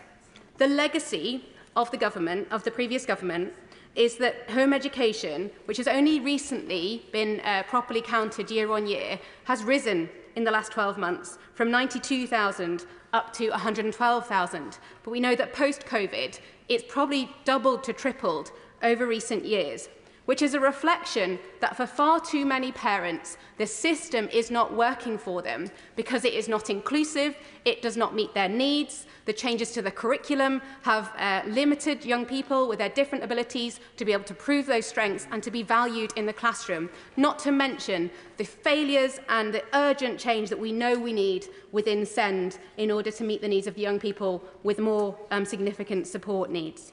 To my honourable friend defending the existing system, I would challenge that the huge improvements that have been made in London are not just based on the basis of the academisation. It was based, when you look at the evidence and the research that was done following the London Challenge exercise and strategy, there were multiple factors that contributed to the great gains that London has made.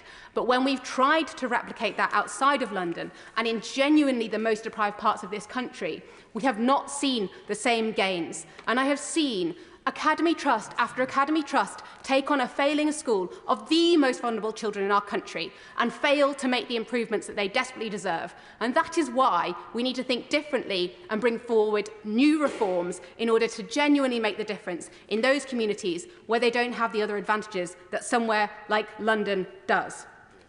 My experience tackling educational disadvantage in those most disadvantaged communities is that when you take a place-based approach, the reality of competition is that it incentivises schools in some parts of an area to off-roll, to not be inclusive, because if they want to seek their Ofsted outstanding rating, the best way to do that is to get rid of the more difficult children. If you just implement the Michaela approaches, what we see is the children with autism and other, more complex needs. They don't thrive in the same way within those structures, within those requirements. And so the parents either have to take them out because they see their children, the mental health issues, or because the school forces them. And we have to see that change. And that is why I welcome the reforms this government are bringing forward. The evidence shows that education is the primary determinant of where children fall on the income distribution relative to their parents. And that is why I truly believe that education needs to be put back at the heart of our national life, as this bill demonstrates, if we are to ensure that barriers to opportunity are broken down for all. This bill takes a huge step forwards towards this, and I am proud that children's interests are being returned to the heart of government policy, and that is why I am proud to support this bill. Edward Morella. Thank you, Madam Deputy Speaker. Ensuring the safety and success of children in our schools is one of the most important responsibilities we have as policymakers. By extending regulations and inspections to include more schools, we're creating a safer environment for our children and giving them the best chance to thrive. This legislation introduces improved analysis of school facilities, particularly for children with special educational needs and disabilities, which is a much-needed measure. These changes will ensure that every child has access to an environment where they can learn and grow in safety and in comfort. However, while these measures are welcome, it's equally important that we ensure that the current system, as well as any future one, is both effective and efficient. It is vital that schools, teachers, and most importantly, children, are not left waiting for resources and support that they need. The case of Dorset Studio School, which serves not just my constituents in West Dorset, but also across the county, illustrates the urgent need for the system to deliver results quickly.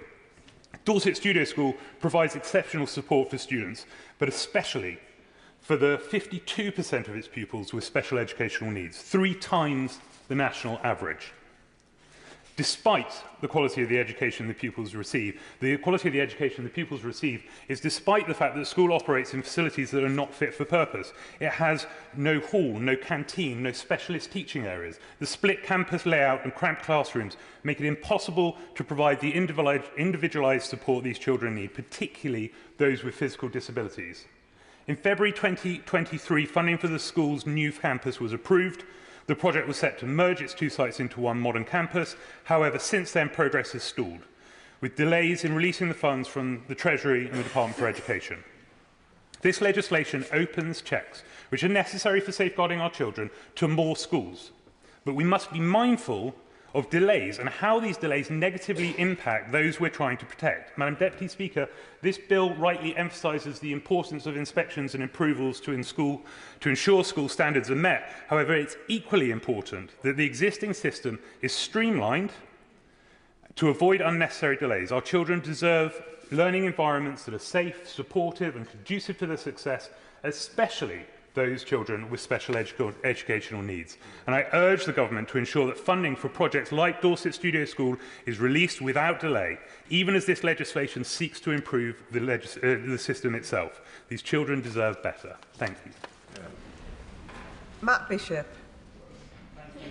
Deputy Speaker, this bill is a landmark piece of legislation that promises to transform the lives of children across England.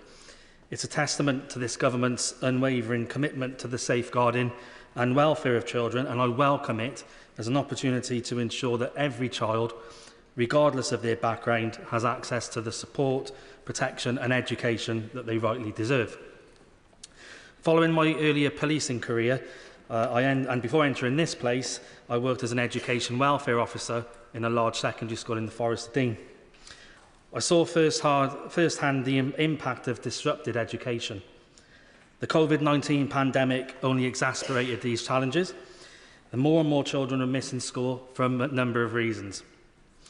Vulnerable students were hit hardest. Further deepening existing inequalities felt within the education system. The disruption to their education is not just academic, though. It poses pastoral problems. And where we have a system where parents can choose to home educate without any checks at all or any scrutiny currently, this can lead to a crisis of safeguarding, as children are often unaccounted for during this time. Now, let's be clear, I'm not saying that school absence or home education is always a safeguarding concern every single time any student is absent from school. But having dealt with some horrific safeguarding cases in my previous careers, I'm sure that we'll all agree across the House that even one safeguarding case is one too many, and we should all be doing something to ensure the safety of all our children. Currently, there is no legal requirement for parents to inform local authorities if their child is being homeschooled, and this lack of oversight leaves children at risk as their needs and safety may be overlooked. This bill aims to address these oversights by introducing a requirement for children educated outside of school to be registered with local authorities. This simple step will... I will give way. I'm grateful to the honourable gentleman. Can you give a single case of a home-educated child who was harmed, that wasn't already known to social services? Again and again, it's a failure of social services when notified, not the absence of a burdensome register on parents who often home-educate their children out of desperation. I thank the honourable member for his intervention. As my previous career as police and within education, there are cases. I'm not going to go into individual names in the chamber, in the House here, but I'm more than happy to liaise with you and your colleagues outside of the chamber about cases I've dealt with where they weren't known. Will the honourable member give way? I will give way. Thank you very much for giving way. Does he agree with me that the case of Zara Sharif showed that her father and stepmother used this loophole in homeschooling to withdraw the child from school because signs were being noticed? And this new legislation could have protected her and should protect others. That's a good question. I thank the honourable member for his intervention. Absolutely, wholeheartedly agree, and that's exactly what I've dealt with over many years before joining this place. Further, so this bill does aim to address these oversights by introducing that requirement for children educated outside of school to be registered with the local authorities. And the simple step will ensure better tracking and safeguarding for children, helping us guarantee all children, especially those being educated outside of traditional systems, are accounted for and supported. From now on, no child will be forgotten, invisible or left behind. Additionally, it is also right that we acknowledge the invaluable role of kinship carers. Many children in kinship face unique challenges, including mental health and emotional support needs. However, not all kinship care arrangements receive the same support as children in formal care. In fact, a 2019 report found that 16% of local authorities either lacked a kinship care policy or had outdated ones. This is not good enough for kinship carers or children in kinship care. This bill ensures kinship care is legally defined and that local authorities publish a comprehensive and up-to-date kinship local offer, providing carers with essential information about financial assistance and services for health, education and well-being. This will go some way in helping to level the playing field and ensure consistency in the support available for kinship carers and children across the country. Madam Deputy Speaker, this bill is more than just a set of policies. It's a commitment to the protection, education and well-being of our children. By prioritising the mental, emotional and educational needs of the children, we are laying the foundation for a future where every child, regardless of their circumstances, can succeed. I therefore urge all members to support this bill and work together to ensure that every child has the opportunity that they deserve to thrive. Vera Hophouse. Madam Deputy Speaker, and as a previous secondary school teacher before I became an MP, I congratulate the government for bringing forward a piece of legislation that once again puts children at the heart and centre of what we are wanting to achieve in this place. Since the Every Child Matters legislation, now nearly 2 decades ago, there are many things that my party and I welcome in this bill, but we also believe, and I do, that it can go even further. In discussions with the National Association of Head Teachers in Bath and North East Somerset, it is clear that local authorities need further responsibility for admissions. I'm pleased to see that local authorities will have greater powers when a place is needed for a child to direct their admission into both maintained schools and academies. But if the local authority has responsibility for admissions, then it should have the powers as an admission authority.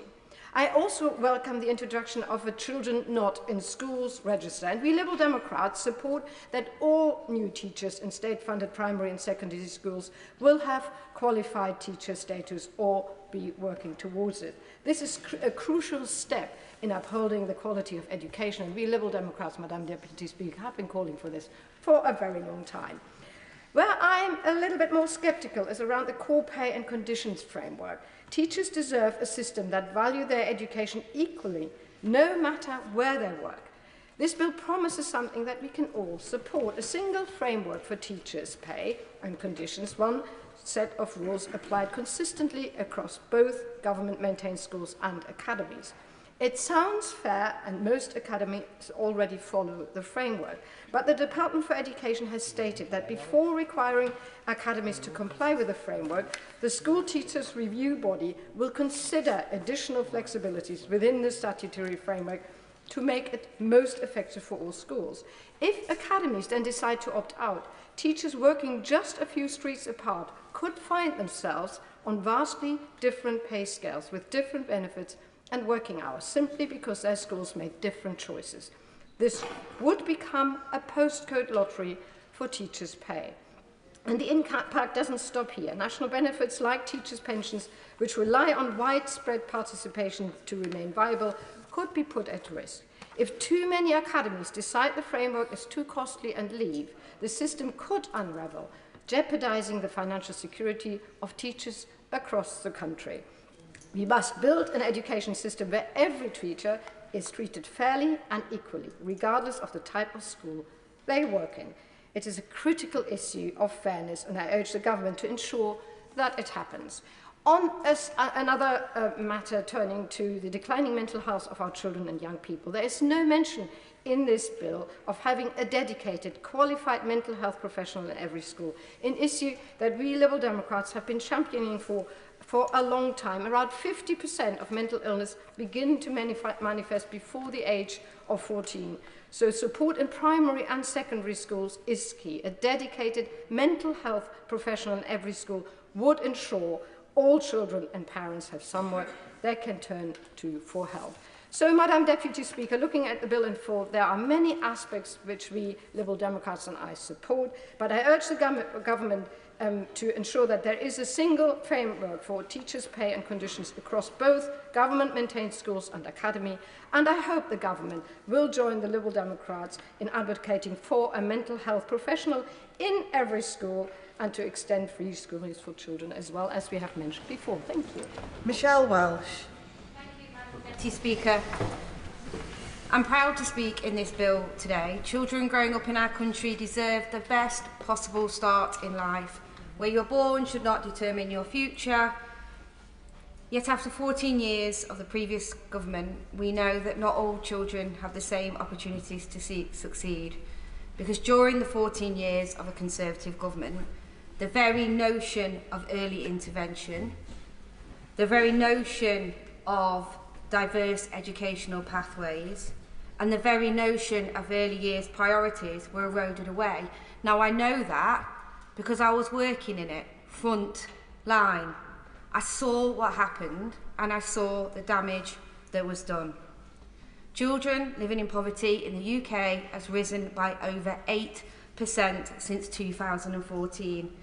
And in my constituency of Sherwood Forest, 1 in 5 children live in poverty. And across the East Midlands, it's almost 1 in 4.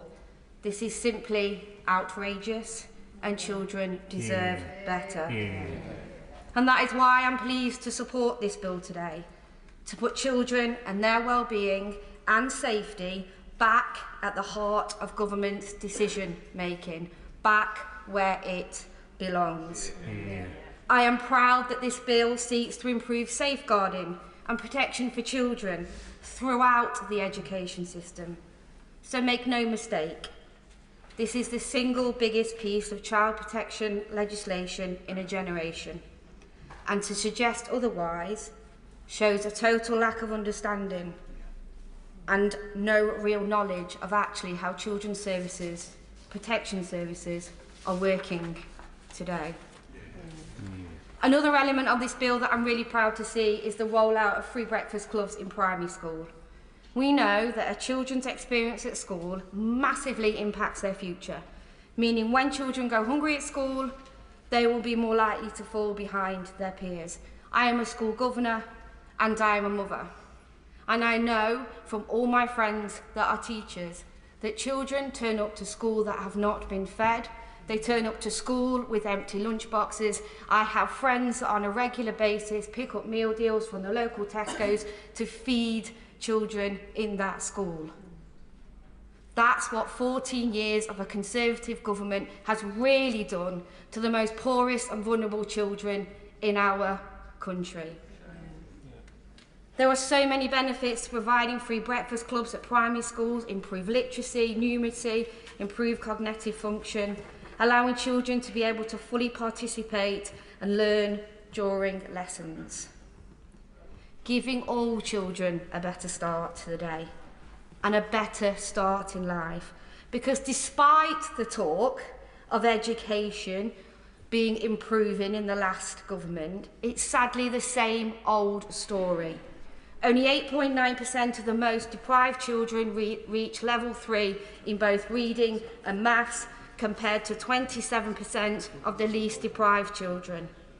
And those who receive free school meals are less likely to attain a level 5 in these subjects than those who do not. 33% of students from non-selective state schools have at least 5 good GCSEs. For students attending selective state schools, this rises drastically to 92%. It is time that we close this gap for the most deprived children in our society for good, and I'll be relentless in this pursuit for the children living in my constituency of Sherwood Forest. Robbie Moore. Thank you, Madam Deputy Speaker. As someone who has consistently advocated for victims of the rape gangs scandal in my part of West Yorkshire since raising it more than 40 times in this place since being elected, given the short time that I've been allocated to speak, I want to be focusing on that issue today. It is now over 2 decades since the Labour MP Anne Cryer, my predecessor, first brought this issue to the House. Unfortunately, we seem to be repeating the same mistakes of the past today. And it is deeply, deeply concerning to me that right honourable members and honourable members sat opposite plan to vote against the amendment for a national rape gangs inquiry in this bill before us today. Just last night, the Safeguarding Minister told the public that a national inquiry isn't needed because local inquiries are more effective at leading to change. But, Madam Deputy Speaker, I can tell the House today that just minutes after the Safeguarding Minister made these remarks, local leaders in Bradford once again rejected my long-standing calls for a full local inquiry into rape gangs across Keighley and the wider Bradford district, arguing it would be too expensive. Madam Deputy Speaker, this is the same local authority which has spent more than £40 million of public money on an empty music venue in the heart of Bradford. This is a complete and utter dereliction of duty from local leaders, but more importantly, demonstrates what I have been trying to say on this issue now for years. Every time that I have brought this issue up at a national level, it was referred back down to local government. Yet every time I brought the prospect of an inquiry down to a local level, it was blocked by local leaders, and I was told that it was a national problem. So, Madam Deputy Speaker, there has been a complete vacuum of accountability in the system over the past 2 decades. Will my honourable friend give way? I will give way. I wonder if my honourable friend could say to the House how many people who've been involved in this have actually been held accountable to this and sort of maybe even lost their jobs or action taken against them. I thank my right honourable friend for his intervention, and that is exactly why I have been advocating for a local inquiry across the Bradford district for far too long, because nobody has.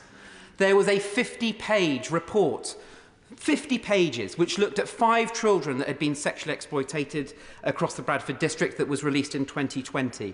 Only 5 children. It acknowledged that there had been mistakes, but nobody was held to account. And that is why this amendment, quite rightly brought forward by the Leader of the Opposition, is so important.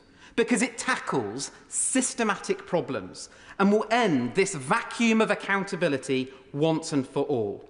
And it should be right that convictions follow a national inquiry that specifically focuses on rape gangs and child sexual exploitation. Because when local leaders refuse in their duty, when they ignore the concerns of victims at a local level, it is only right that the government steps in. Because ultimately, this is not about party politics. This is about the difference between right and wrong. And for too long, at all levels of the British state, be it national government or local government, or those with specific safeguarding responsibilities, have failed to do the right thing. There are children and families out there, Madam Deputy Speaker. I know them. I have met them in my constituency that have suffered abuse that is unspeakable. They want the world to know the depths this scandal reaches. They, as I do, fear that the scale of gang rape and child sexual exploitation across the Bradford district will dwarf that of Rotherham. They want to see an end to this vacuum of accountability.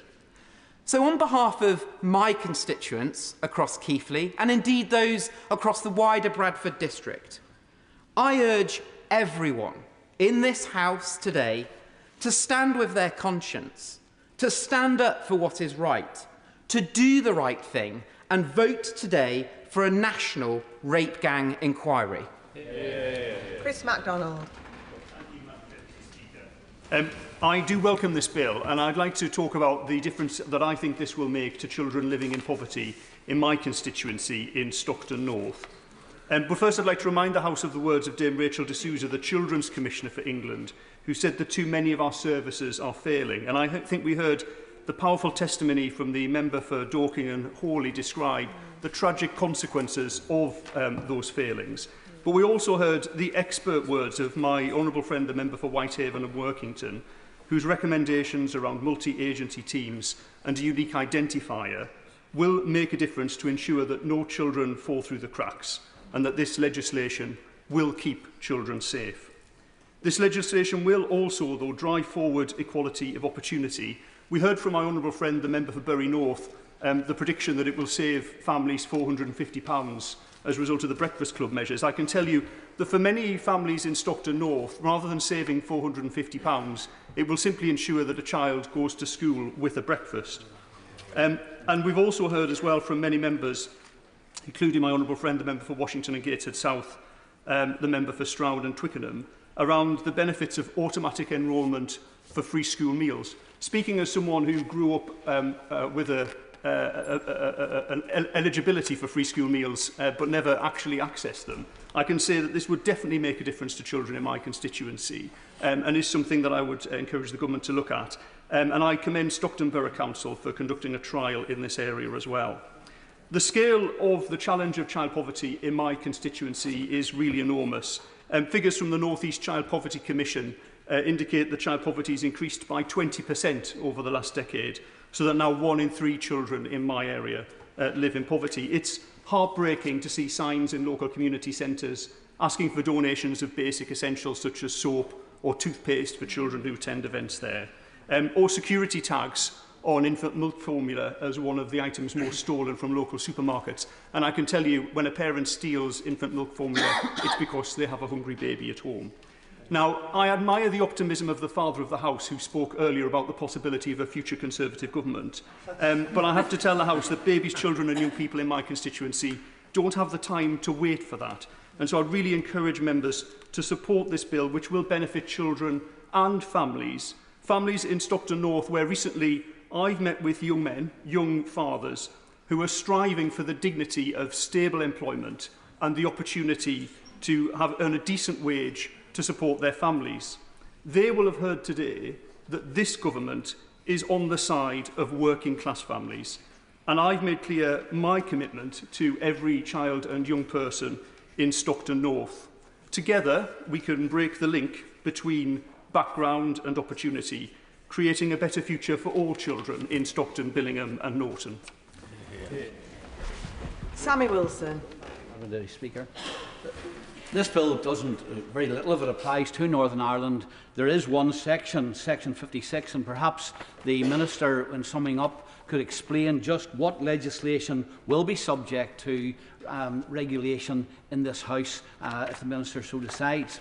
But having said that, I wish to make comment on this bill, because having the privilege of representing a part of the United Kingdom which consistently registers high educational standards, I want to see the same for the rest of the country to which I belong.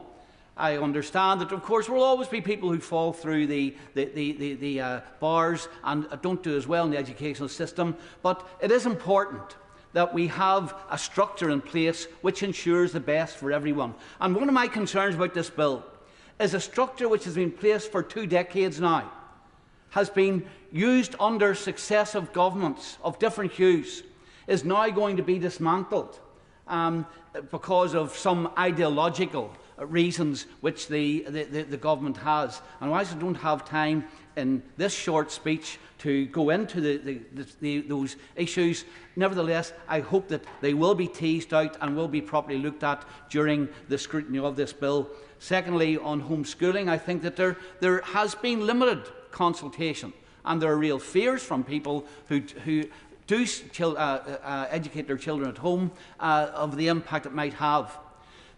Much has been made that this bill will, if not doesn't go through, children will not be safeguarded. The fact of the matter is, there has always been legislation to safeguard children. And as the member for Dorking and Harley pointed out, even with legislation there were still failures by the police, by the local authorities, by social services, by local councils to do the safeguarding which in legislation was available to them. And that brings me to the last point I want to make, because we can't have a children well-being bill and at the same time ignore the controversy which is going out there in the public as a result of the way in which we have had a renewed exposure of the terrible events where Pakistani rape gangs have tortured, intimidated and abused young girls, and yet we have turned a blind eye to it.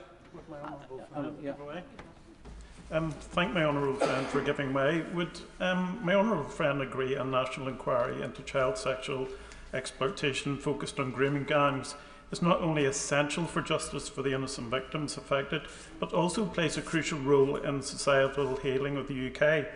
Failing to initiate such an inquiry will leave a stain on this government, hindering transparency and obstructing the full truth.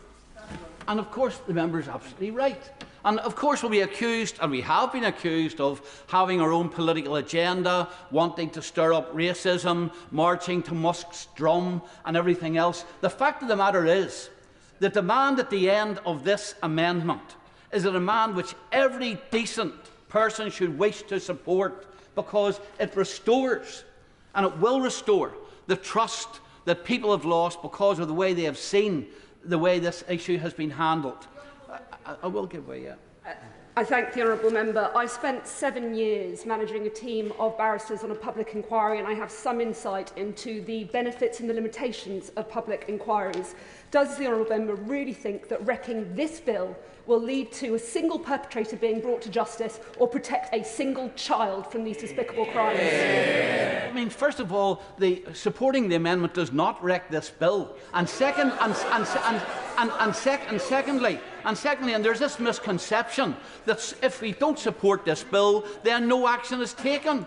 There's plenty of legislation under which to take the action at present. It's simply a case of doing it and giving people the assurance that it's being done. And also, and this is the point of the public inquiry would ensure that those who think they can hide, deny, cover up will finally be exposed, because this House is willing to take them on and to expose what has happened in the past. And that's why it's so important. That's why it's so important to do this, because we cannot allow a situation to prevail where we know that, first of all, this issue is far, far more widespread than was ever thought, that there have been denials.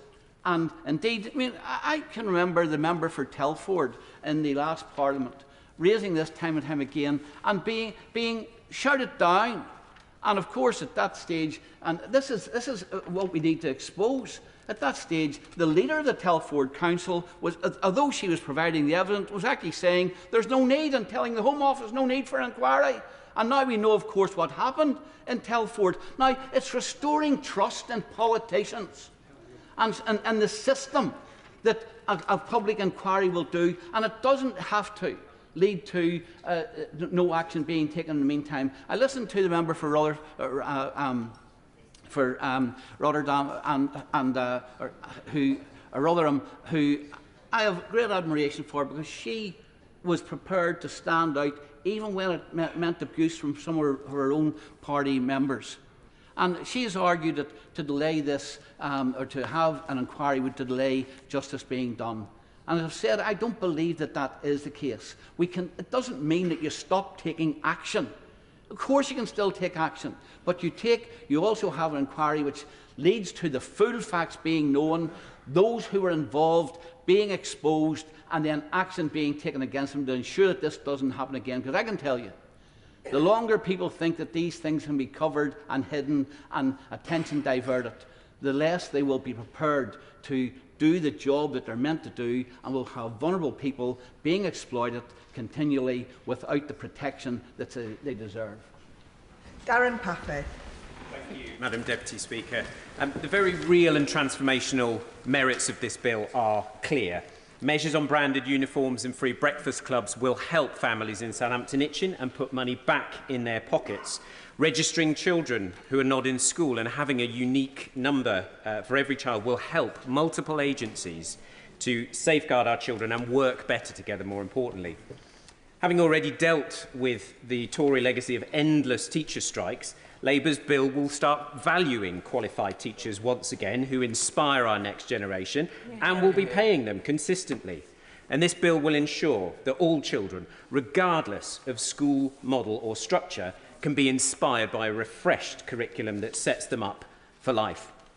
I'm afraid any member who has worked in education or social care will not recognise the fanciful picture of the Tories' record on this. If it was so rosy, they might want to reflect on why they're now on the opposition benches. But let's have a bit of honesty that what they left was inadequate funding, crumbling buildings. They were against fully qualified teachers. There were endless strikes over pay. Recruitment and retention was a complete disaster. These are the inconvenient facts that some of them want to avoid, all because of an obsession with buzzwords and structures, not with children's outcomes. They talk about educational vandalism. They are guilty of it. I want to focus my remaining comments on measures that will make a difference to one group whose voices are often not heard enough in this debate, and that's children and young people who have experienced being in care. We've had the excellent independent review of children's social care carried out by my honourable friend, the member for Whitehaven and Workington, which we should remember was commissioned by the last Conservative government and then inexplicably and unforgivably put on the shelf and ignored. But in that report, my honourable friend warned that without significant change of course, the number of children in care would exceed 100,000 in this country. This bill can and must be that change of course. So ensuring that local authorities offer family group conferencing is hugely welcome and will give opportunities for the voice of children to be heard when planning potentially life-changing interventions and ensure that those changes are the best possible.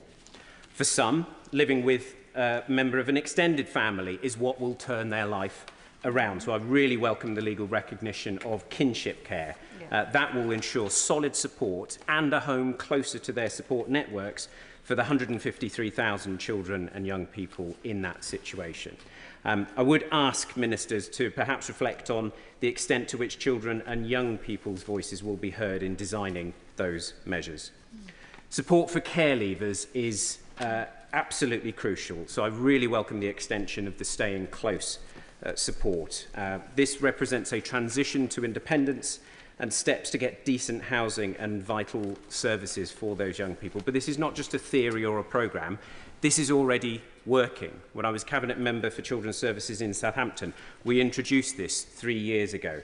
It has been an enormous success in terms of the quality of support and the outcomes for young people. In a rare moment of cross-party agreement, I would perhaps reflect on the comments of the member for South West Devon and agree that the supported lodging scheme from the Home for Good and Safe Families charities is worth looking at. The results are impressive in terms of safety, good relationships, confidence, and those are more likely to be in education, employment and training.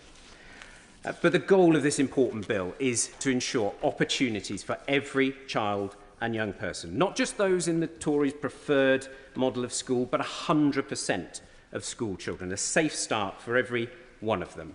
The government that takes this seriously is the one that acts upon it, and that is this Labour government, not posturing like the opposition or ideologically wrecking it, but actually taking action so that children can thrive in life.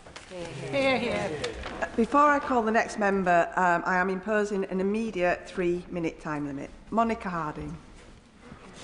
Thank you, Madam Deputy Speaker. Can I start by saying how much I welcome the introduction of this Children and Wellbeing Bill as an important step in strengthening the role of education in multi-agency safeguarding arrangements so that we can better identify and protect vulnerable children.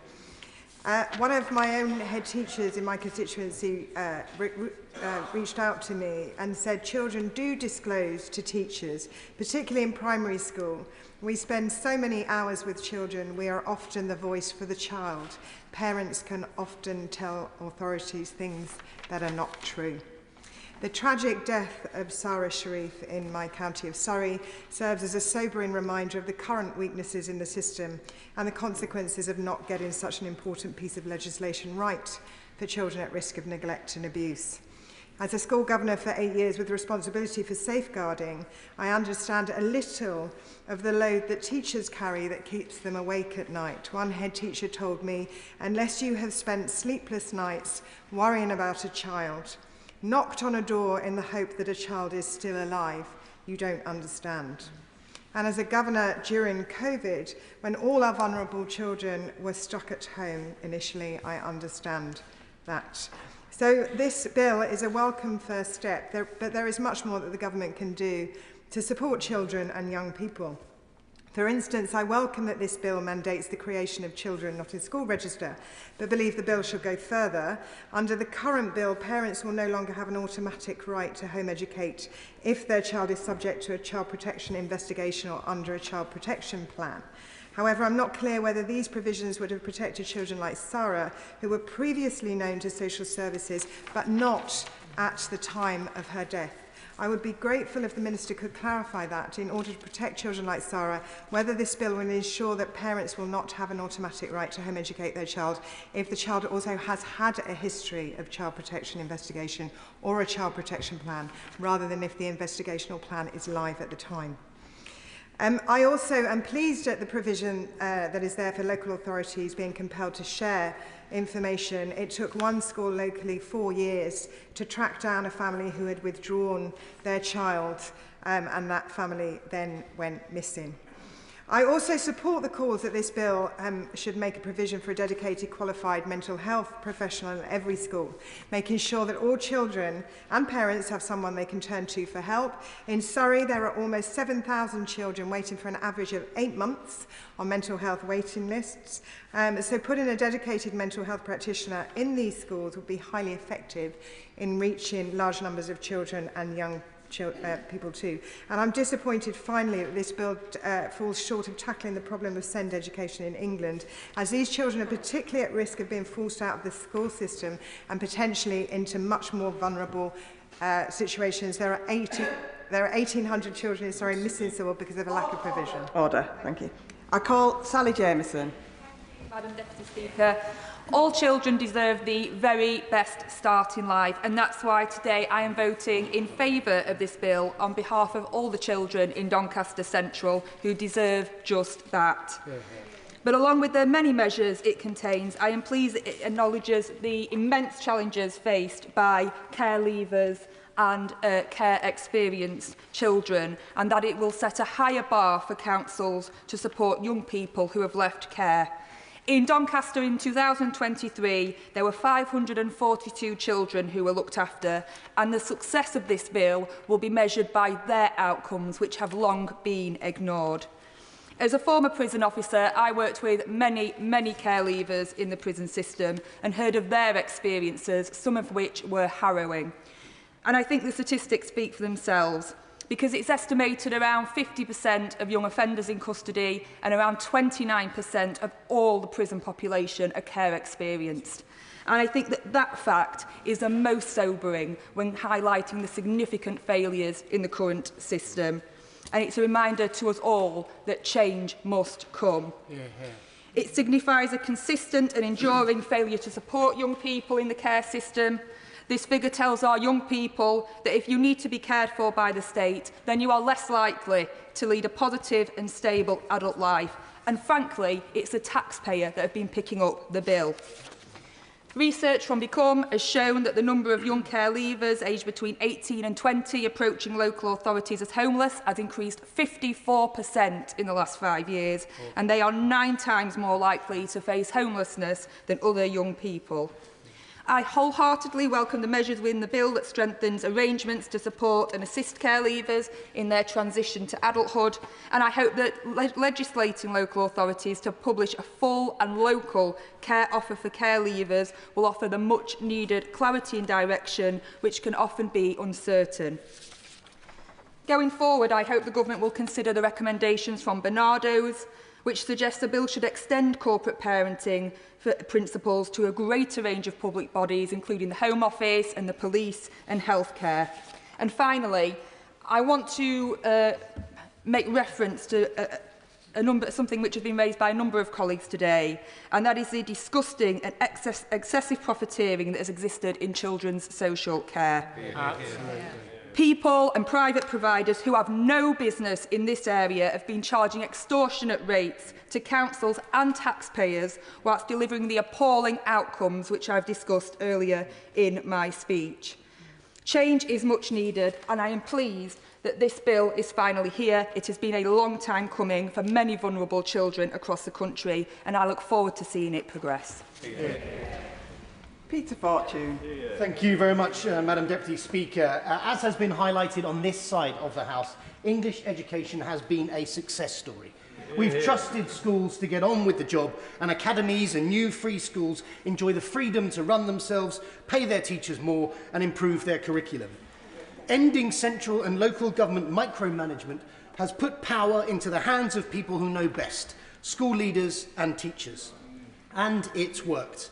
English schools have soared up the global rankings under the Conservatives, and as was highlighted, I will give way. He talked about how he's put power into teachers' hands. Is he aware of the number of teachers that have been so radicalised by the Conservatives' reforms that they're now all surrounding me on the benches? Well, the figures speak for themselves, as was highlighted by my friend, the member for West Suffolk, who has actually morphed into being a whip at the moment. English schools have soared up the rankings, and if we look at the recent PISA League tables, English education has now ranked 7th best for maths and 9th for reading and science. That's up from 21st, 19th and 11th, respectively, in 2009. Meanwhile, education in Scotland and Wales, under the SNP and Labour, where schools were not granted these freedoms, have stagnated and slumped in the various global rankings. So much so that some of them have withdrawn altogether from some of those rankings. However, I want to focus on one problematic element of this bill, which was raised by the member for Bath, and to build on that. The government's proposals would strip academies of the power to pay teachers more, award performance and attract and retain talented people. I understand at least 2 schools in my constituency pay teachers more than the national pay scales. That's Oakland's Primary in Biggin Hill and Pickhurst Primary in Hayes. And nearby, the Harris Primary Academy in Shortlands and many more other schools in Bromley choose to pay teachers more. This bill will scrap academies of this power, cutting teachers' pay and weakening schools. In any other industry, pay reflects performance. And when vacancies cannot be filled, pay rises to attract talent. That's why schools should be able to vary from the national pay scales. School leaders should be able to pay good teachers more and respond to the local job market. Instead, the government wants to wind the clocks back and empower Whitehall and not the schools. Madam Deputy Speaker, this government is so eager to be doom-mongers to justify their ideological policies that they risk wrecking a decade of progress. Who will benefit? It's not the teachers, it's not the children. So why are they doing it?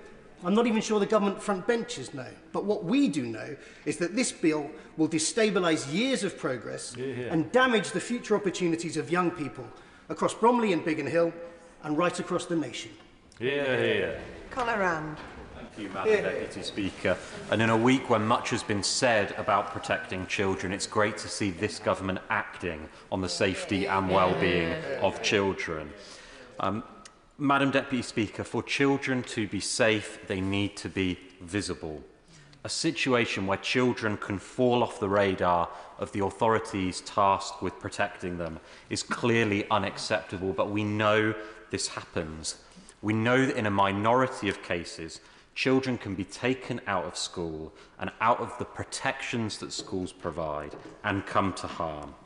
And that's why introducing a register of children not in school is such an important and common sense measure. It is right that parents will no longer have an automatic right to home educate if their child is subject to a child protection investigation. It is right that local authorities can identify children not in school to ensure that they are safe. And it is right to introduce a unique identity number for children that facilitates information sharing by the services charged with protecting them. And as the Children's Commissioner has said, writing these landmark measures into law will be of huge significance for any child currently at risk of harm in this country. And I'm proud that the government is so swiftly taking forward such measures. The final point I wanted to make on home education is that it's important to recognise that some of the steep increases in homeschooling we have seen is because parents of special educational needs children feel that their needs are not met in mainstream education, and therefore it is vital that this bill runs parallel to the important work the government has already started at the budget to reform and invest in a SEND system that has been severely neglected for too many years.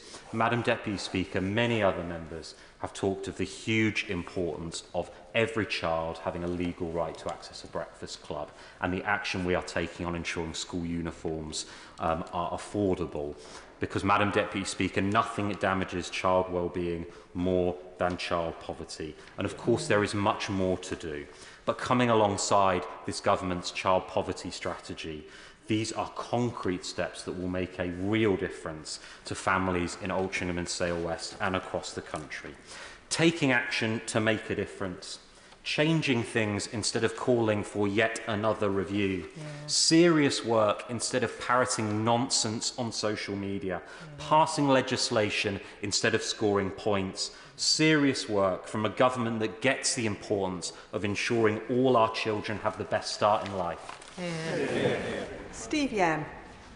Thank you, Madam Deputy Speaker, and it's a pleasure to stand here today to talk about this bill which delivers on this government's mission to break down barriers to opportunity. And there are two aspects that I particularly welcome. The first being the potential profit cap, which will enable the Secretary of State to cap the profits of non-local authority Ofsted registered providers of children's homes and foster agencies in supported accommodation. There are certainly examples across the country and in my own area where the cost of placing children in residential social care with the private sector is currently eye-wateringly high. I meet regularly with officers of my local authority, Nottinghamshire County Council, and the cost that they are incurring to ensure the needs of children's welfare are, to repeat their description, and the former Conservative leader of that authority, Ben Bradley, who described that cost as rinsing local authority finances.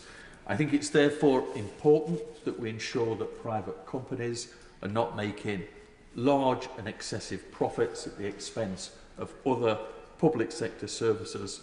And so I welcome the numerous measures in this bill which aim to rebalance the children's social care placements markets and drive down those excessive profits made by some unscrupulous private providers, together with demand for full financial transparency of those organisations and the potential for creation of regional care cooperatives. Yes, I will. I thank him for giving way. And on that particular point, I previously oversaw children's social care in local government. And does he agree with me that the introduction of these regional care cooperatives will make a huge difference, not only to local government finances, but also to making sure that children grow up safe and happy into the future? Steve Young. Indeed, and I welcome the honourable member's intervention. I see actually the positive benefit in both of those respects. It means that we can actually rebalance that spending across local authority budgets and provide a significantly better and measurable standard of care at the same time. And so the second aspect of the bill, which I particularly welcome, is the introduction of free breakfast clubs in every primary school. I think that measure will have a very significant and positive impact for families in Mansfield, particularly helping with the cost of living and helping and supporting parents who have to juggle work commitments. But I'm especially motivated to support this bill because of some of the harrowing stories that I have heard from constituents and certainly numerous teachers in Mansfield, some visibly distressed and upset, have told me how they've used their own money to buy food for children who have turned up at school with empty stomachs, young children who are so hungry that they cannot concentrate on their studies. And it's not that these children are unloved or willfully neglected. Most and many of them come from loving families with both parents working all hours to provide for them, which leads to precious little time to provide a meal before school and work simultaneously.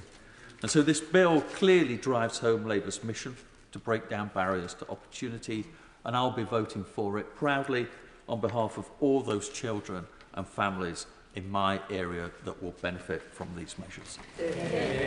Andrew Cooper. Thank you, Madam Deputy Speaker. This bill is a landmark piece of legislation that not only demonstrates ambition, but will take tangible action to keep children safe, improve educational standards and make families better off. Like many of us here, I got into politics to improve the life chances of children in my community, to make it a reality that regardless of your background or your circumstances, the only ceiling on your potential is your talent and your determination.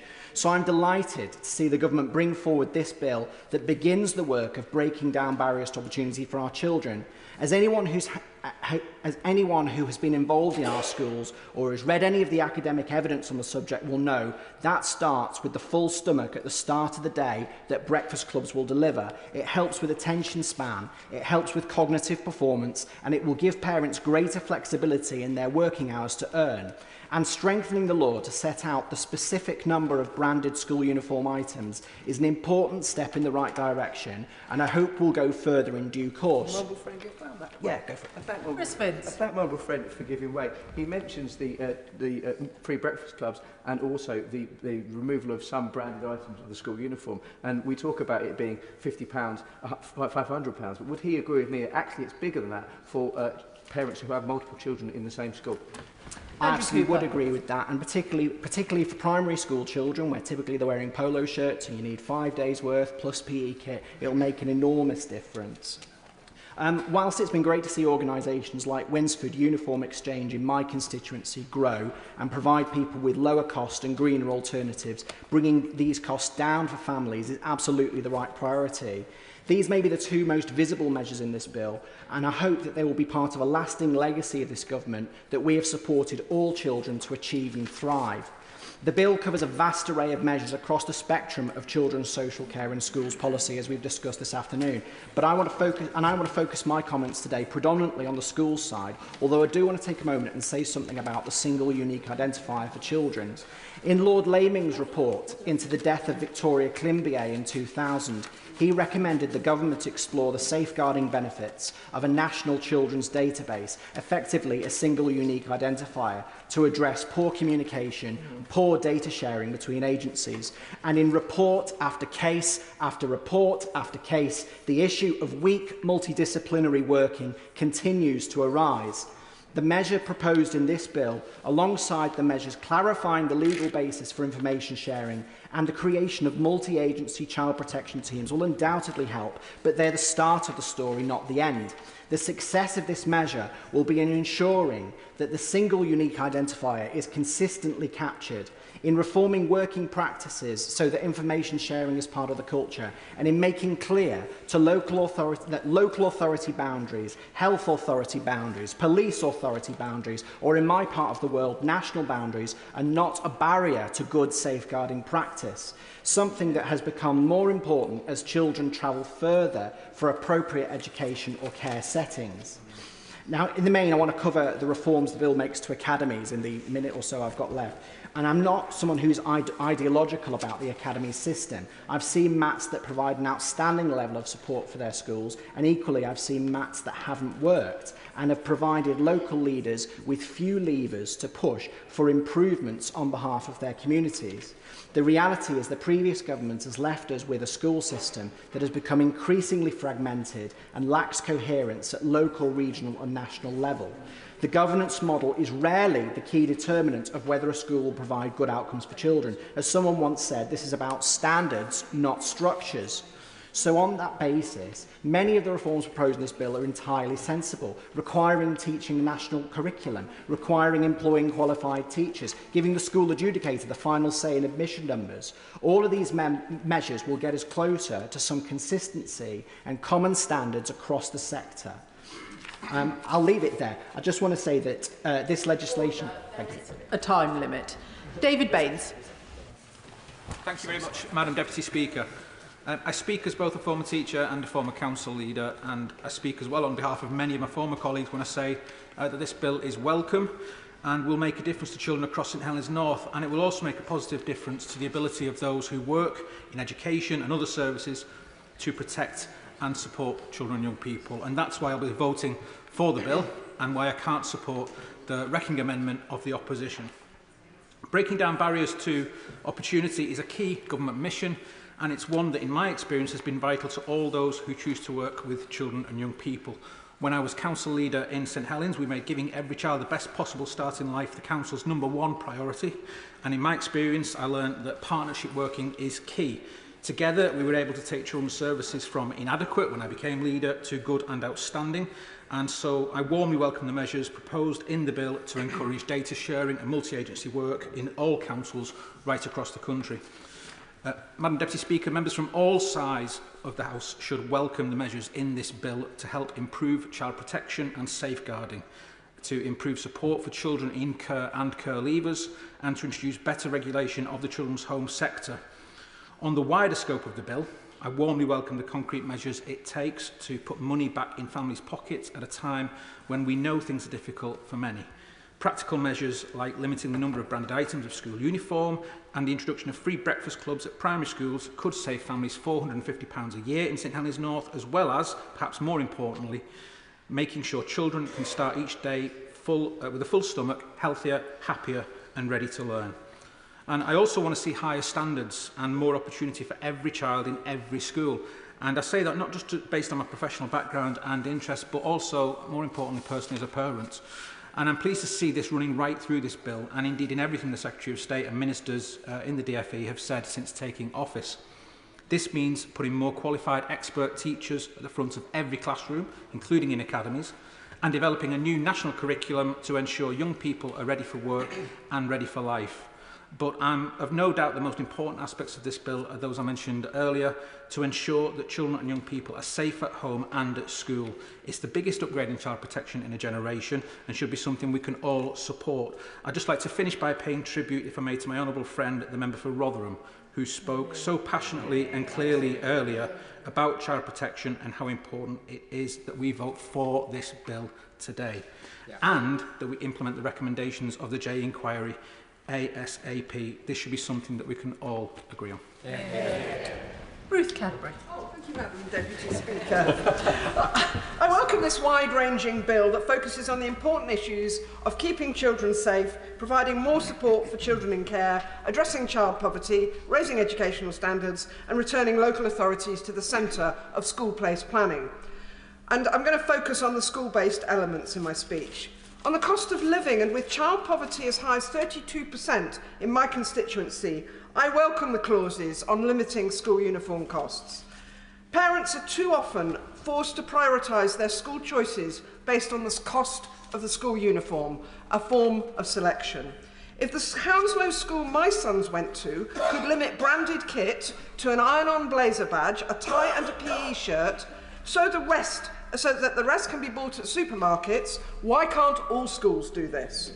I also welcome the introduction of breakfast clubs in all schools. As a former local councillor and lead member for children, I'm also pleased that the government are giving powers back to local authorities on place planning and proposals for new schools, a right removed by the Conservative government after 2010.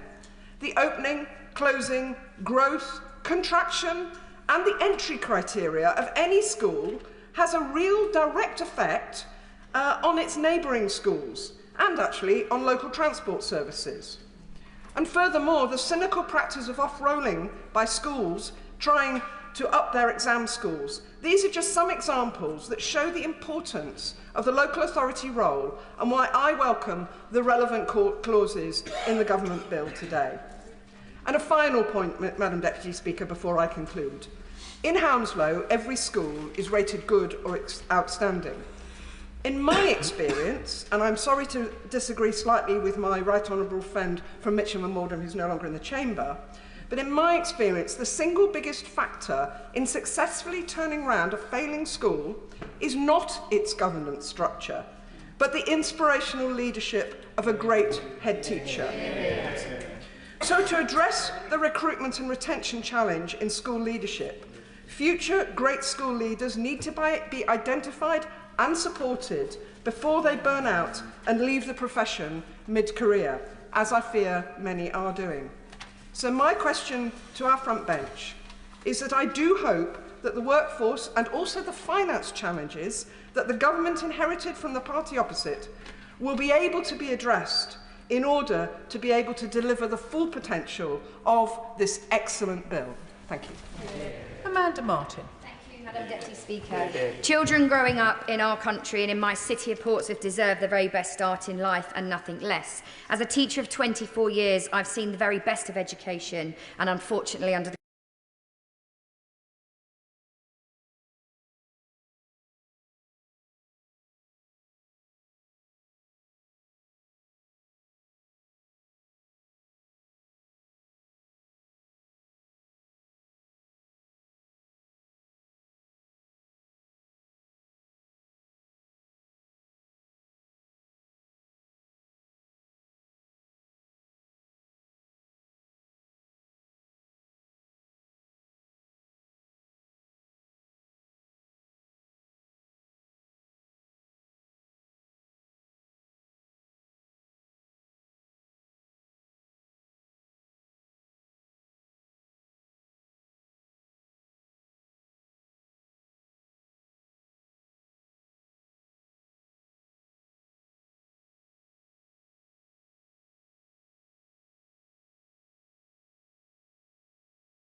Hello and welcome to Reuters' Next Newsmaker. I'm Abhirup Roy and I write about the auto industry here in the US. We are on the sidelines of CES, one of the largest tech and mobility trade shows in the world. And today we have with us Martin Lundstedt, Volvo Group's CEO. He's been with the company for over a decade and handled all sorts of ups and downs. And we're going to talk about how 2025 looks for Volvo. Martin, thank you so much for joining us. Thank you for having me and Volvo. It's great to be here. Let's start with the elephant in the room. We have a new administration coming in the US. President-elect Donald Trump is set to take over in about a couple of weeks. And the major threat for all sorts of companies functioning in the US has been of tariffs. How do you see tariffs impacting Volvo, the trucking industry broadly, and how are you preparing for it? But first and foremost, obviously, when we look to Volvo as a company, we have a very strong North American and in particular North American presence and not at least in the United States. And the reason for that is out of our $50 billion plus in top line, more than 30% is actually happening in North America. And that means, of course, that we have a strong industrial footprint here. We have a full-fledged value chain on our own also, but also together with partners. So in that sense, we are a truly North American and US-based company. So for us, I think we have a good platform here. Then more generally speaking, depending on how tariffs and trade barriers plays out, it can have certain repercussions for general economic development, maybe on inflation development, but that is more of speculations. I mean, we are a company that is present in more than 190 countries. We are always, of course, used to work with the conditions that we see in different countries and regions, so that will be the case now. What we know is that transport and logistics will be needed. It will continue to grow due to a number of macro trends, and we will be there to support our customers. You have recently said you're building a plant in Mexico, right? I mean, as part of North America, of course, but then Mexico is affected as well, and so is Canada, potentially. So, how do you see that? How are you planning? How are you planning to go ahead with the investment, or are you in some ways pausing and rethinking that? How does that work? But first and foremost, I think it's very important again to state when it comes to our truck manufacturing for the North American market, today we are having everything of that based in the United States and primarily on the East Coast. So that is in Virginia, that is in Maryland, that is in Pennsylvania, etc. We have great facilities there. What we have said also for North America, but also for other parts of the American continent, South America, etc., we needed also to expand our footprint to the West Coast. I mean, and then we have taken a first step of establishing a facility in Mexico. Today we build 100% of our trucks in US for North America. But the planned facility there will primarily then serve Mexico, Canada, parts of United States possibly. But that depends, of course, on the development. So that is still to be seen. Are you saying that if tariffs do play out, and I completely understand that we don't know in what shape or form they will play out, that you would then not use the Mexico plant to supply to the United States and limit that to Mexico and South America? South America and Canada possibly. Let's see. I'm not very... I mean, given the fact that we are used to work with different type of conditions, I'm not so much about speculations. We have naturally built-in resilience in our industrial system. What I know is that we have a very strong US-based industrial footprint that we can utilize for the United States, and we will continue to do so. Yes. One is you as an OEM manufacturing in the US for US. But the other is also you have a whole host of suppliers. And I've been speaking with a lot of suppliers who are actively now scenario planning in terms of how they can localize, how they can bring in sort of their supply chain. So it's tier 2, tier 3, tier 4. How are you looking at supply chain in terms of tariff mitigation? And how does that planning, have you accelerated in terms of tariff planning in the face of...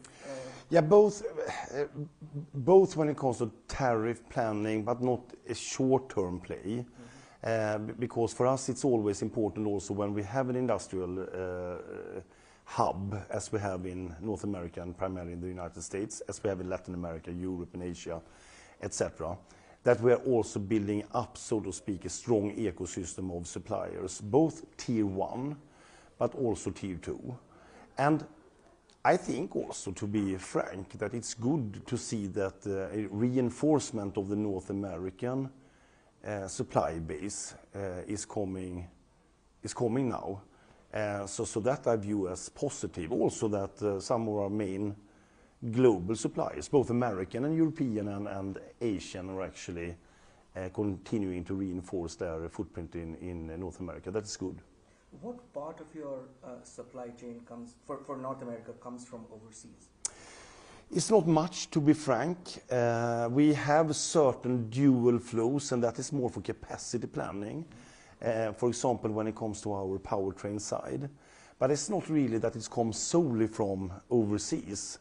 It is more that we are trying then to level out and balance, since, I mean, seasonality cycles can vary a little bit, so you don't sit with under capacity certain periods of the years, or during the economic cycle, or over capacity. So it is more about that you have dual sourcing rather than you're sitting with specific cases. Then it's important now for new technology, such as battery technology, for example, that we continue to reinforce that presence in North America. Are you boosting in that sense the supply chain in North America from outside? I think one should know that we have invested billions of dollars doing the biggest North American and US-based investment program ever for the Volvo Group over the last couple of 4 or 5 years here.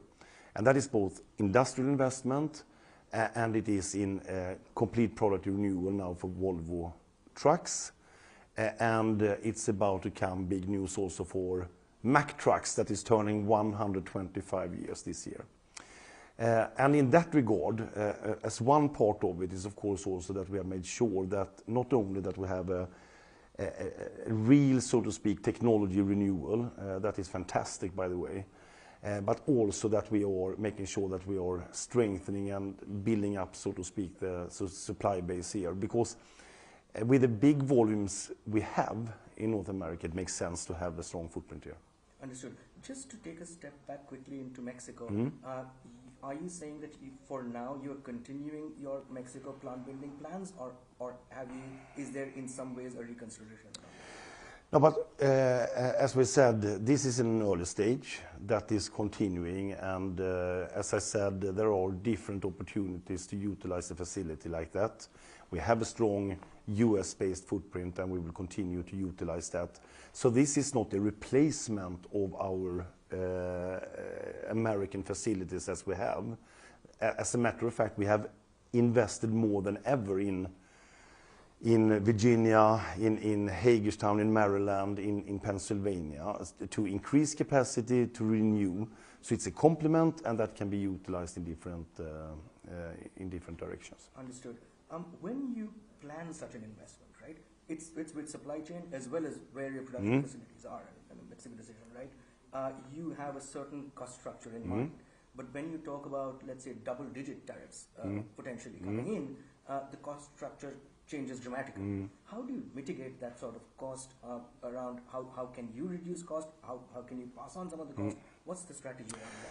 No, but obviously that depends on what type of situation you have. Now it's a big focus, and I think still it's high level of different type of assumptions that we are not sure about.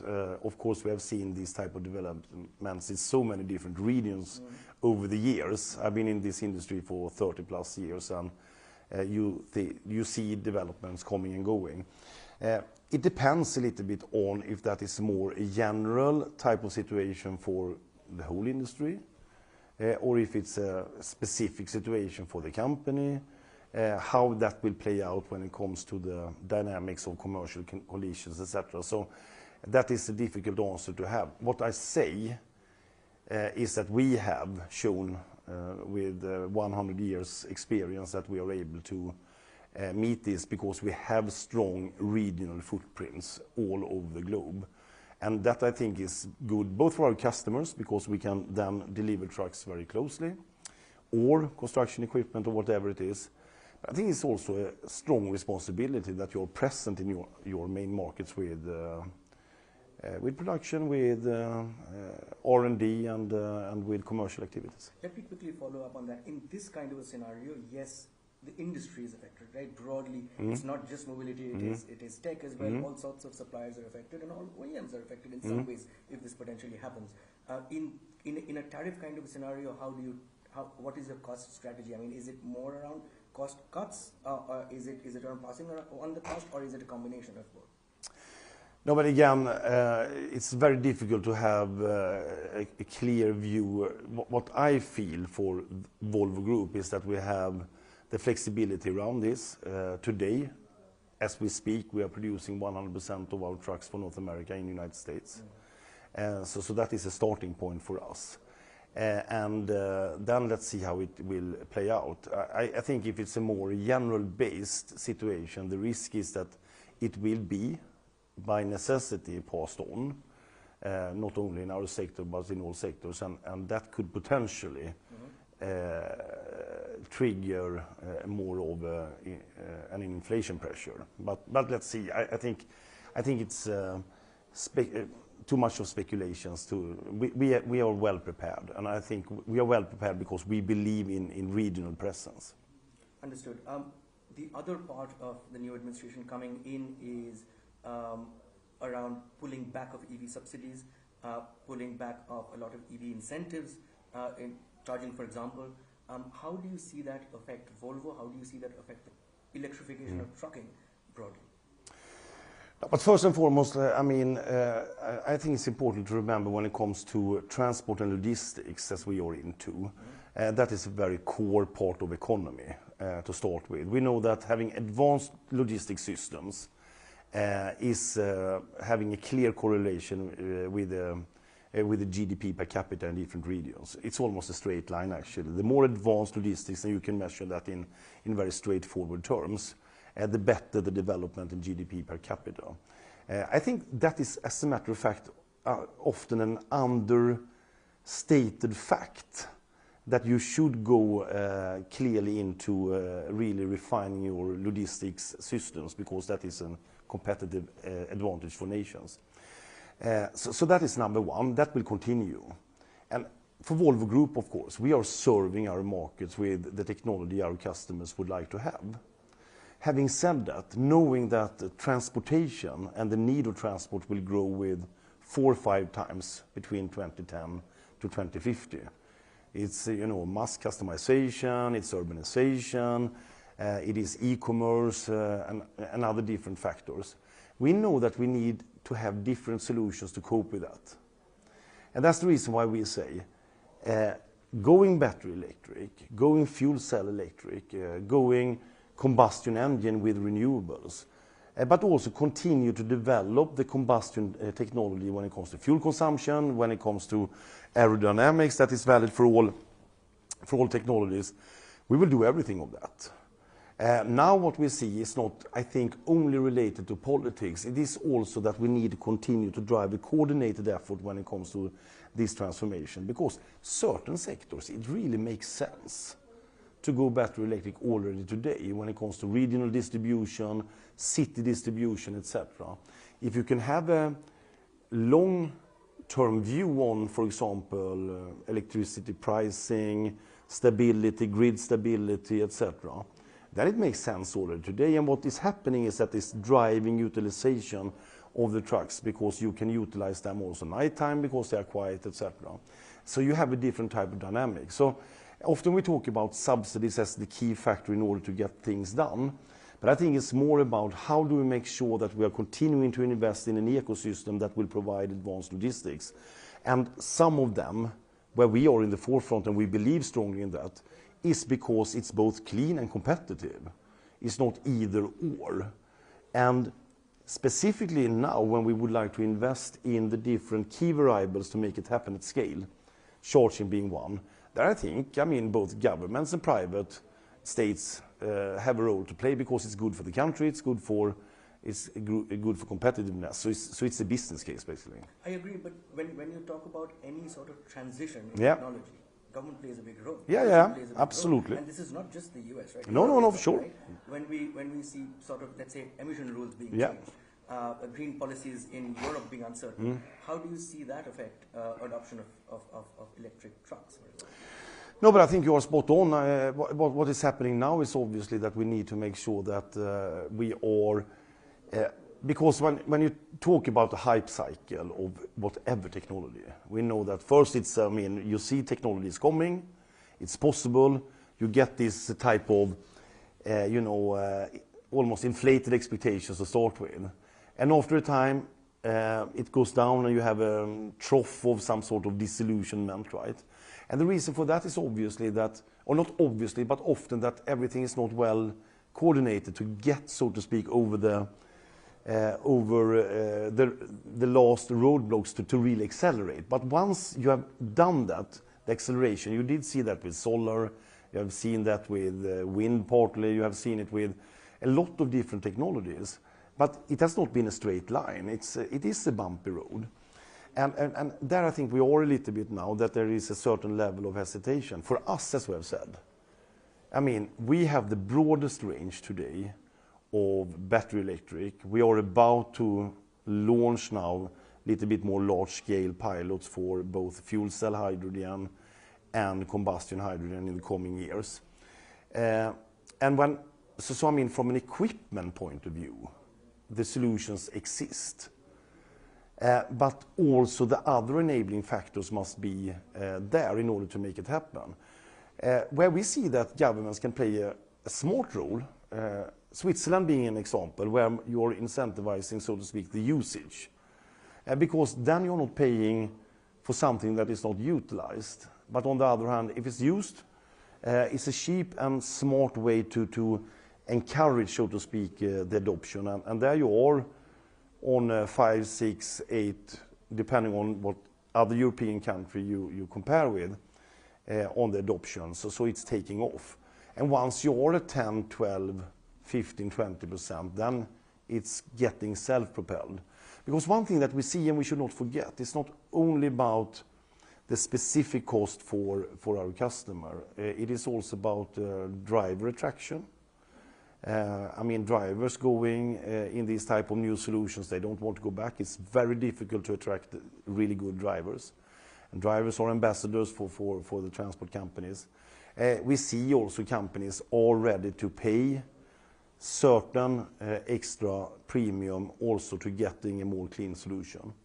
Because they need to decarbonize in turn, and logistics is a relatively good business case to abate CO2 in relation to many other choices that you can make. I agree, but that is my concern, right? Companies have a business to run at the end of the day, and government support means a lot, right? Look at China, we keep hearing about kind of support that's there and the kind of progress they're making. Do you think, as you said, smarter as well, but stronger and more favorable policies from Europe and in the US under the new administration? No, but what I think is important is that if you take China and other, I should argue, Asian countries, over the last maybe 10, 20 years have been more strategic in thinking about their balance sheet as a country. Where do you want to play? How do you want to win? What is important to us over the long term? And what is the role of the public side? What is the role of the private side? And I think if you look back in history also for Europe and North America, by the way, when we've had periods of both private and public investments, it has paid off. Because a public investment should be an investment on also commercial terms. When we built the railroads or the hydropower stations, etc., it was built, of course, to not be as an operational expense, but as an investment that will be depreciated over time. And if you take the hydropower stations, as I normally say in Sweden, for example, that is a brilliant business case. They were built like 30, 40, 50 years ago, and they are still operating well. So take care of your balance sheet also as a country. And in this transformation, I think you need to be bold and say, okay, what are the key elements? And coming back not only to, which I think personally is very important, about the clean and handing over something that works for coming generation. But it's also a matter of competitiveness, because technology and the right type of technology, that's the reason why I love to be here now in Las Vegas and the CES, will eventually win. And for certain of our industrial verticals that we are serving, battery electric or fuel cell electric will be the winners. And in certain sectors, it will be combustion technology with different type of fuels.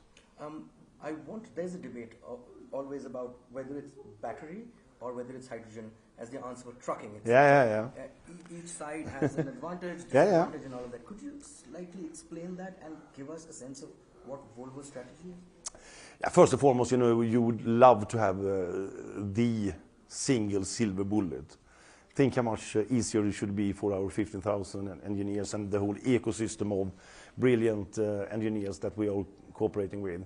Reality is that it's not that simple because it depends so much on application type. It depends on, to your point, how different countries look upon it, what are the policies, what are the prerequisites in order to be successful when it comes to grid capacity, or if you have pipelines already for other type of fuels that you can utilize for hydrogen. What type of power generation system do you sit on? And therefore, what we see is that we need to have a modular product platform where we actually can utilize a lot of similar components, because you should remember that a truck or a bus here, I mean, if it's a battery electric or a fuel cell or hydrogen then electric, it's the same electric powertrain. The difference is that with a battery electric you have a bigger battery only, and then you charge it from time to time. With a fuel cell, then you have hydrogen on board, fuel cell converting that into energy, and then the same electric powertrain. You have also an intermediate battery in order to cope with transients, etc. Technical stuff.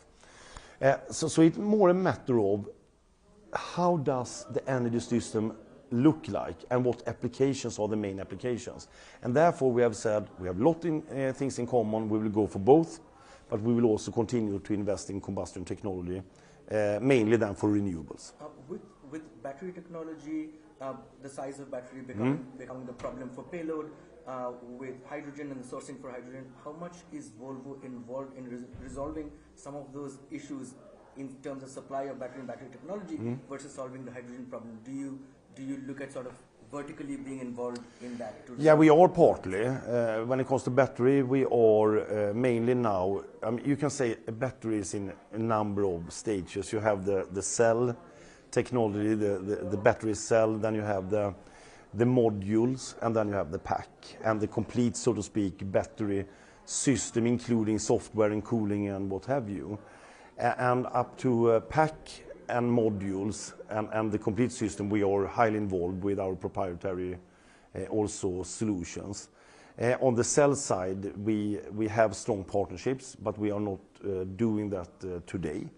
But we have announced that in 2030, 2032, we will also have cell production in order to secure that for Volvo, but we will do that in partnership.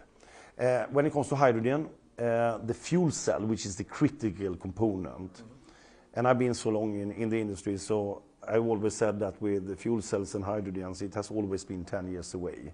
It was 10 years away in 1990, it was 10 years away 2000 and 2010. Now it's not 10 years away anymore because materials have developed, software has developed, and the whole technology and focus have developed, but you need scale. And that's the reason why we are partnered up with Daimler Truck, our biggest competitor globally, to actually develop and produce the fuel cell stack together to get scale and thereby bringing down cost, because that is the critical issue. Then for hydrogen in general, obviously, it depends so much country by country, what is the hydrogen strategy? And depending on your energy sources, we see that some countries will go for hydrogen for different reasons. So you need to have both.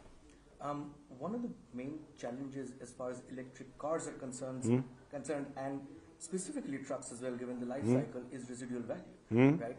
There are so many concerns around what's the value of my used truck, a lot of them out there, let's say mom and pop shops wanting to buy some of that. How is Volvo sort of working on ensuring that concern is mitigated? Are you, let's say, in leases or guaranteed buyback programs? How are you looking at it? Yeah, we have that. We have all sorts of, because to your point, as in any B2B business, obviously you're providing a wide range of different both customer finance solutions and also residual value type of conversations. So we have that. And obviously when it comes to the combustion technology, I think what will play out, how we look upon it, is obviously that coming back then to the hype cycle and how will the transformation go. What we now anticipate when it comes, so to speak, to the introduction region by region, we feel that it will be it will be possible to handle, given the fact that it's not 0 to 100 during 1 year or 5 years. It will grow from today's 3-4% up to 15, 20, and then 30, etc. And then if you look to the whole fleet, it will be more than possible to manage. I think the other factor that is important is, of course, the new technology, and not at least when it comes to batteries, because with a difference to a car that is in reality not used. A car is utilized maybe 2-3% of the available time, but a truck is utilized 60, 70, 80% of the available time because it's the production equipment.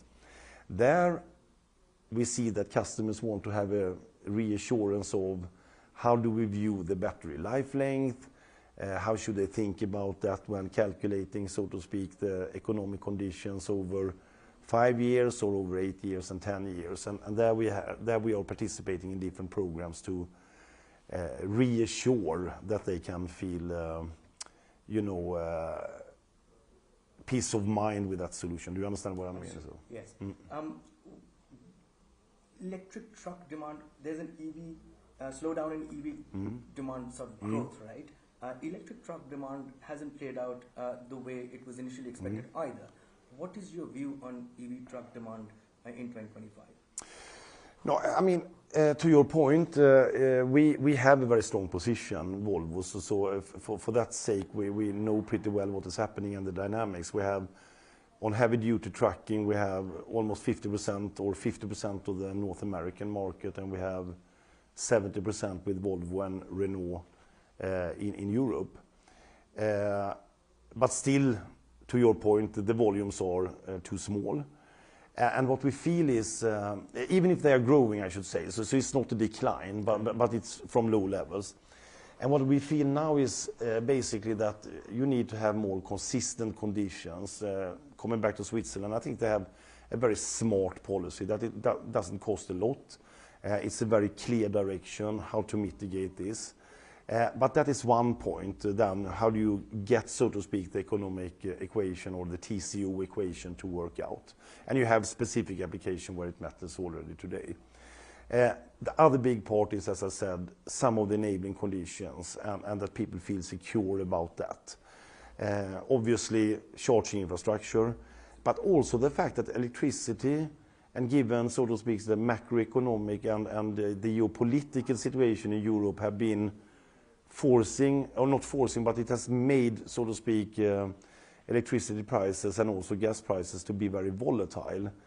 And as a business person, we know that volatility is something that you don't like. And then maybe you say, okay, I know what I have in terms of stability. I need to see that stability more. And that's the reason why the continuous build out of energy generation, grid, and both, I mean, national, regional distribution and charging is so important. I think the interesting factor again, and I would like to come back to it, even if it has a certain premium cost per ton kilometer today, companies that have started to do this transformation, they don't want to go back. Because what they see is that they are getting more attractive as a supplier, as a business partner, but also as an employer. vis-à-vis drivers and others. People want to participate in this. They want to come being proud. It's a quite modern, robust type of solution that will work out. So there is more than only the simple comparison, but it's a job to be done. And I think that the regions and countries seeing the opportunity will understand this is a play for future competitiveness. And we see that. We need to say that China's accelerated very, so to speak, diligently in this area. And I think they see it from many different aspects, not at least when it comes to future innovation and competitiveness. I mean, again, a company has to run the business, as I said, right? Moving to electrification absolutely makes sense. That's what we've heard from others as well. But then it comes with that cost, and as you said, it's anything but certain, right? Whether it's politics, whether it's policy, or the macro environment. Given what you've said, do you then expect a further slowdown in 2025 in EV truck demand? No, but I think also the general economic sentiment, as you know, has been also a general slowdown. And when you have a general slowdown also from the economic situation, it also means that it also means that people are getting more hesitant to new solutions because they want to see, okay, how does stability come back in the economic cycle? So I think also we have that from that perspective a little bit. Understood. You delayed start of the Sweden battery factory. Could you give us some sense of why that delay, where that stands now? Yeah, and that is very much actually related to what we have discussed here, that the transformation is going somewhat slower than we had anticipated. We have, as I said, for our cell production, strong and good partnerships with a number of very prominent cell suppliers with long contracts. And again, a little bit that we discussed about, our industrial footprint. When we looked upon the situation, we see that we fine-tuned our time plan when we really will need that type of capacity to add for both Europe and North America and others. So it is no drama, it is no change in plan, it is that we are aligning to reality, basically. Is there a better sense of the timeline now around when you want to do that, or is it still in sort of... No, I think it's a better sense, obviously, because every time or every year that passes, and interesting enough also, the more applications that are going electric, so it's not only about, looking at heavy-duty truck and see, okay, what is the adoption rate. We are going broad, buses, construction equipment. We are building BESS or energy storage systems through Volvo Penta and Volvo Energy. High demand for that. So we have more also downstream opportunities now, and that will also support, so to speak, a more robust planning around this. So I feel confident about it. Is there a new timeline for start of production now? Yeah, it is a preliminary. We have said that it's a couple of years. We said that we should be more in high volume production in 29, 2030 originally. Right. Now we are more talking about a couple of years later. I see. So 2031, 32. Yeah. Right. Okay. I wanted to take a step back into broader demand for Volvo trucks and trucking industry as well. We've seen orders sort of come down from the post-COVID highs that we saw. Could you explain what the factors are at play and how can you offset that in some ways that you've said is normalization of demand? How do you offset that? No, but first and foremost, obviously, if you look at the underlying trend lines of trucks and transport, it's highly related to the general economy, right? And now with central banks and general policy has been to, cool off economy after a post-COVID, so to speak, expansion. It has been highly expected that, higher interest rates giving lower demand, lower consumption, and thereby lower demand for transport. So this is an anticipated situation that we have seen. Having said that, volumes are still solid, I have to say. We are not experiencing situations that we did see during the Great Recession, for example, 2008, 2009. it is a more type of balanced system. What we are doing, apart from the fact that we are global, as I said, and we have dual sourcing, so we can mitigate partly because some of the regions are doing really well still, is obviously that we have a built-in flexibility in our industrial system. So we can take swings of plus minus 15-20% that is built into the company's industrial system. Because you need to have that in a cyclical economy. Having said that, we are also very strong in services. So that is also serving as a very good cushion for our business. So 2025, we guided in relation to Q3 presentations, as we always do.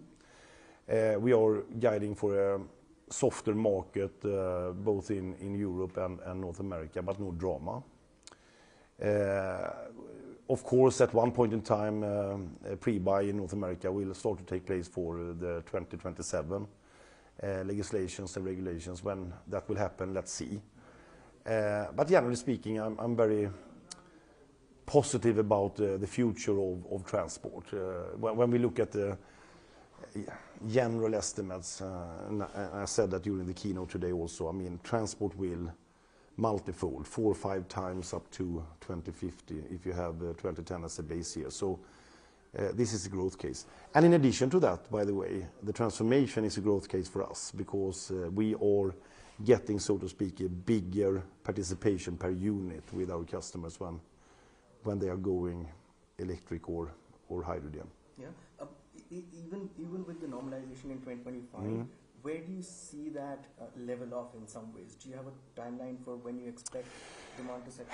Yeah, but I think it's very much related to what we see also in general economy. That I mean, now, so if I may say so far so good with the measures that have been taken from the central banks to fight inflation. If that continues to be successful. And they can, so to speak, start to, and they have started, of course, to take down interest rates. If consumer confidence is coming back, feeling that this is more new normal, that interest rates will be on lower levels, then we will see consumption picking up, and then transport will come back. But transmission of interest rates takes time, right? And yes. And there's a lag, so which I was trying to understand if you have a sort of a sense of how long this can continue. No, but I don't. Again, I don't think it's a drama. We are forecasting both European and North American market that yes, it is a correction in relation to the peak years, but it's still good years. And then I think growth will come back more step by step when consumer and it will be also for consumers step by step, which is a wise decision, by the way, because if you think about it, and that is more a general comment, it doesn't make sense in a risk and reward society. Time is money. That you have more than a decade a world with negative interest rates. I mean, where risk is not costing anything, that cannot be a normal situation. So I personally, of course, wanted to avoid this swing, but now trying to get back to a situation with, if I may say so, normal interest rates around 2.5%, and thereby or inflation, and thereby interest rates somewhat higher. I think it's a good thing for the world, actually. How do you, when something like this happens, the volatility yeah. that you mentioned, it has a clear impact on the bottom line, right? Yes. In some ways, Volvo has managed that yeah. bottom line. In what way have you cut costs, and what way do you plan to, going ahead, manage costs? Could you give us a sense? Yeah, but first and foremost, as I said, I mean, we have worked a lot with the built-in flexibility in our industrial system. We have done that, I think, in a very good way. We have worked very much with our labor representatives in order to find the smart way of doing that in terms of flexibility. We have, I think, been good in anticipating also demand, so we have been a little bit ahead of the curve, because this is a question of courage also, that you want to be ahead of the curve, and because often you hope a little bit for the best, but it's better to plan for somewhat and act a little bit on the worst there. Then I think we have been growing our service business quite a lot, and that is serving as a cushion, because when demand is coming down, services on the new products, it's not doing that in the rolling fleet, and that is a very important part of our resilience today.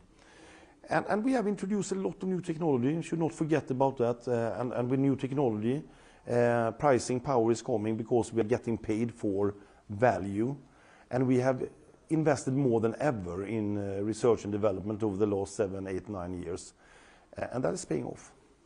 In this kind of a scenario, and we've discussed the uncertainties in the US as well as in Europe, how do you see green investments from Volvo, which has been a focus for Volvo, going ahead? Is there a sense of caution around how much money you put into green investments?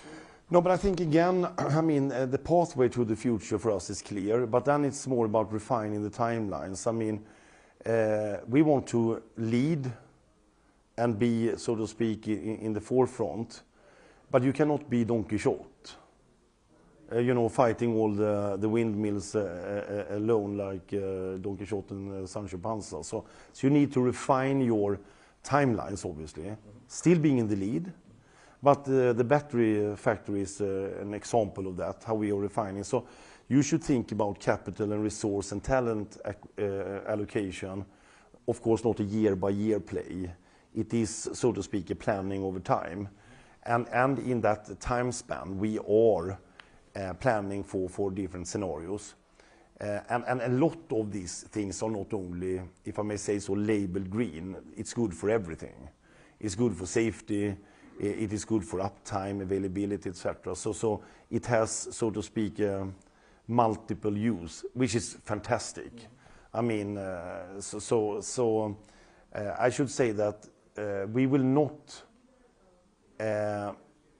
divert from the fact that we want to lead this three-path strategy of battery electric, fuel cell electric, when it comes to combustion technology, renewables, when it comes to recyclable material, fossil-free steel, etc. Because we think it will matter from a competitive situation, and we want to make this shift happen.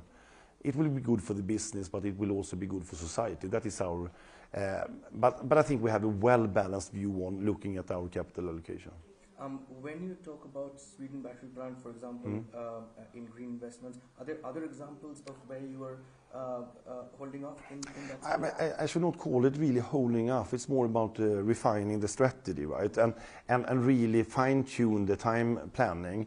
And that is happening all the time, and that could be for other reasons as well, obviously. I mean, how quick should you do the next phase of an expansion of a factory that maybe starts with 20,000 unit capacity, and we know it should go up to 30 and then 40. So it's a constant dialogue in management, together with board and all our experts around that. So it is not a black and white situation. Having said that, we think that industry, and I tend to say Volvo in particular, but industry, we have invested enormous now, and that's the reason why we are also calling for action when it comes to the enabling conditions, charging, grid capacity, etc. Because we need to make sure that all the investments that we have done will be sweating, because we need technology to sweat in order to bring competitiveness. My last interest is in autonomous vehicles. Absolutely, that's talked about. That's fun for real, as well. Overall, autonomous vehicles haven't played out in the way it was initially expected, and so is the case in trucking. There is a business case in trucking, right? Absolutely. Short haul, long haul. How does Volvo's autonomous vehicle strategy look in the near term, and what are you doing organically versus partnerships with others out there? But first and foremost, I mean, we are already in commercial operations when it comes to confined areas. So we learn a lot there, you know, for mining, for quarries. We will see that in ports and terminals, etc.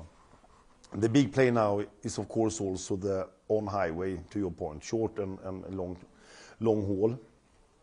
I think also the industry has matured and said, okay, don't involve too many of the super complicated use cases.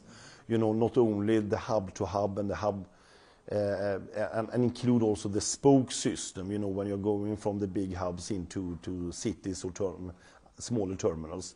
exclude that for the time being and go for the big bets that is really the hub-to-hub solutions.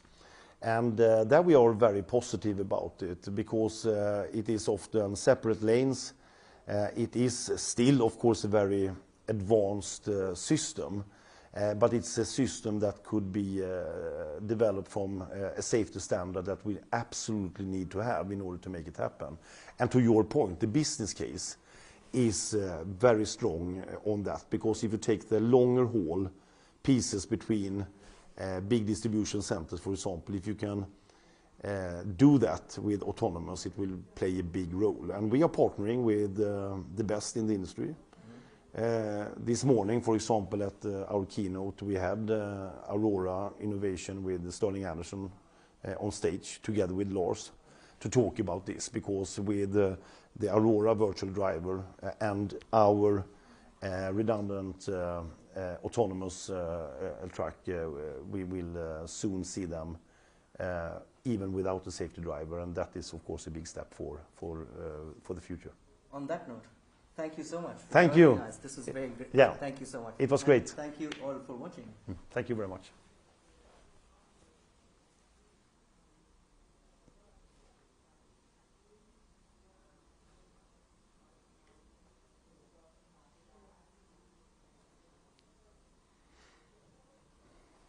All good?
Hi. Excuse me, do you have a list of the speakers, please? I'm working on that right now. Can you give me Okay. just a minute? Because it's a moving target here. So we're going to have the mayor. Can you put in Councilmember in there? Well, he's going to intro Oh, he's going to intro them. Jason Lyon, right? Lyon, right? Yeah. And Justin Jones. Jess is here too, you know, right? Matt, stay with me so I see Miguel. Is he introducing Jess? Is she here? Yeah, she's here. Oh, I'm sorry. Okay, good. And they're going to speak in order? Yes. Okay, very good. Miguel. Thank you. And then after Miguel, we're going to do supervisor. I better spell it out right.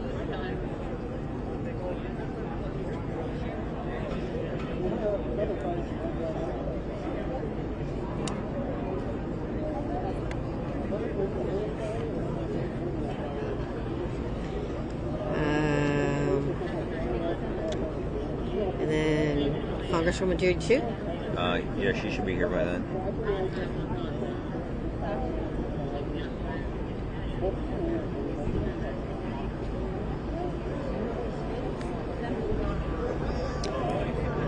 State Senator.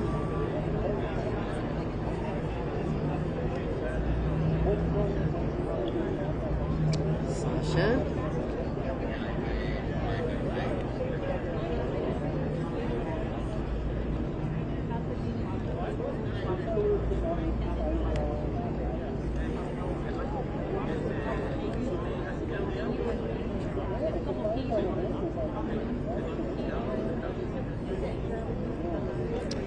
John. Maybe a bigger piece of paper. And you are going to have a sign language person also? No, unfortunately, we did not get Oh, that okay. in the amount of time that we had. Wow, you have a lot of speakers. Well, they're going to make it quick, hopefully. Yeah. What's Blanco's first name? I'm drawing a blank. Dr. I don't know. Just call it Dr. Blanco. I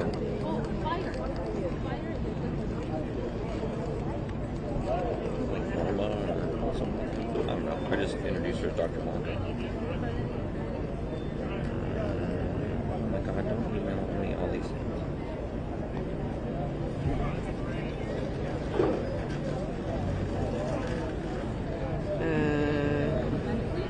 Brenda. Brenda. Timeline? Society. Yeah. How much time do you think before we go? What time is it right now, Eddie? Can you get a picture of that, please? Yeah. 3:56. Is he here? Members here. Perfect, thank you. Is that okay? Yeah. For 3 minutes? Yep, 3:56 now. All right, thanks. Okay, yeah, 5 minutes, hopefully. Okay, I'm going to turn this on. Sorry. Is there more speakers? Yeah. Yeah, we got police chief and fire chief. Thank you. Huh?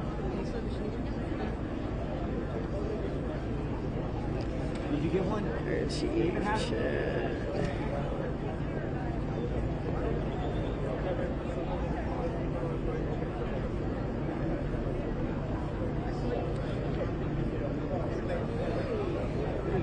Gene Harris. Who am I missing, Matt? And I think you should recognize. Should we move that? Congresswoman Laura Freeman to rep. We're really going to introduce reps. Okay, we're good, right? Am I missing anybody? Press release.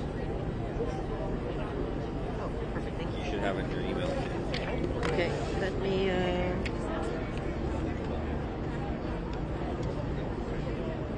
Hey, how are you?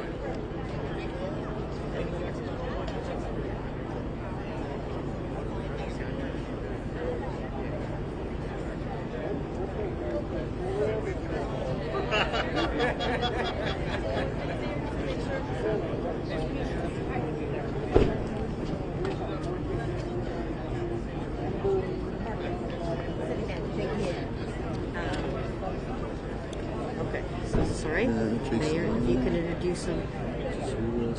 We'll have them standing behind you. All the council, but those, they're present right now. Miguel, Supervisor Barger. She's not here because she may be running late. Hey. This is according to Miguel how we should state Senator Sasha Renee Perez. If she's here. When do we introduce the fire chief and the police chief? Okay. Second, last, and last. We'd end with public safety. And for the chiefs, like the uniform. They're hot. Yeah. Okay. And then will we be ready for questions? Okay, we'll have everybody stand. You get it cleaned up. Yeah.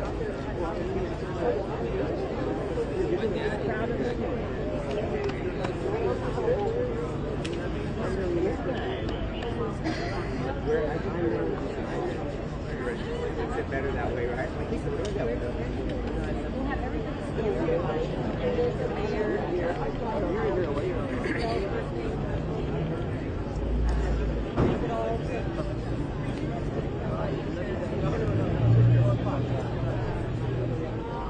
So you say keep it to 30 seconds?